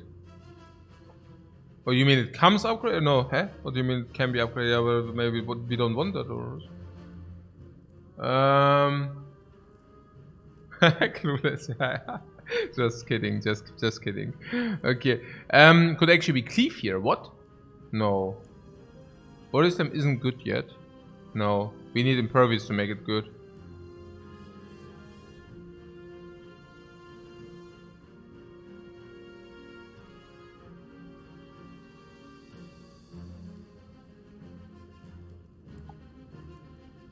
Probably I'm beginning to think that there was a time where Lifecoach would make puns like more like double crap. Naja, keep in mind it's always about to know when to pick things, you know.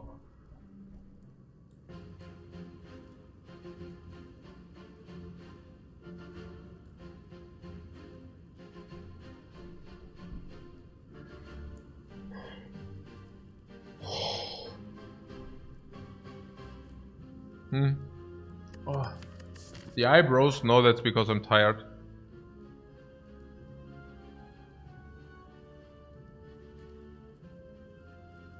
I'm not Asmongold. Fire into elite?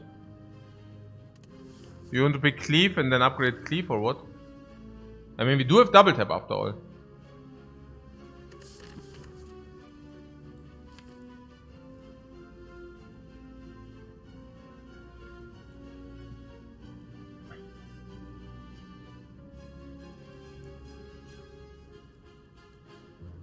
Okay, what do we do against different kind of enemy types? Slavers.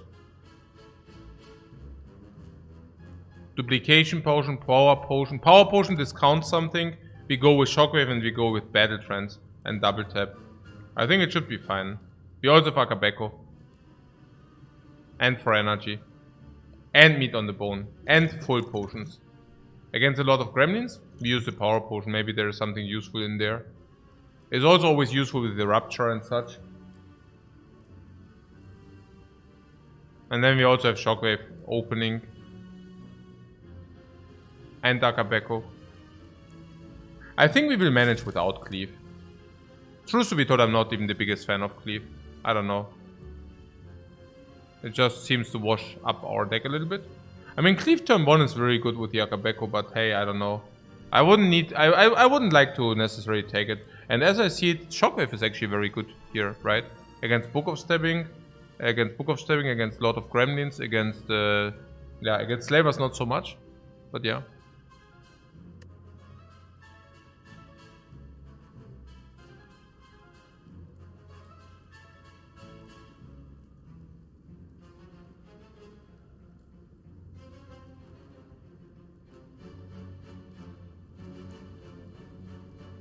What else are we planning on upgrading? Yeah, Shockwave. We always start with it. Number 1, number 2, 5/5. Number 3, maybe partly we don't even need to play Bash if we play Shockwave 5/5. Yeah.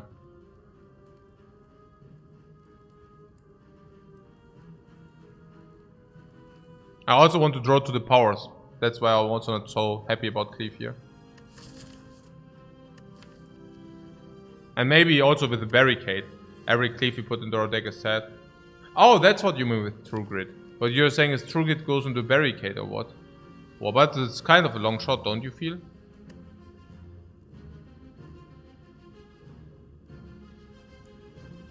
What Barricade upgrade would really help us getting it into play as well. Now currently we always try to discount the Barricade and then we just play the Barricade. That's currently like what we are doing, at least the last recent times. And very often, we do not even have the block to support the Barricade as much as we would like to. We rather always take the face hit, and then we take meat on the bone. Barricade rather being something for late game.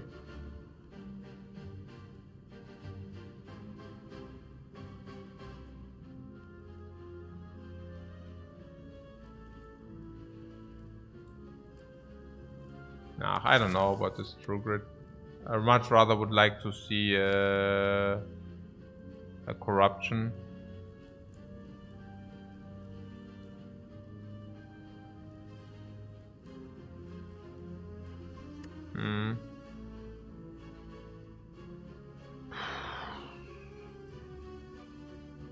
Yeah, Burning Pact is also much better, yeah. I would skip that, would go to the fire, would upgrade something meaningful. We said Shockwave could be meaningful. I don't know about that. Yeah, putting an upgrade into something to make it decent feels also fishy. I'm also thinking Inflame. Inflame gives us just like one more strength. I do not mind that. It doesn't come immediately, but it will come soon, or relatively soon. So, and it will also always be played. I think we currently still need it. I think later it might just go in like nowhere, but that is what it is. Now we do not never need this. Against this I'm willing to use this or this. Power Potion is weird, right? Is it weird? Power Potion makes more sense in longer fights. What do we face? This is her. In that fight it makes more sense. I would use the duplication here if we need it. Maybe we don't even need it. We will see. It depends on what we draw. This is interesting. We have double tap.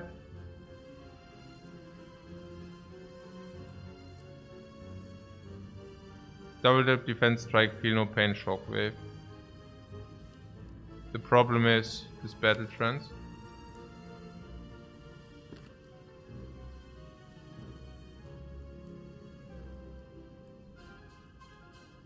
Suddenly shifted gears. Which gears? So.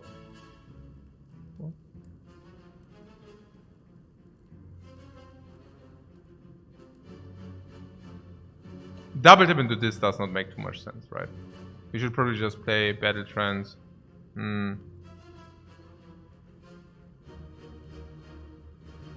mean, double tap into this looks very weird.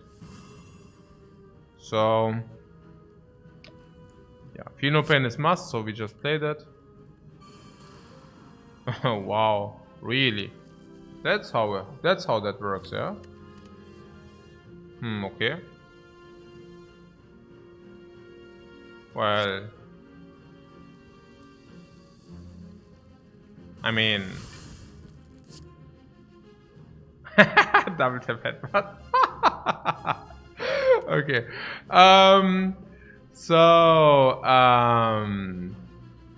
Ja, double tap headbutt strike, right? I mean, das ist gut, ja.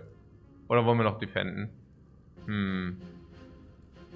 Yeah, probably rupture and then just play whatever we, and then just play whatever we see. It's okay. Doesn't matter too much. Just do that. And in the worst case, we don't block, but that's fine. Yeah, double tap is pretty good, I heard. And now we can put it on headbutt or on battle trance. Truth to be told, I don't even know. It's actually pretty tough. Probably battle trance though, over headbutt. Oh. Because we cannot know that we draw pommel strike. And then it's just better. We also want to inflame first before we do that. Okay. Do we go meet on the bone range? Not even. Ey, das ist so eine Hammerbombe, Mann, Jungs. Das Double-Tap, ey, das geht ja so hammer ab, Mann. Das ist ja unreal, wie das abgeht. Das ist ja unreal. Also das ist ja wirklich richtig, also das ist ja richtig unreal. I mean, look, do you see what's happening here?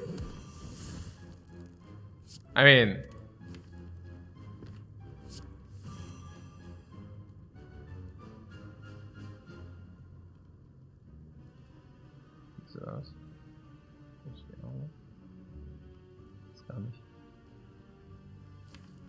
I mean, the book is already on 40. Oh. Ja, das ist so eine Bombe, Mann. Was ist das jetzt? Ist es Double Tap Headbutt? Putting both on top, battle trance them again? Into... Yeah, we could have taken damage for the meat. Yeah, okay. Yeah, but maybe rather Lucky Duki oder was? Double Tap Immolate, oder? Fire Immolate Upgrade, oder? Das ist doch. Ja, oder Double Tap.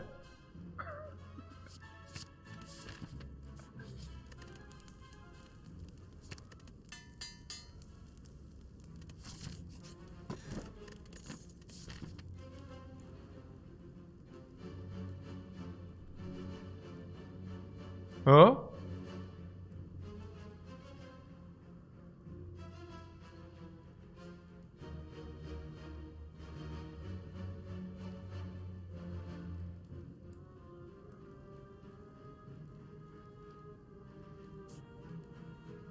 What? Fire? No, I would go question mark.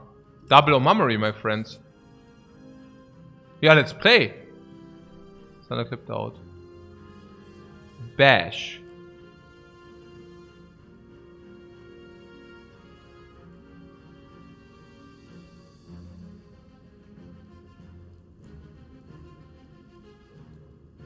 Juggernaut, yeah, finally. Intimidate.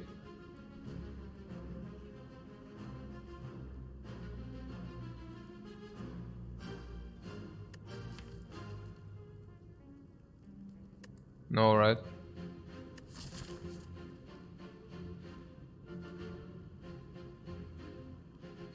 Or do you like that? Not really, right?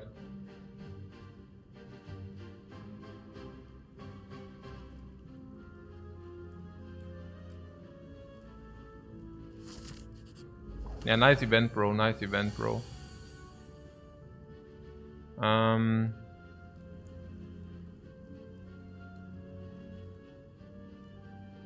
Inflame to just see.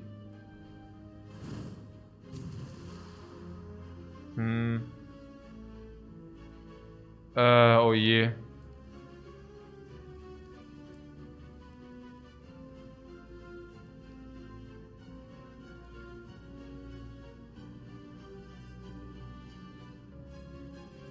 $31, 9.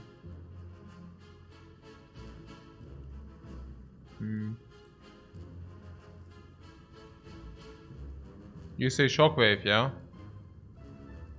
You can just do this.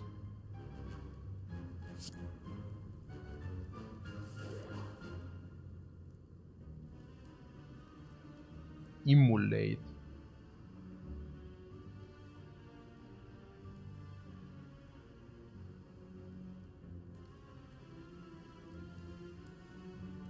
Common strike is kill.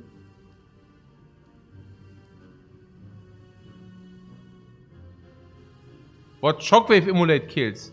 Yeah, Shockwave Immolate. Good bait. Yeah, let's play Shockwave Immolate, guys.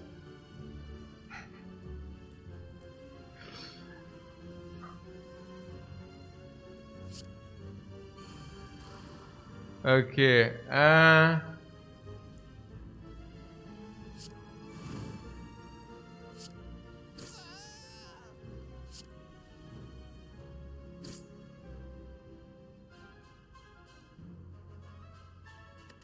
We go mid on bone, right? Like that just... I mean, our potions are good, so... It doesn't matter. I mean, yeah, it nearly doesn't matter. Like, most of the blocks are fine. Okay, so... yeah, that should be good enough.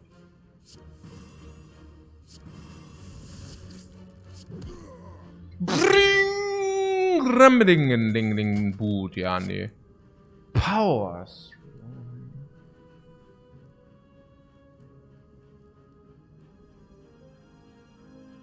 Whenever this mistake is made, meet on the bone value. Whoa, we saw what mistake? The potions are complete super hyper? Or what mistake? What power through blocks for 15? Yeah, it's pretty good, right? 15 is a good number. I heard that too. I heard also 15 is like a good amount of block. 160 into shop, yeah, no thank you. Let's get this Neko instead. Oh, it's just an flame.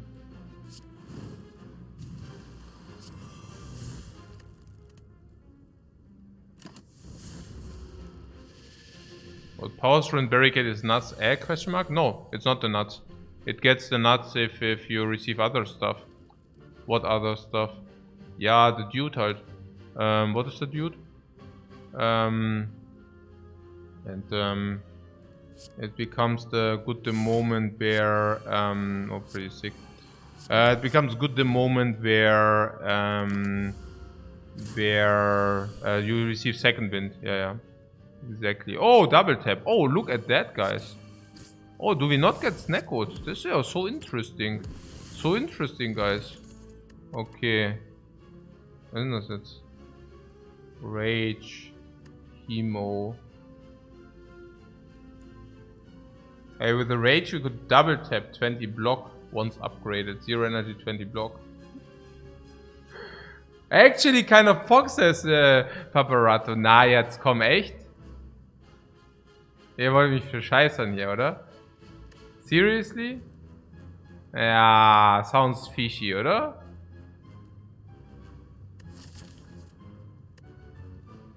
Hemo with Rupture. Ja, Hemo with Rupture sounds even fishier. Also, oh, ja. Rage with tons of draw and it never gets reduced. Reduced? Oh, that's what you mean. Oh, what? No, you're not kidding, right? You want the rage. I'm not saying I'm opposed towards it, but we also have the smooth zone already. And It feels that there are definitely some draws where we might not want it. I mean, I personally like Rage, but yeah, also again, it's usually going into late game, it falls a little bit off, and I thought we are going rather in the block direction, so removing all the garbage strikes. Is it like not our plan also for Kabeko? So we probably remove 2 of these strikes. I mean, I see 0 energy, currently 12 block or something. If everything aligns, kind of. And otherwise... Would I take Rage Plus? Yeah, of course. But that's different. We have like 8 attacks, but Summer always throws a lot of attacks. I guess we draw a lot. Yeah, and not to forget about the double tap combos. Double tap Pommel Strike into Headbutt and then receiving it back again. 20 block, not bad, right? Maybe we should take the Rage. Maybe we should take the Rage. It's not bad, but yeah, it could also go in the wrong direction. You don't love Rage, it's more awkward hands. Really does tuned in late and cannot understand how this deck kills. Yeah. That's a cool thing about Spire, right? Like, we're always playing Spire and people never know how our deck does do anything. Because it doesn't have exactly Dark Embrace, Corruption and Trench Barricade with 5 energy and perfect relics. Or it doesn't have 2 demon forms with a lot of strength scaling attacks which are upgraded. Yeah, but fortunately, you can also win more than those runs. Those 10% of the runs where everything aligns. What? We have double tap emulate, of course we can kill. Yeah, nee, I don't even know, like, for lol. Okay, so, this Rage, guys, do you think it's a thing?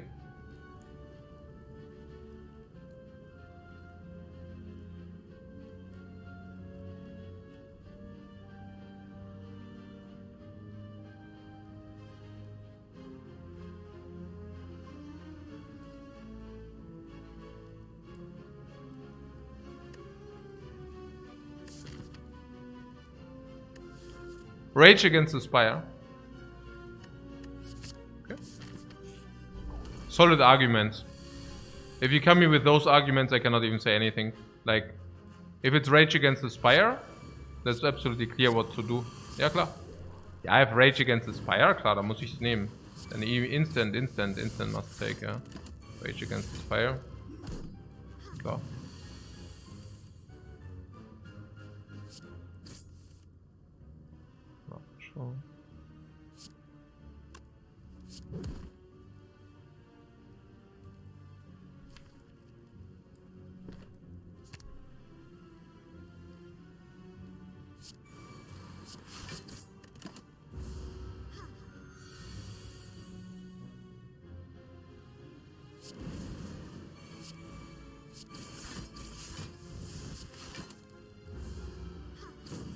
Just to use it, I guess.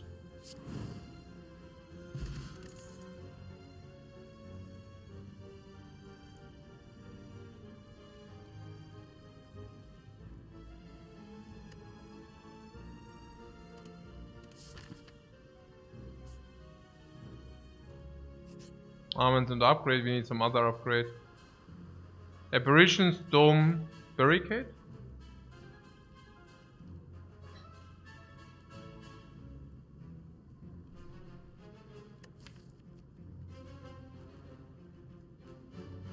Seems sick. Yeah, 6 stupid, because we have meat on the bone. Other than that?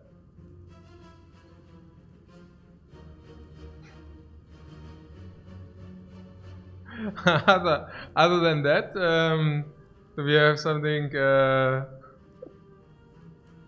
Nein, ich meine ernsthaft, ich muss mir doch irgendwie vielleicht ein Glas Milch oder so. It's not easy, yeah, because of course meat on the bone. Yeah, weiß nicht. Not so cool for the spear, for the meat on the bone. But other than that, it's also slightly better with the, of course, with the runic dome, it's better, sure. Yeah, Peter says time to get one shot on 37 HP. I don't know how to say. Yeah, I don't know. We can probably take them. I don't mind it. If we take it like the game is easier. If we take it, we are one entrenched slash body slam away from winning. I guess we can justify that, sure.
Let's take them, yeah? That's epping.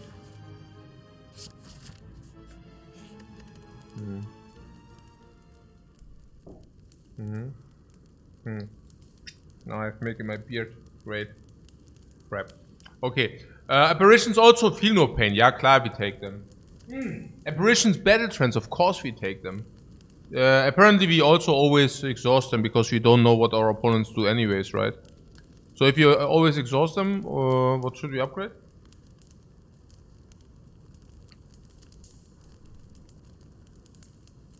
How do I think picking apparitions interacts with rupture combos? How should it interact? Yeah, great. You always take 1 damage. So super cool.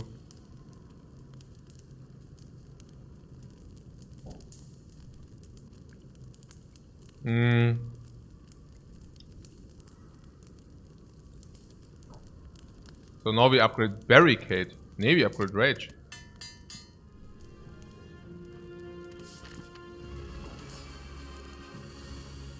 Okay, so should we use a potion in this fight or not?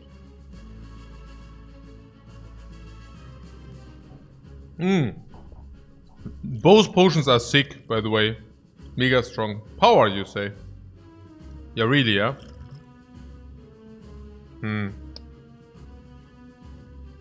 Yeah, I guess seems fishy to me. Why would we do that? Is there any reason to do that? Yeah, that we are afraid. Pretty much, yeah, it's okay. What? You mean power potion lets us play Barricade? So you're saying we can barricade into Barricade, maybe? That would be amazing. What are we looking for? Yeah, I don't know, Brutality is okay. Brutality with Rupture. Sure, we have Berserk too. I think that's legit.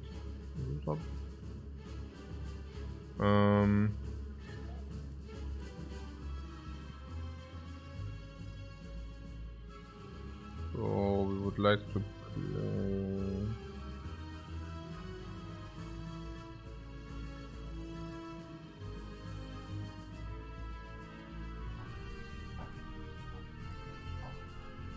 Yeah, Brutality first to Mummified is a little bit.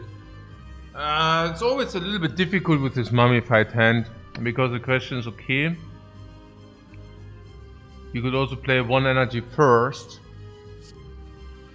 because we want to discount this or something like this, right? Huh. I think we just missed. Okay. It doesn't matter with the shockwave because we are apparition in any way, so there's that.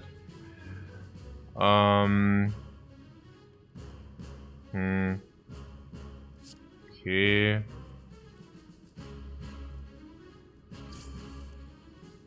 Okay. Okay, I'm a little bit spewing, right? A little bit. So, what is with this power here for free? Should we even play that? And what is here? Pommel Strike, Battle Trance. Pommel Strike, what? Rest in peace artifact? You want artifact of us? Oh no. And also with the wounds. Don't we want the wounds? Immolate. Rupture. Oh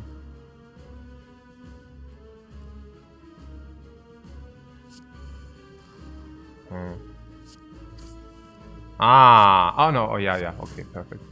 But we get a lot of wounds, guys. We got a lot of wounds, wounds.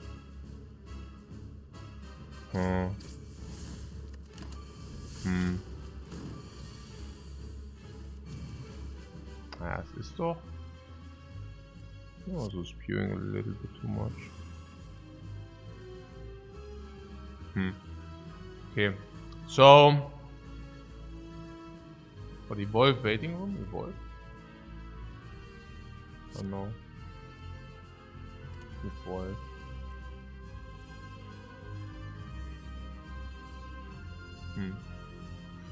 Headbutt on battle trance. And we have wounds and burns.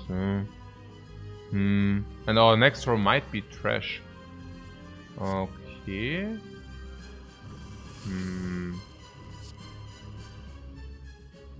What? So I guess the Parisians were sick? Were. Yeah, you mean because we don't have any longer or what? I don't know. Okay, rage doesn't get affected by this crap. So there's that. Oh, here. Rage.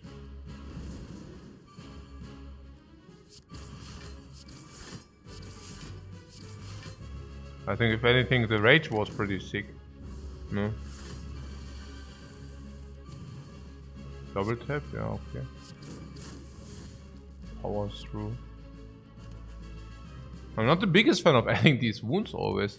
I think we shouldn't, yeah. Oh. She's very aggressive, guys. No, I mean it. How much does she hit? A lot.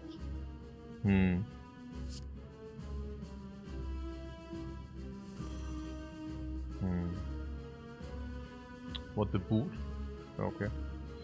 So...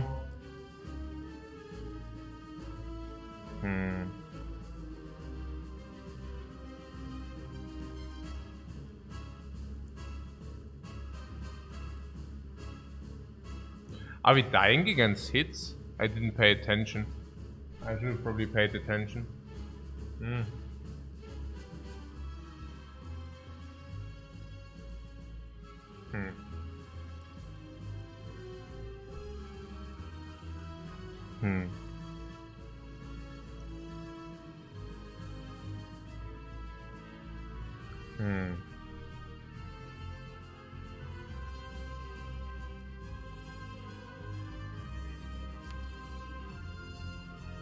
What? Double tap bash pommel. And then what do you do if you just die? Cry.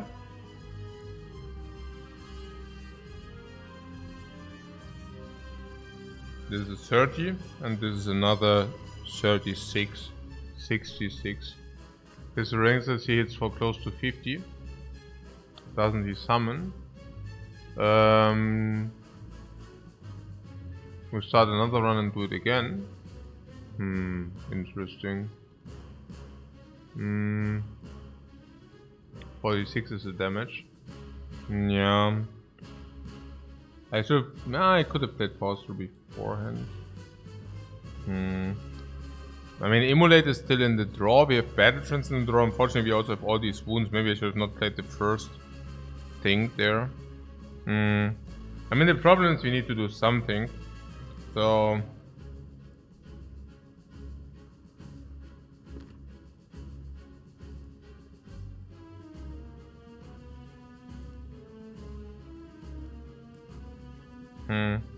What are we? I mean, meat on the bone is far good after the fight, but not currently. I mean, currently we are still in danger. Mummified hand, okay, that helped some. I mean, one strength return is not bad. I mean, it's like a cultist potion. That's not bad. We have some energy. That's also not bad. Yeah, the artifact. Yeah, okay, but what? I mean, for that we drew. Akabek, okay, dexterity. Yeah, I mean, these are not really helpful. That's the problem. 2 of these apparitions went into the trash, sadly. Yeah, exactly. So...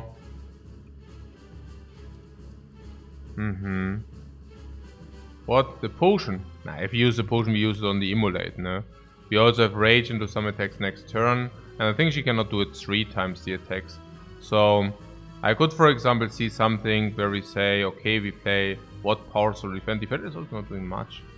So this was 36 and this is 30, so 66 in total. It's so low. I mean, even with the 7 strength, it's so freaking low. I mean, the draw is also so trash. I don't even know.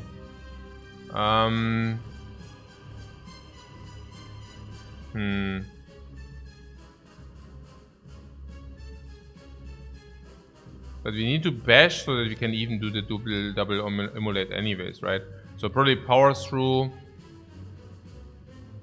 defend is like 18. Yeah. Power through, defend, bash or something, no? Power through, we duplicate probably the one. I mean, I don't want to die. Oh. So 45. Yeah. I mean, I don't know if we do this. Maybe already. Now we. Yeah, this is even genau der Schwachsinn. Now we might even already die to. Yeah. That's a little bit sad. It's weird. It's just weird. We do have now. Oh. Wait. Do we still have the strongest cards in the deck of this?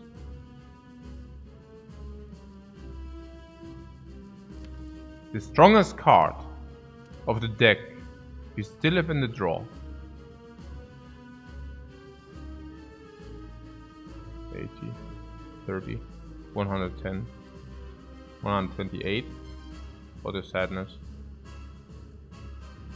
What I could headbutt powers through. Why would then we redraw the garbage? I don't know. But headbutt double tap isn't enough. Yeah, but double tap is the strongest card in our deck. Therefore we have to put it on top.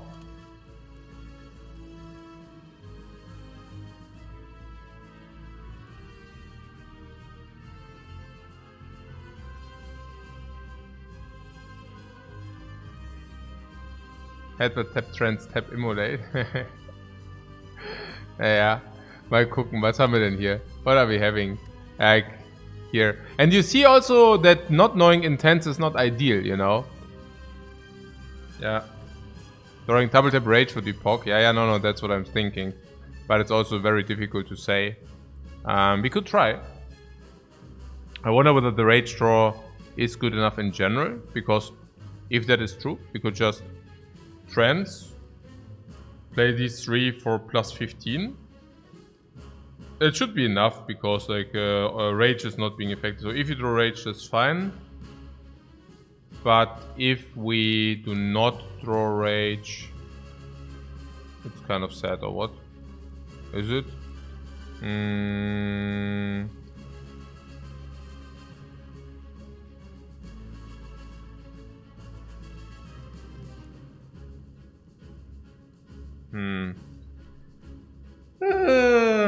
The damage hits are so hard from her. It's 54 or something, I think. Then better block when he has 23 armor. Oh, 23 armor? To block when we have 23 armor, yeah, but sometimes you cannot choose. Yeah. So yeah, maybe we should just 4 Immolates. Where do the 4 Immolates come from? Nee, jetzt mal serious, jetzt mal nicht mal Müllschwätzen, jetzt mal konzentrieren hier. Also, so. 40, also if you draw this, is that even, like if you say rage is good anyways if you draw these 3. right? Then we could just play Rage into these 3, right? So 1533, so it's like 115. I don't know. I like the. Now he's talking probably about duplication potion, and it would do 3, but it would still be lethal. So I don't know. I don't want to think too much. Let's just do that, and if we don't draw it, but oh, that's what you're saying. Did I get baited? Oh, I got baited. Crap. Okay. I see. Okay. So if we, what does it do? The next card your turn. Next card is played twice. Your next 2 attacks are played twice, and your next card is played twice. I don't even know. Maybe it does do 4. It's just very expensive to try out, you know. It does it 3 times. Okay, and this is 40. It's 40. That would be 120. You should get 4 stacks. Yeah, okay. It's 3, you're sure of it? Yeah, you should probably listen to Paparato probably, if he is sure. But the thing is,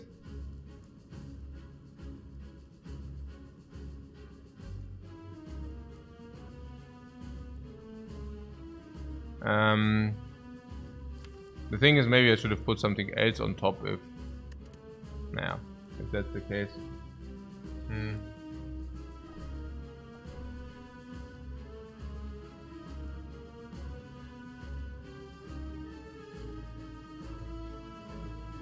So what is the base of her?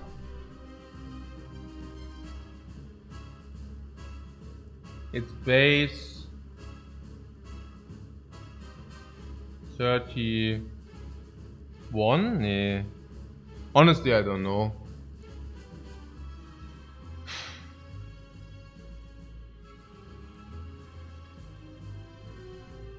I only know that I just ran into garbage. You say 36 is base. Also, you mean 21 is base, or what do you mean? 21? Okay. Yeah, and 26 is a second, I think so. Yeah, I remember 39 damage. Yeah. So, 54. Yeah. And we have currently 46. 50, 54 if we duplicate the defend. So we just die because I fucked up the play. What a pity. Unless she summons. She cannot buff any longer. A little bit sad. I think. Am I kind of manipulating the runs that I get into bad spots, so that if I lose I can just quit? Is that how it works currently? I really wonder. I mean, that's a lovely run with the meat on the bone. I love lovely runs with meat on the bone. I love Mummified Hand with like 4 powers. That seems to be strong. Runic Dome with Apparitions Barricade seems to be strong. Clockwork Souvenirs is the artifact I love. That is very strong. And the memory can lead us to gain 1000 gold. That's also very nice. The deck, that's normal, I feel. Oh. That's normal. Nice.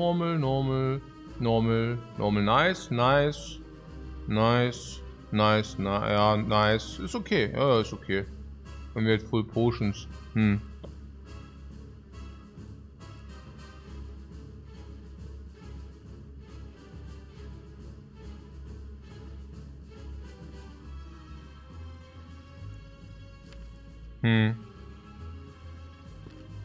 Shockwave was may you say? Nah, I also think I don't know. I mean, with this hit here, I mean, about 1/3 to survive this turn. Oh, she attacks for 60-40 or what? What a pity.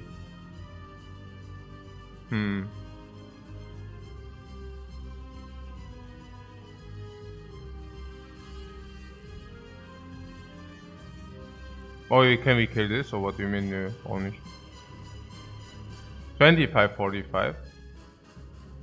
I mean, not that it matters, but not that it matters. I mean, if you die, we die. But yeah, sure.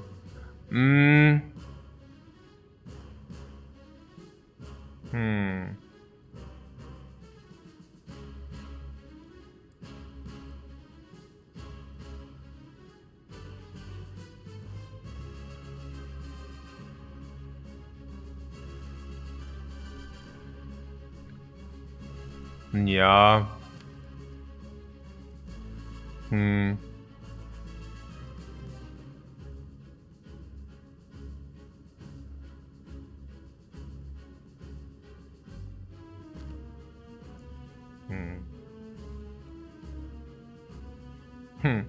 Yeah, that's just ugly. I mean, we probably need to duplicate anyways, because otherwise we die even without this, you know. So there's that. So let's just play this 3 and live with it if we die, I guess. But yeah, it's fine. Yeah, I think I wave it. I think I really wave it. I don't know. I mean, it's like me playing casual slated Spire, and I honestly, I don't know. Yeah, also casual slated Spire is kind of yeah, I played it myself, honestly. Also, I don't need. Nein, I mean, because, I mean, honestly, if I play casual, I actually do exactly this. I clown around a little bit like this, but I don't. Then I just like clown around for myself in private. And the same also goes for other games. So, yeah. Yeah, that's pretty much it. So, yeah, that's.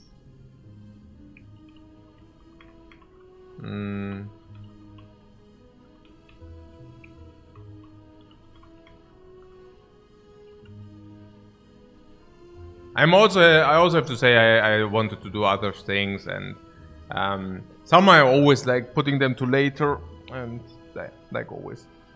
Yeah. Good stuff. It's a lot of hours. It's a lot of hours, and we had a good run. We played another 30, right? We played another 30, and was also pretty good. No, okay. All right, guys. Yeah. Thanks so much for watching. Thanks so much for watching, and yeah, I will maybe see you around. Yeah. Bye bye.